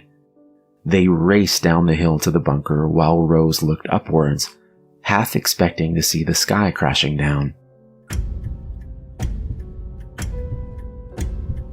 Don't complain, Maxine, Rose said to Poppy as he meowed at her, and she glanced at the thin black cat. But it looked very different now. For the last few days, the cat would moan at the vents, like it wanted to alert Rose to something there. It stopped without reason. After they entered the bunker, the ground shook, and the door refused to open. Rose sat at the bus station, prepared to leave her marriage for good, but a car came roaring up.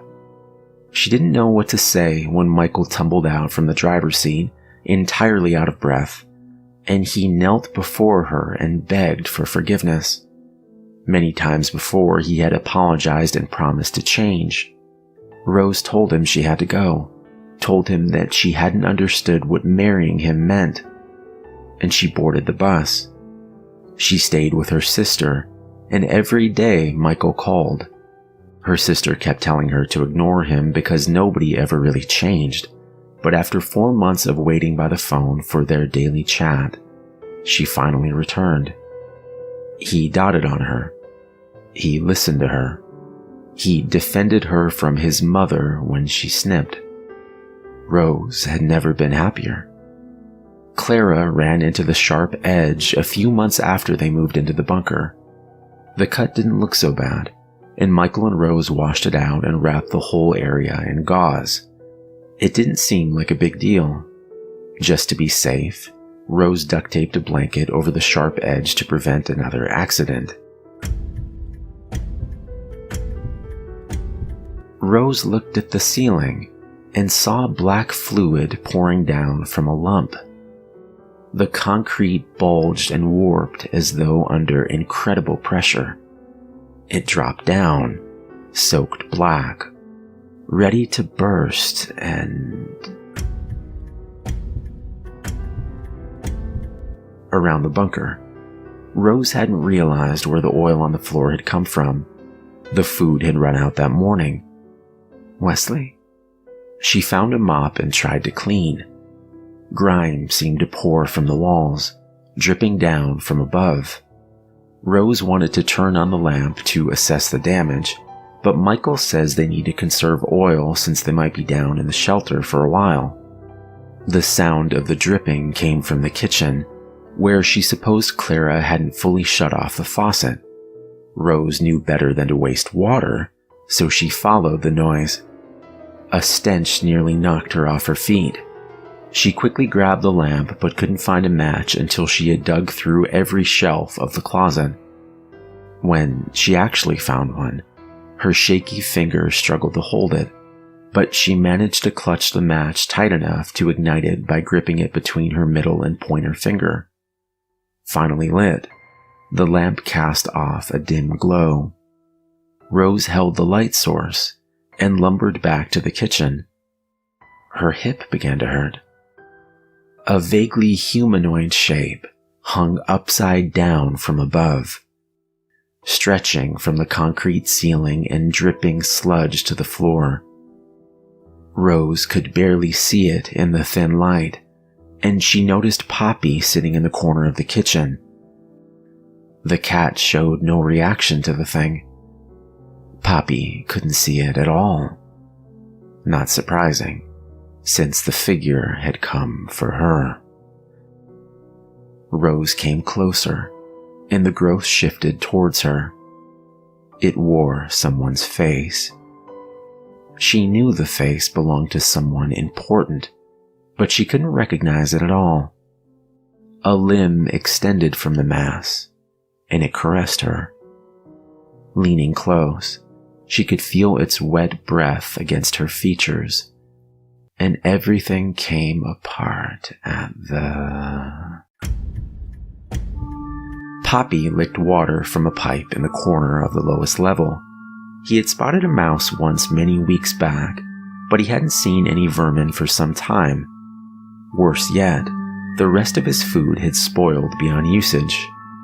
As hunger gnawed at the cat, Poppy visited the human. He stopped by occasionally to check up on her, but she just sat in the corner of the kitchen, entirely immobile.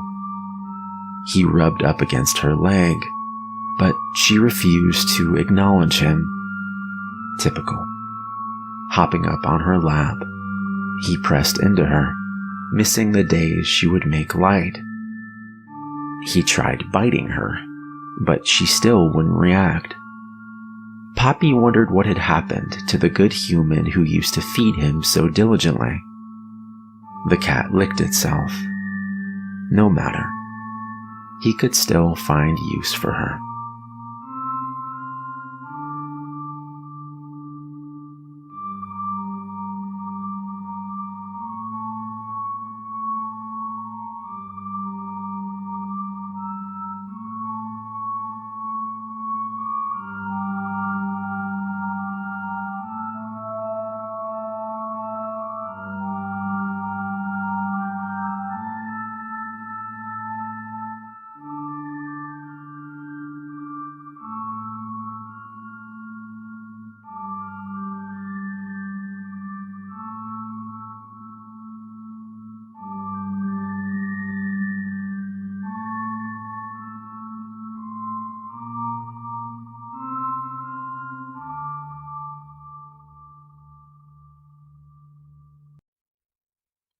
I've been in the mood to read something that truly scares me.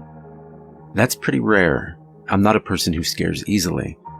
It's possible that some modern writers are told to dial it back when they write scary books, because who knows? A kid could be reading them. I don't know, but I do know that I've been feeling the lack of genuine scares lately. So I went to my local used bookstore and browsed the shelves in their horror section.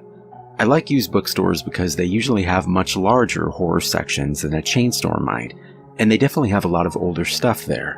Stuff you will never see on bookshelves in modern bookstores anywhere ever again. I happened upon this book almost by mistake. It was one of the last ones on the shelf, and it was shoved behind some others, almost like the store wanted to hide it. One look at it and I knew it was old, quite possibly a first edition. The book was clearly first published long ago, and this one had been well loved. Its pages were yellowed, dog-eared all over the place. The cover was peeling up and near to falling off. Actually, the cover was what caused me to pick it up. There was a precious little description on it. Other than its title and the author's name, the front contained no information, and on the book cover there was simply a Yeats quote. The darkness drops again, but now I know that 20 centuries of stony sleep we're vexed to nightmare by a rocking cradle, and what rough beast, its hours come round at last, slouches towards Bethlehem to be born. That poem always gives me the shivers, and I was impressed by the decision to put it on the back. The first page had an excerpt, and it seemed to be about a farmer and his haunted scarecrow. That really didn't sound too horrifying, but if the cover made me pick it up, the quote is what made me take it to the cashier. At worst, I would have wasted $5. At best, I might have a genuine undiscovered classic on my hands. The cover of the book made it feel both ancient and timeless. It was very simplistic, but it evoked something in me. Some primal feeling that I found impossible to ignore. I might be making too much out of it, but I got a sense of foreboding looking at that cover. Modern novels tend to go all out and create an image of a monster that might be found in a special effects-laden, big-budget horror schlock fest designed to do little more than get teenagers in the seats. This cover was far more minimalist, but conveyed more of a sense of unease in me than a million Killer Scarecrow movies ever could. So I picked it up and I brought it home. I'm only a few pages in, but already starting to feel like I've made a mistake. I've never heard of R. Scabry before, but from the first few pages, he doesn't strike me as much of a writer. He goes pretty light on the scares, and when he does try and scare you, he uses a torrent of cliches that I doubt would scare a 5-year-old. I'm being a little more forgiving, though, because the book isn't very long, and it's not unlikely that these cliches weren't cliches at all when Scabry was writing them. Hell, he might have intended some of them. The story, believe it or not, spends surprisingly little time out on the farm, or anywhere near the titular scarecrow. It's actually strangely political. Mostly about this 50-ish farmer named Fenton McCall and his tireless efforts to throw the local farmers union rep out of the town, because he doesn't feel that they'll be fair to the workers. At least that's mainly what it's about in the first 3 chapters. The only time the scarecrow itself makes an appearance is at the end of chapter 1, wherein McCall has just finished setting it up, and thinks to himself that it's a mighty fine scarecrow. That's literally all the scarecrow action we've gotten thus far. There was one scene that was slightly unsettling, wherein McCall, who has been depicted as a stern but loving husband, snaps at his wife when she asks about the assembly meeting he's just come home from. Just that one part, that's all that's gotten under my skin. And even then it was less about the out-of-character behavior and more just a sense that scene gave me that not all is well. Update. As it turns out, I was right about the scene being meant as unsettling. It's becoming clear as I read that Fenton McCall is slowly losing his mind. That's kind of more like a horror story, but still not particularly frightening. What does it have to do with the scarecrow, you ask? Well, as McCall's madness grows, he begins to imagine the scarecrow talking to him and following him as he does his work on the farm. It whispers horrific ideas, or at least ideas that Scabry clearly hopes you'll find horrific, in his mind about murdering his nagging wife and burning down the town assembly hall at the next meeting. However, there was one thing I wasn't prepared for. The book is illustrated. I'm not kidding. I don't know how I missed that when I flipped through the book at the store, but there it is. The art is something special, not at all in tune with the rather boring book.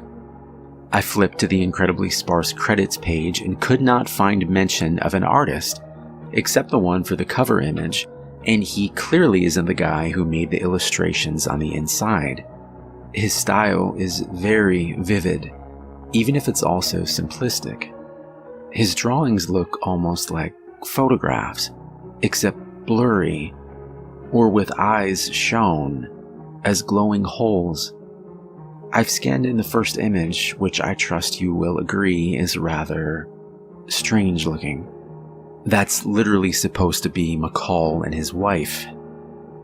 Yeah, I don't get it either. There's nothing scary about this scene in the book. They're just walking home from church and discussing the Union leader. But this is how our illustrator chooses to convey that scene.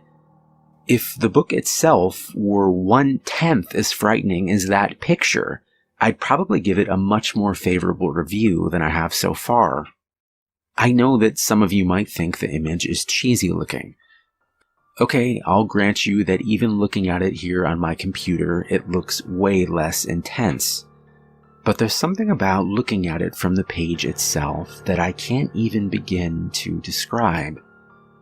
A feeling like they're looking at me.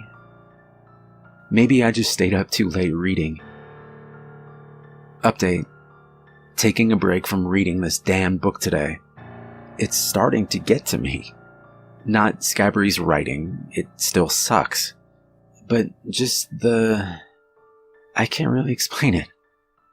There's more pictures in the book than I realized. I'm not going to upload any more of them for now because I'm having a hard time bringing myself to look at them. It's not so much what's in them as what feels like is there behind them. Whatever it is, I don't like it. I'll say this, the story has taken a strange turn. It's still barely talked about. But Scabry at one point has the Scarecrow, while talking to McCall, make mention of they, as if he has someone he's reporting to behind the scenes. I don't want to dig out that passage right now, because when I read it, it gave me a chill. There was a picture on the next page, and somehow I knew that they, whoever they are, were in the picture. It only showed 2 young girls, but I could sense them in the picture just the same. That's enough of that. I sound paranoid or something. It's really not as bad as I'm making it sound. Not really. I decided to Google our Scabry today, see if there's anything else he's written. Literally only 3 hits came up. I'm pretty sure I would get more hits if I Googled my own name. The first hit was a used book site that had once been selling Scarecrow, but it was out of stock and the site looked like it hadn't been updated in years. The second hit was a dead link, which was too bad because it looked like it might contain the most actual info about the book. Maybe it would even tell me who did the artwork within the book. The final hit was a pure black page, and the wait circle kept spinning in the center as if it were loading a video or something. I waited for nearly 10 minutes, and while no video loaded, I could swear I heard whispers coming out of my speakers. They were low, and I could never make out what they were saying, but I could hear them, even as the circle kept spinning. Now, here's where things get weird. I went back to the search page later on because I was going to try and let that page sit there as long as it took to load, but the hit wasn't there anymore. The first 2 useless links still were, but not the last one, which was the only one that I seemed to get any kind of result from, even one so unsatisfactory as a blank page attempting to load a video. So instead, I Googled the name of the publishing house that printed the book, Margrave Press. I got tons of hits, but when I put the name in quotes, only 2 pages of hits loaded, and only 1 hit seemed to have anything to do with a publishing company. It makes a brief mention of a guy named Tom Harkey, who worked as a copy editor at Margrave Press for a short while in the 60s, before leaving for Bantam when Margrave went under. I Googled Tom Harkey, who has his own page with contact info, and so I sent him a short email. It went like this. Dear Mr. Harkey, I recently picked up an older, used book that was published by a now defunct publishing house that you worked at until it closed. Do you remember much about your time at Margrave Press? If you do, I hope you can give me some information about a writer named R. Scabry, who wrote the book I'm reading. It's a horror novel called Scarecrow. Specifically, I'd like to know who it was who contributed the in-book artwork for the book, as it's very well done. But I can't seem to find the name of the artist, and online info doesn't seem to help either. Any help you can offer on this would be greatly appreciated. I also decided to Google Wesley Childs, the artist who did the work for the front cover. He also has a website, but nowhere on it did I see the simple yet evocative picture he had done for Scarecrow. In fact, nothing he had up on his website looked much like that. We'll see if I ever hear back from either of them. Update. Well, I am almost halfway through the book now. I decided to keep reading despite any misgivings I felt the other day. Scabry's skills with prose and dialogue haven't improved, but the story has taken a much darker turn. I guess I understand a little better why Yeats' The Second Coming was used as a quote now. As McCall's madness grows, the more he starts speaking in poetic gloom and doom language, like the poem. He even quotes it a few times. At one point, he screams at the man leading the town assembly meeting that the best lack all conviction while the worst are full of passionate intensity. He turns murderous later and finally kills a fellow farmer, one that was the most outspoken that the Union should be formed. And just before slitting his throat, hisses at him that things fall apart. The center cannot hold. My first reaction to this usage of the poem is to say bullshit. Because honestly, it's like Scabry just liked the poem and thought it sounded scary, so he decided his murderous farmer would start spouting passages of it. There's no clue elsewhere that he's the kind of man who would even read Yeats. However, there is an apocalyptic tone to the poem, and the Scarecrow has an apocalyptic tone when he speaks to McCall. He warns him that the tide is turning, and soon all innocence will be drowned, which also comes from The Second Coming. Somehow Scabry's able to make the lines sound like the Scarecrow came up with them. Maybe he's not as bad a writer as I thought. Also, those pictures keep appearing. I swear earlier today I flipped ahead 5 or 6 pages to see when this chapter would be over, and there weren't any pictures. Just now I flipped to the 3rd page, and I was greeted by this.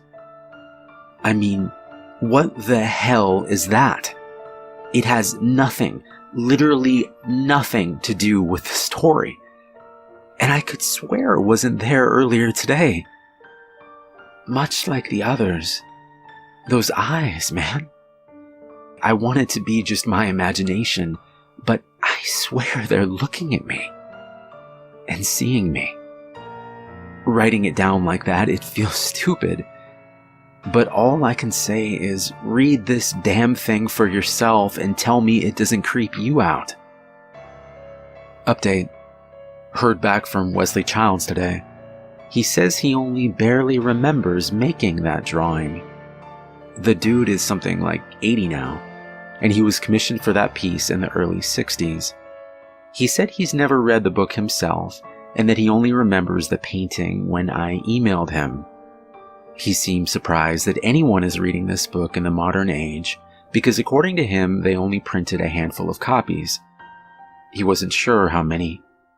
He was not aware that anyone was hired to do in-book artwork, or even that there was any. That inspired me to try and get a hold of Tom Harkey again. I decided it had been long enough that I should have at least gotten a formal response. So I sent a quick email to him asking if he'd had time to consider my request. Almost immediately, and I mean like 5 minutes after I hit send, I received this from what I guess is one of his staffers. Do not attempt to contact us again. We are blocking your email and your IP address. Farther attempts at contact will be considered harassment and will be dealt with by the proper authorities. Whoa, I wasn't expecting that. I mean, I waited a week between emails and I was pretty polite both times. I'm trying not to read too much into that. I went back to the book today, still not sure if I had the constitution to keep reading it. I don't want to see those pictures again. I don't want to feel them looking at me. The Scarecrow is not actually speaking to McCall, but it's clear that something is. Every time there's a mention of them, the next page has a photo of those strange, silhouetted people, and I have to believe it's just the way the artist had with his work that makes me sure that something is watching me from behind those pictures. Update. Okay, I'm sorry for the tone my Review As I Go read has taken. I am trying very hard not to let my concerns show in my posts, but it's slipping through. I haven't had the strength to pick up the book since the last time I wrote. I got worse after receiving a second email from Wesley Childs. He apologized for lying to me and told me that the reason he didn't remember the Scarecrow painting is that he had purposely tried to forget it.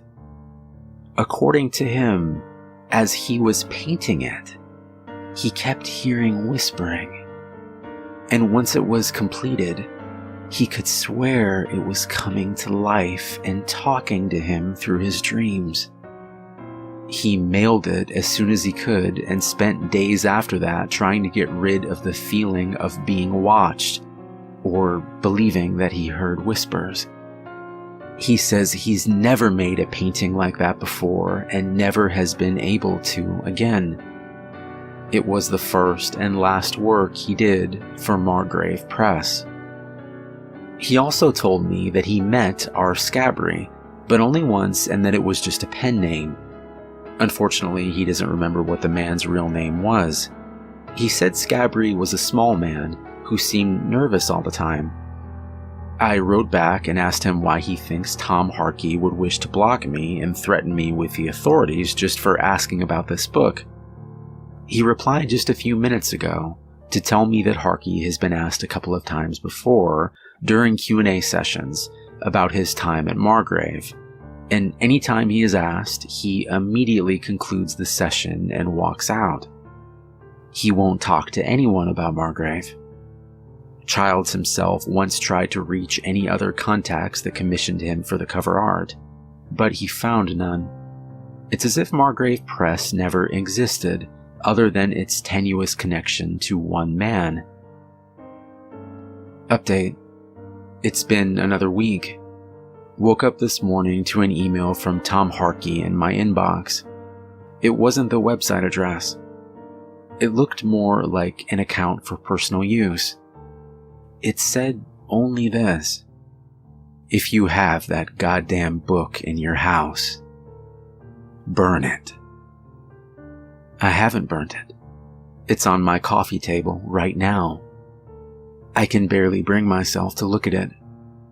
Whatever is seeing me through the book can now see me even when it's closed.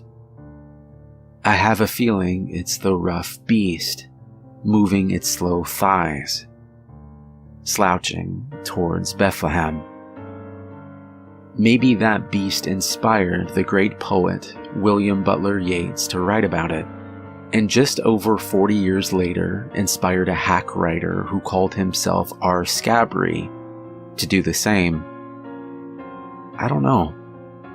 I don't care anymore. I just wanted to stop talking to me. Update.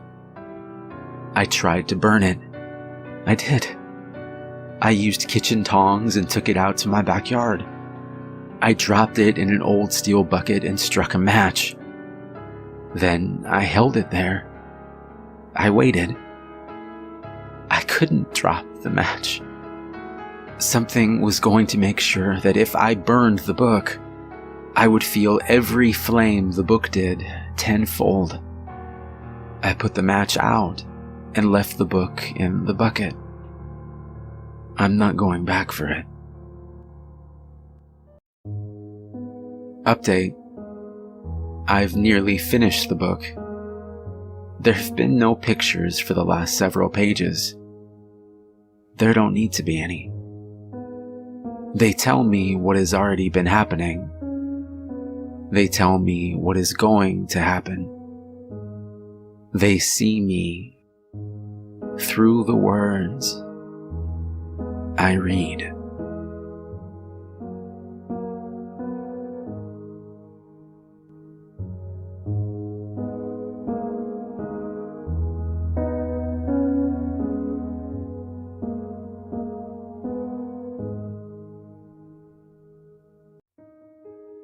This story is a retelling of something that happened to me when I was just 7 years old.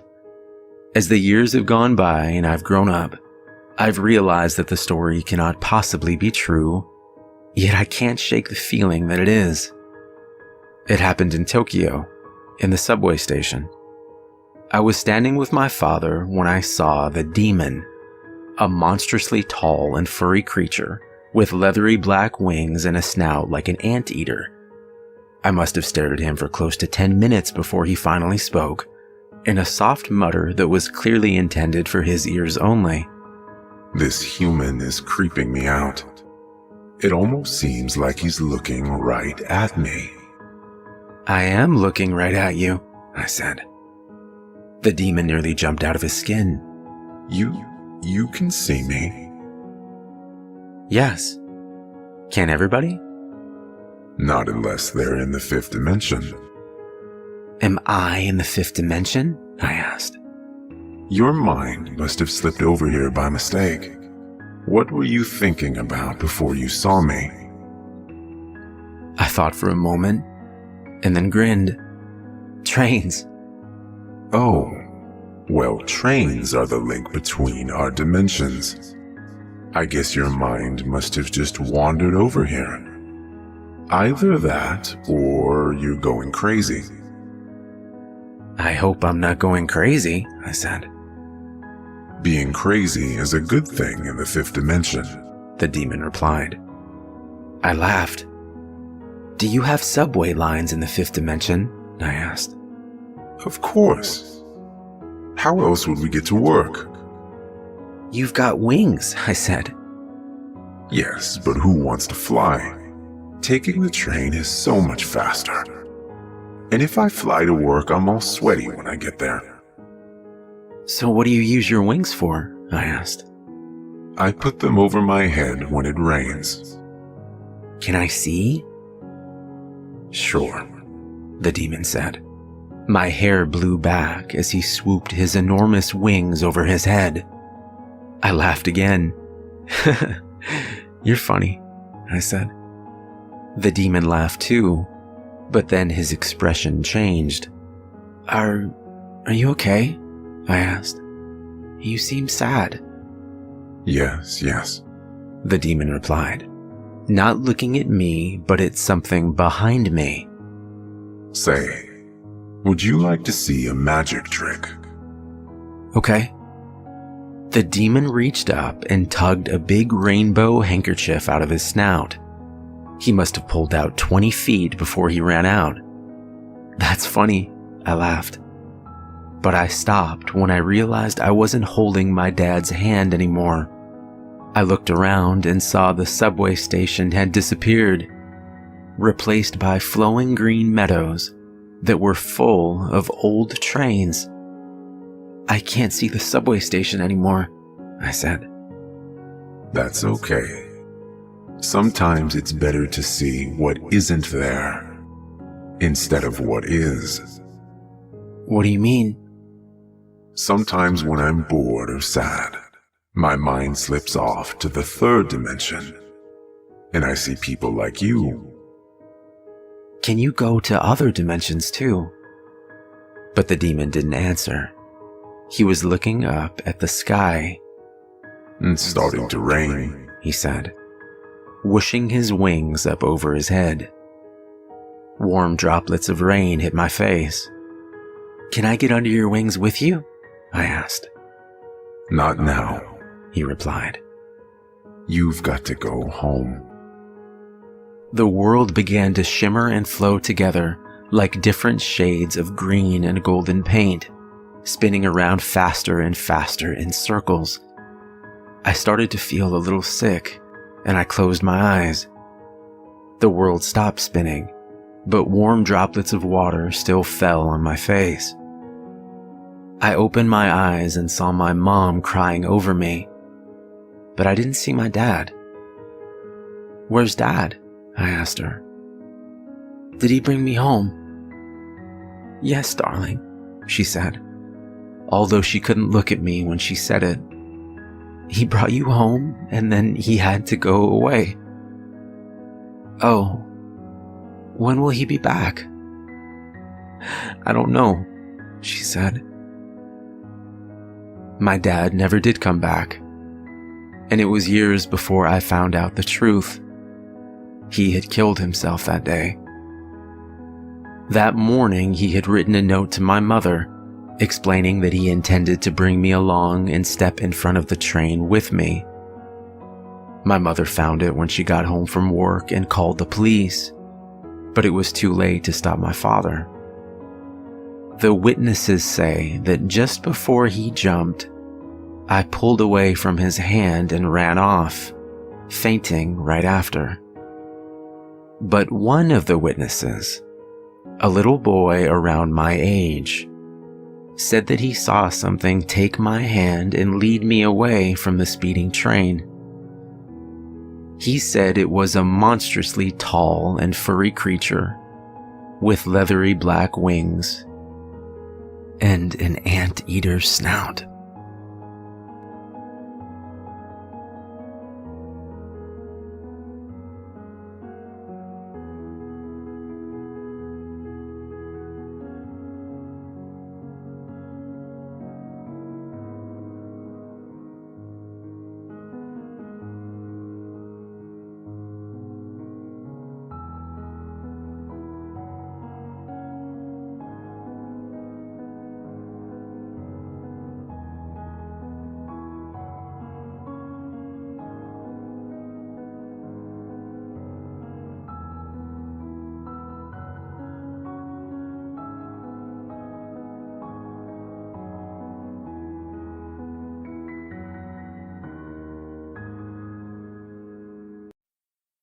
They were cheering when he jumped, but he did not come up again.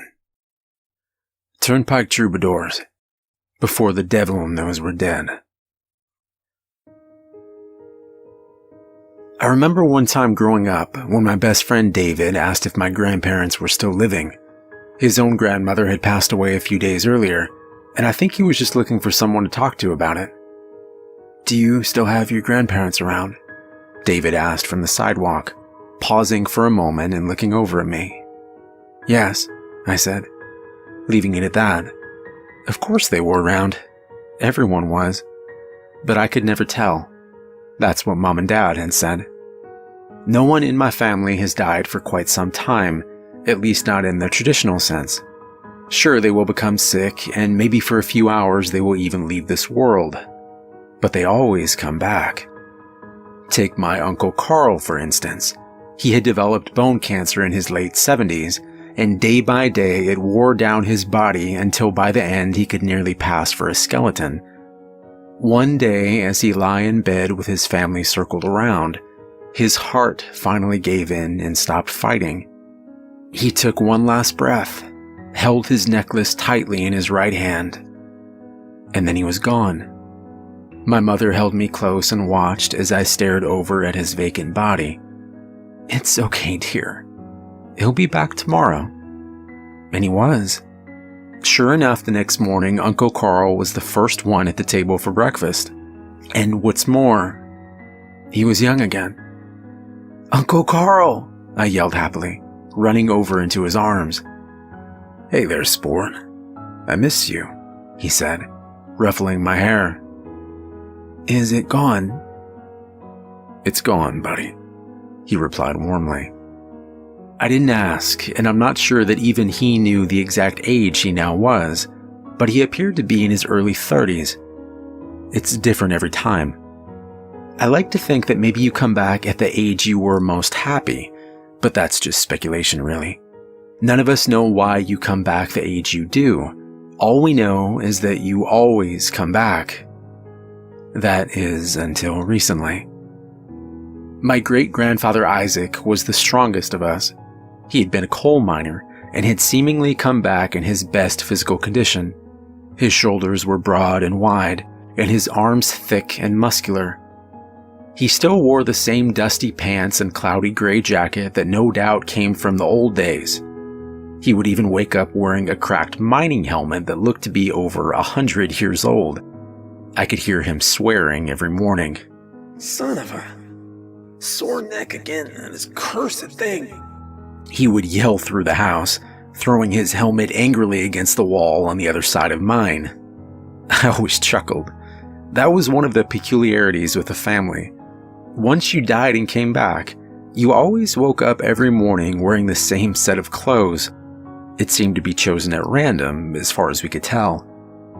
I was particularly embarrassed one day when, upon entering my great-aunt Natalie's room, I found her wearing a bright red negligee and a black top hat. Needless to say, I left the room immediately. I'm not gonna ask about that one.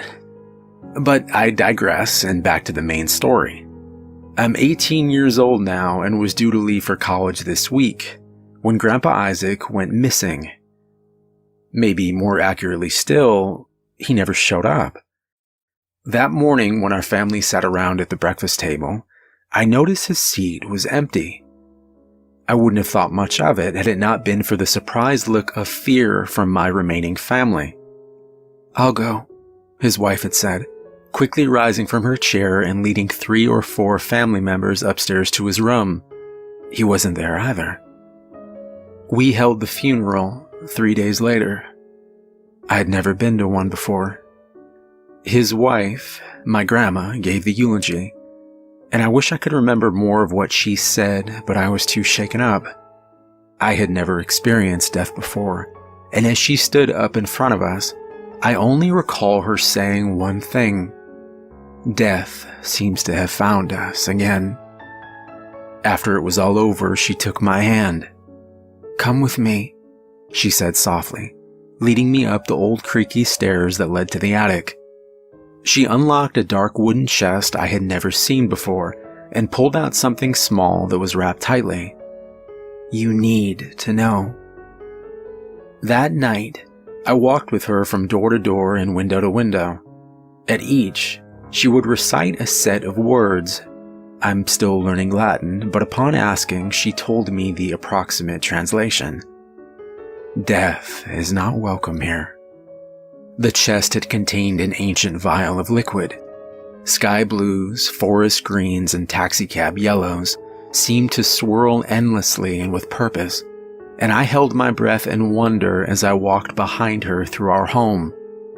She would recite the words and then close her eyes, dip her index finger into the old vial, and use a small portion of the liquid to draw a small symbol. The liquid seemed to glow more brightly upon contact with her skin, and when the symbol was drawn completely, it would shine as well. We double-checked that every door and window was covered. They were. Upon our completion, the rest of the family was then in charge of taping up the windows with dense black paper that made it impossible to see through to the outside. That night, as the last of the sunlight began to fall over the mountains, we locked the front door and checked it twice. My grandmother sat down next to me. "There's one more thing." "What is it, Grandma?" She looked towards the closest window, and then back at me. "Whatever happens tonight, whatever you hear, never look outside. It's better you don't think of such things. Just promise me." I looked back at her. "I promise." "Good," she smiled. "It's gonna be all right, dear." That evening, as my family and I stayed up to keep watch, the night seemed to pass like any other.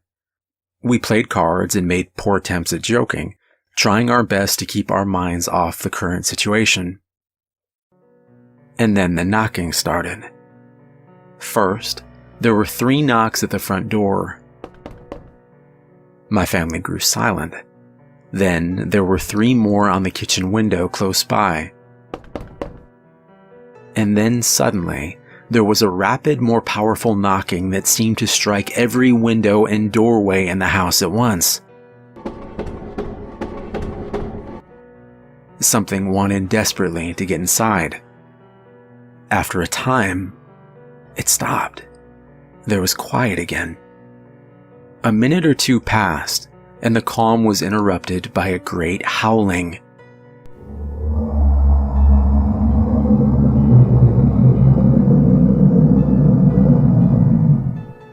Our heads looked up almost in unison towards the ceiling as we strained to hear the distant noise. It came from directly above us, far off in the sky. The howl could be heard echoing throughout the house and seemed to shake the very foundation.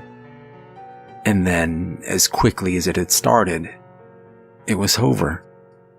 It was like none of it had ever happened, and a sense of relief came over my family. We had survived, but there was a problem. Later that night, I awoke to the sight of 2 blue eyes staring down onto me. It was my nephew Ewan. "You scared the hell out of me," I whispered angrily over at him. And then he began to sob, first softly, and then uncontrollably. I know I shouldn't have, he cried, burying his head into my chest. "It's okay," I said warmly. "It's gone now." The crying stopped for a moment as he looked up at me innocently. "When the thing knocked on my window, the paper must have not been taped on good enough, and..." My heart filled with dread as he continued. "And I saw its face looking back." "What's gonna happen now?" he asked. I looked into the bright blue eyes that belonged to my 8-year-old nephew Ewan, and I answered him truthfully. "I don't know."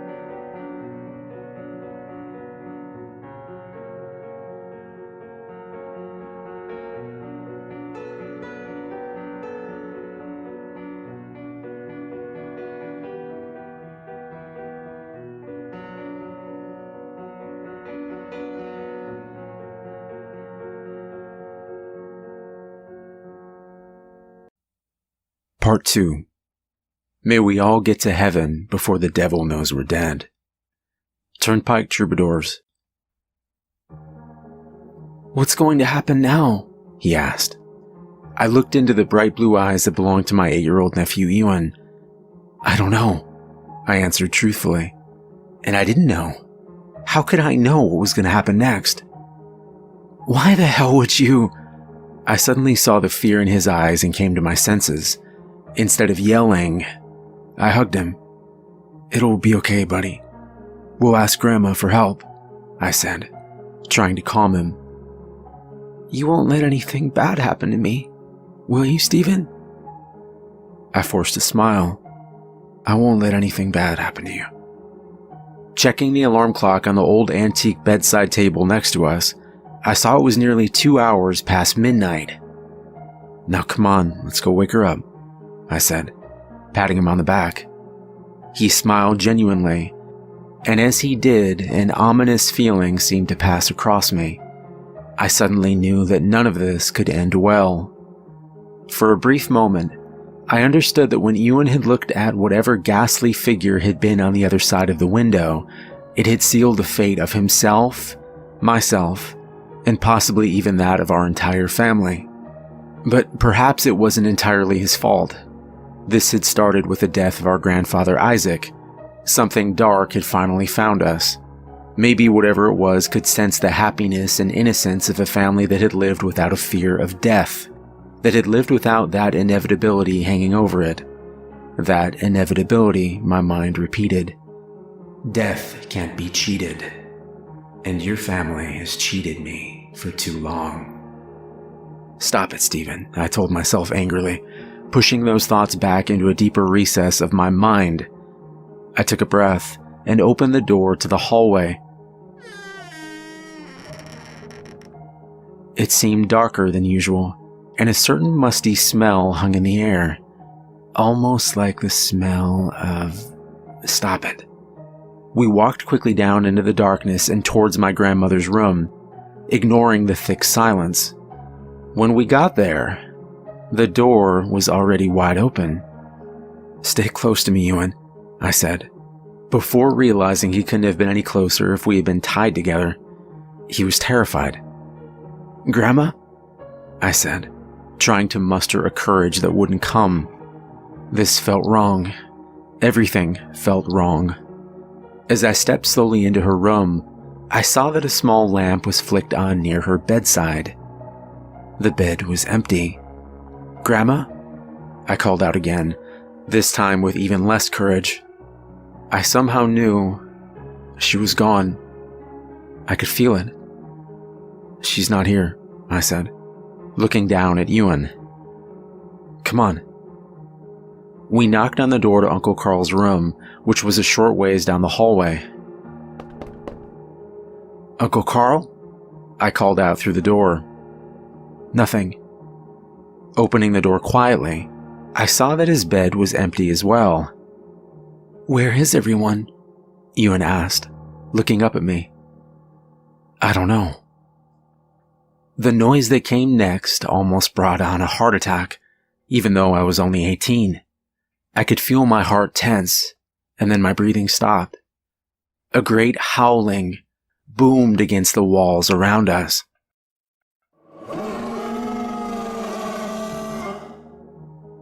But this time it wasn't coming from outside, the thick brick walls of the house acting as a barrier between us. It was coming from inside the house. It was even louder the next time, and it held a power within it. With each howl, items in the house around us would shake and then fall weakly onto the floor below.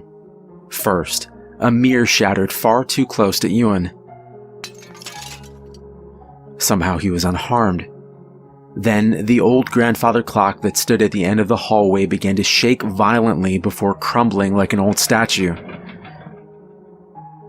We have to go, I whispered, holding my nephew's hand more tightly and rushing towards the back stairway on the second floor and away from the cries of the monster. At least I thought it was away. While the howling did fill up the entire house, it had seemed stronger at the front of it near the kitchen. We rushed down the stairway, trying to stay as silent as possible. When we reached the bottom, I headed for the door and felt Ewan's hand slip out of mine. No, it didn't slip. He pulled away. Ewan, what are you... Looking back, I saw it a moment later than he had. On the other side of the back room stood a dark figure. The room was unlit, but judging from the height of its eyes, it seemed to stand 9 feet tall or higher. Its eyes, its yellow eyes, that seemed to call out to you, seemed to beckon for you. Ewan was lost inside of them, and so was I. The thing floated closer slowly, and the two of us were helpless to move. Maybe we didn't want to. I'm not sure what would have happened next, if not for the strong hand that clasped onto my shoulder, and the bright light that seemed to blind the monster for a moment.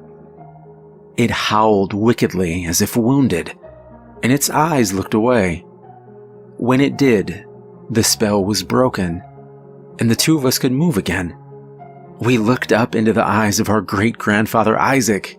He was alive. Boys, what do you say we get the hell out of here? He said, pulling the two of us through the doorway and into the cold air of the night. The thing recovered and howled once more as it made its way towards us, but Isaac shut the door quickly and braced his back against it.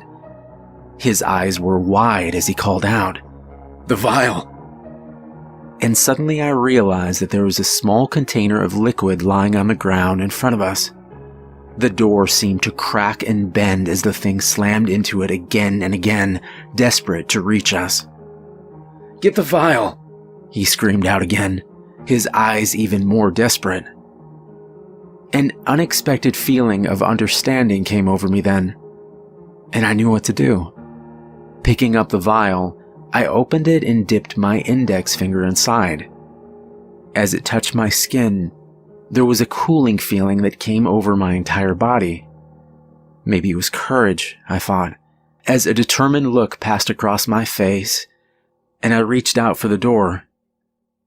I drew the symbol just as my grandmother had, and it glowed back brightly as if pleased. Then the slamming stopped, and the howling started up again.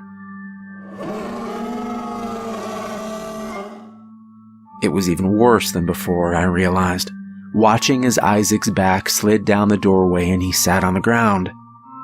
He hadn't been injured, but looked as if he'd been in a brawl. His thick muscles seemed worn and tired, but he stood up anyway. I realized then what the light that had blinded the monster had been. The light on his old coal mining helmet. "It's trapped in there," he said, "but it won't hold for long." His hands reached out as he placed them firmly on our shoulders and stared down at us. "We have to go now." Not another word was said as the three of us ran towards the thick forest behind our home. Each step we took away from the house seemed to enrage the thing farther, and its screams followed us far into the darkness.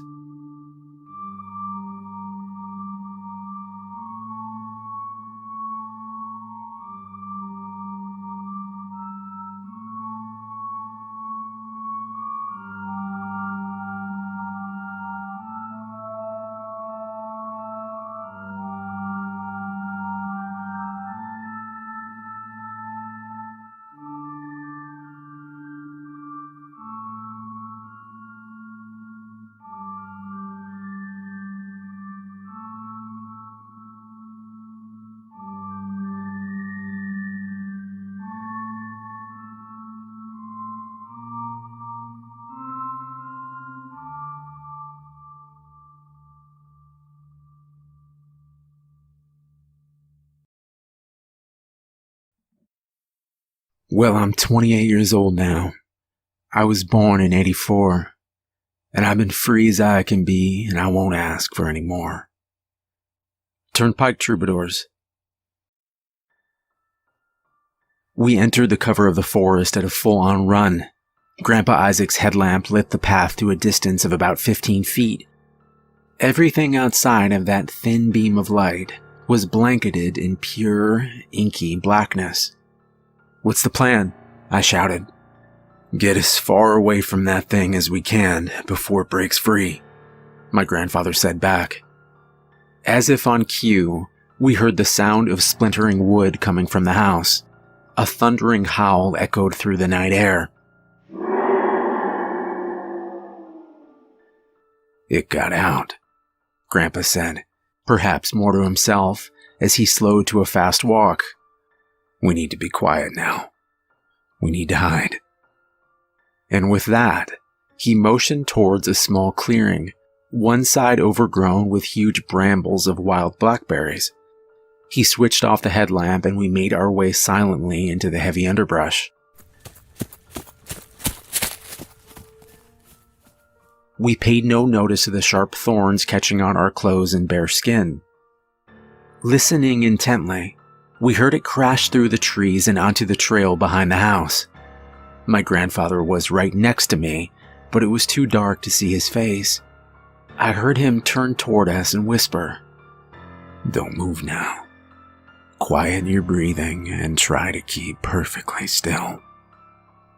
We could hear the thing move clumsily through the forest, fallen branches cracking under its weight.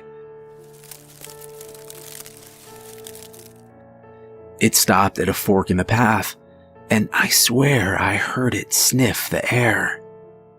Then silence. I held my breath for what seemed like an eternity, craning my head forward to listen. Seconds tick by, and then I felt a small current of air move across the back of my neck.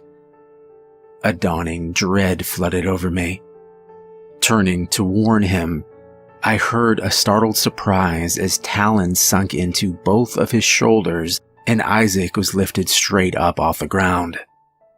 He fought hard, and he must have done some damage because it dropped him from about 20 feet.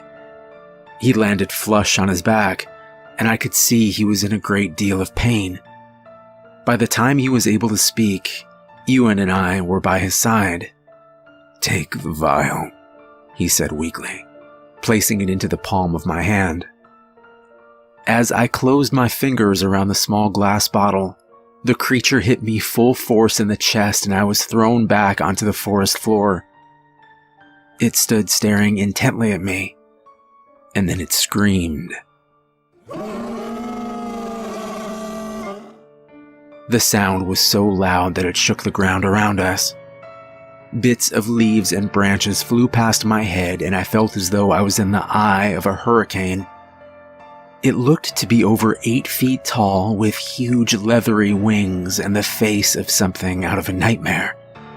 Then it screamed again and turned back to my grandfather.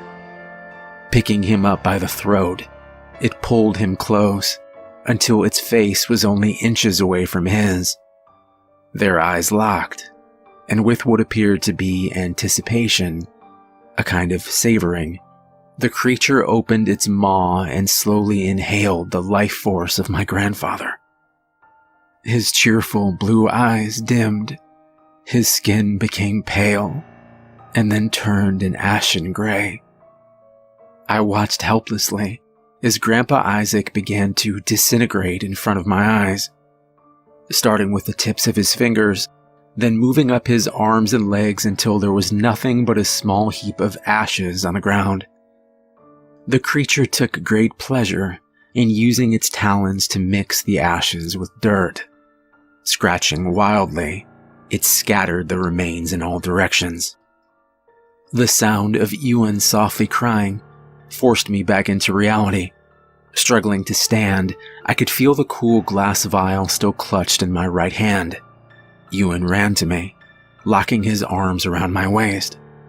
I gently unwrapped them. "We don't have much time, bud." Kneeling down, I uncapped the vial and tipped it to my finger. Nothing. Desperately holding the bottle upside down, I felt one single drop of liquid touch my skin. Trying to remember what my grandmother had written over the doors and windows, I traced the symbols and letters onto Ewan's forehead. I hoped it would be enough. The creature paused for a moment and then screamed at the sight. Pushing Ewan behind me, I picked up a sturdy branch and broke the tip off at a sharp angle.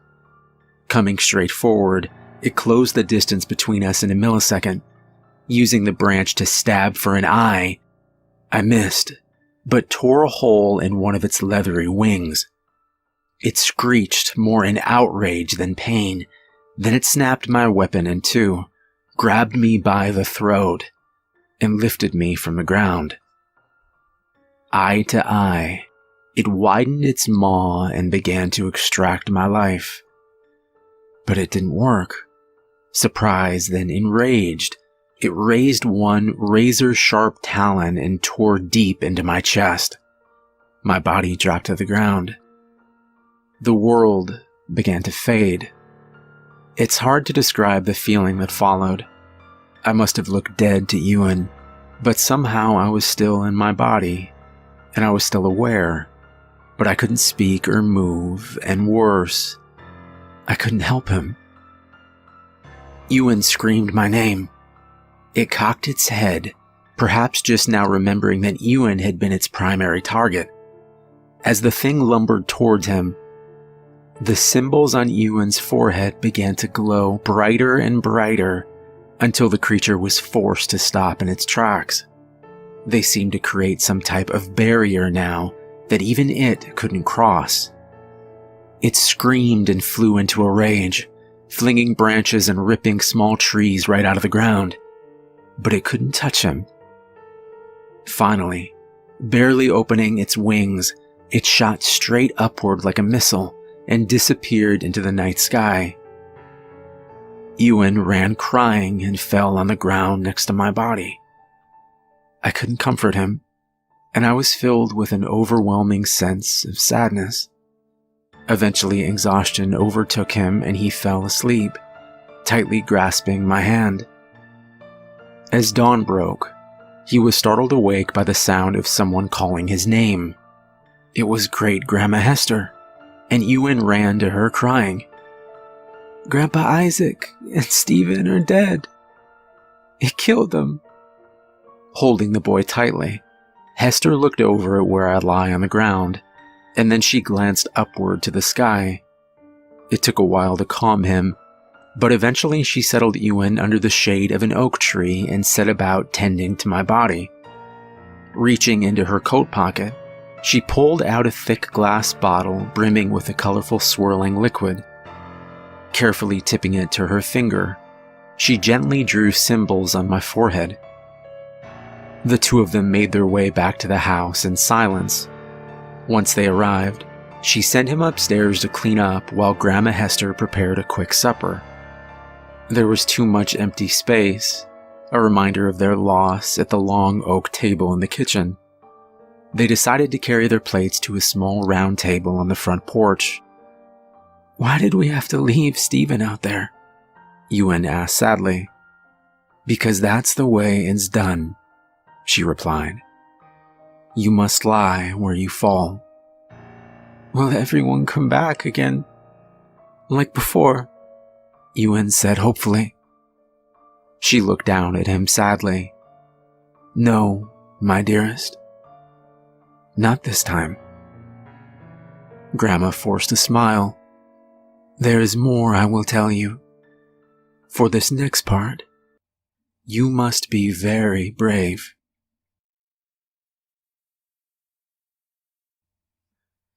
Still, let's leave the world laughing when our eulogies are read. May we all get to heaven, for the devil knows we're dead. Ewan watched his grandmother intently. She paused for a moment and then continued. "This is the story of your great-grandpa Isaac. He grew up here in this very house, with his mother and father, aunts, uncles, and grandparents.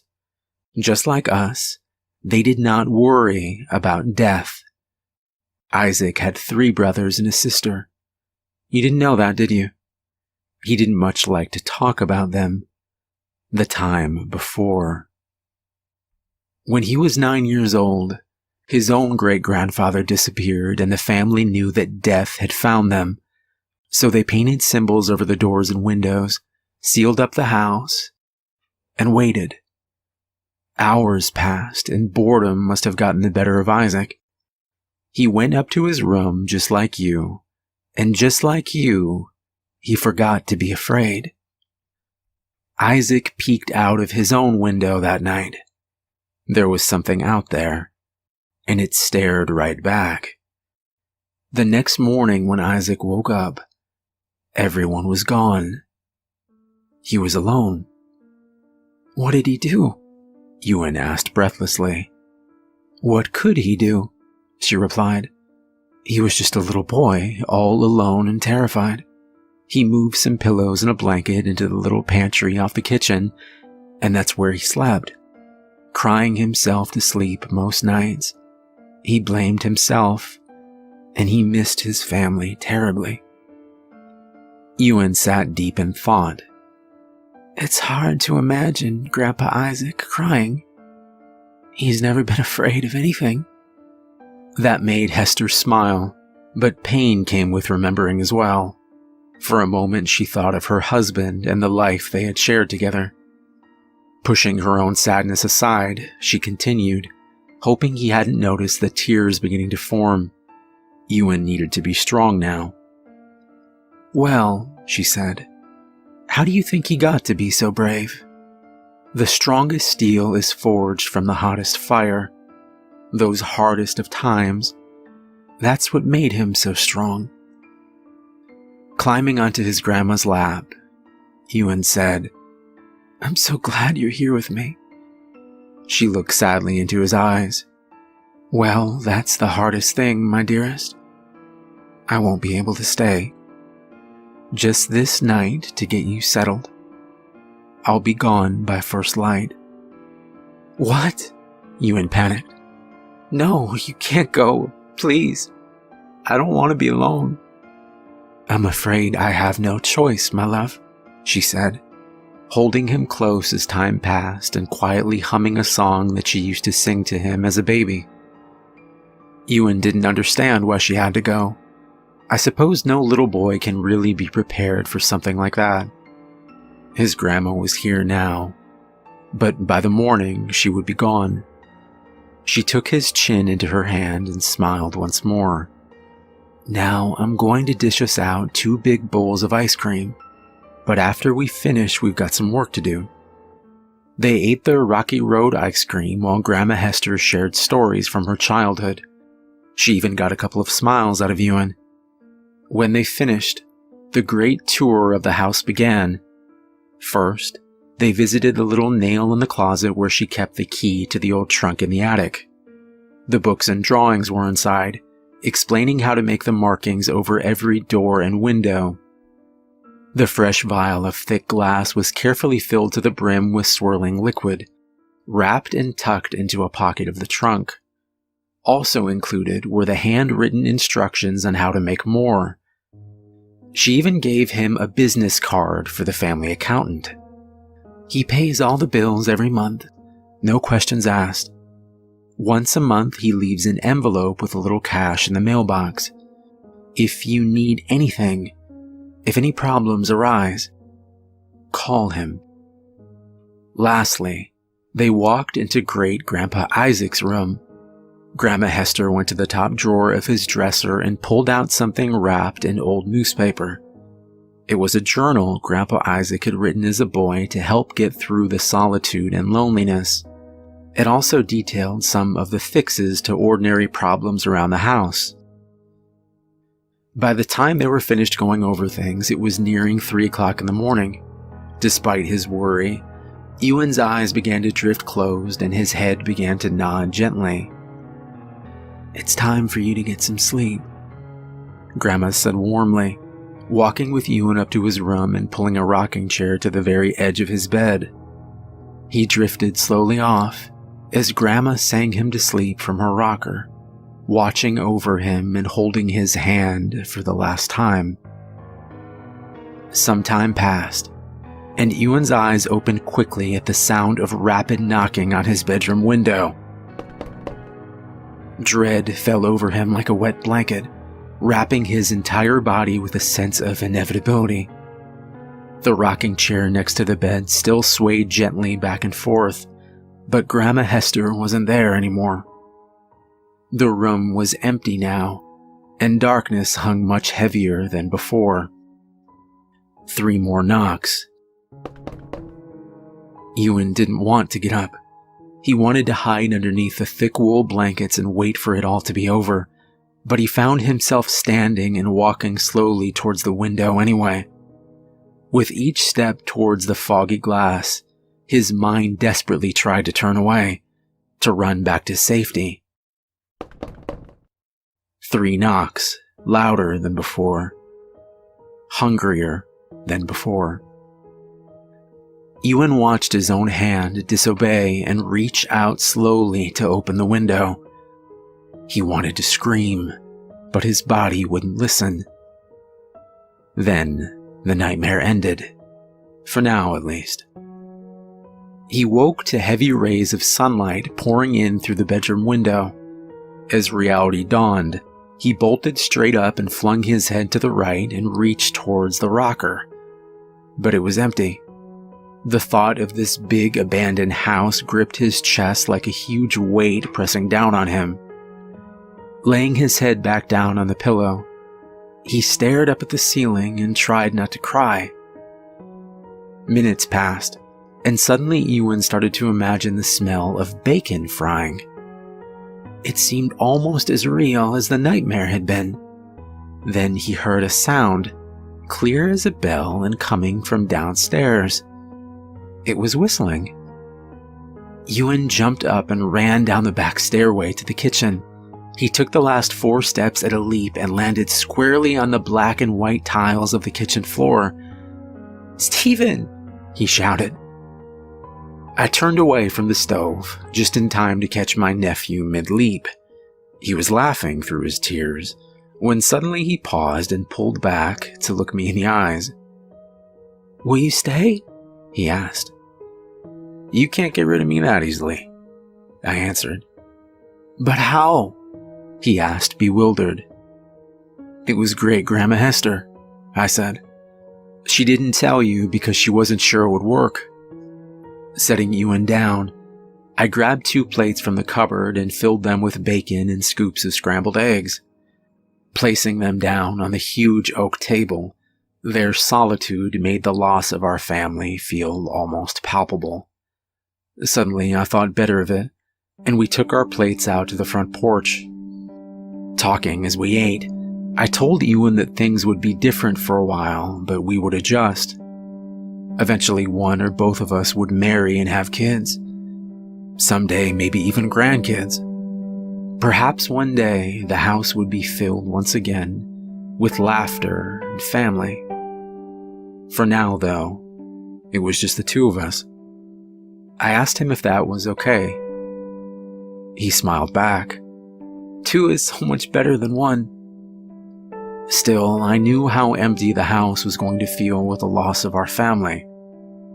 "I have an idea that I'd like to run past you," I said.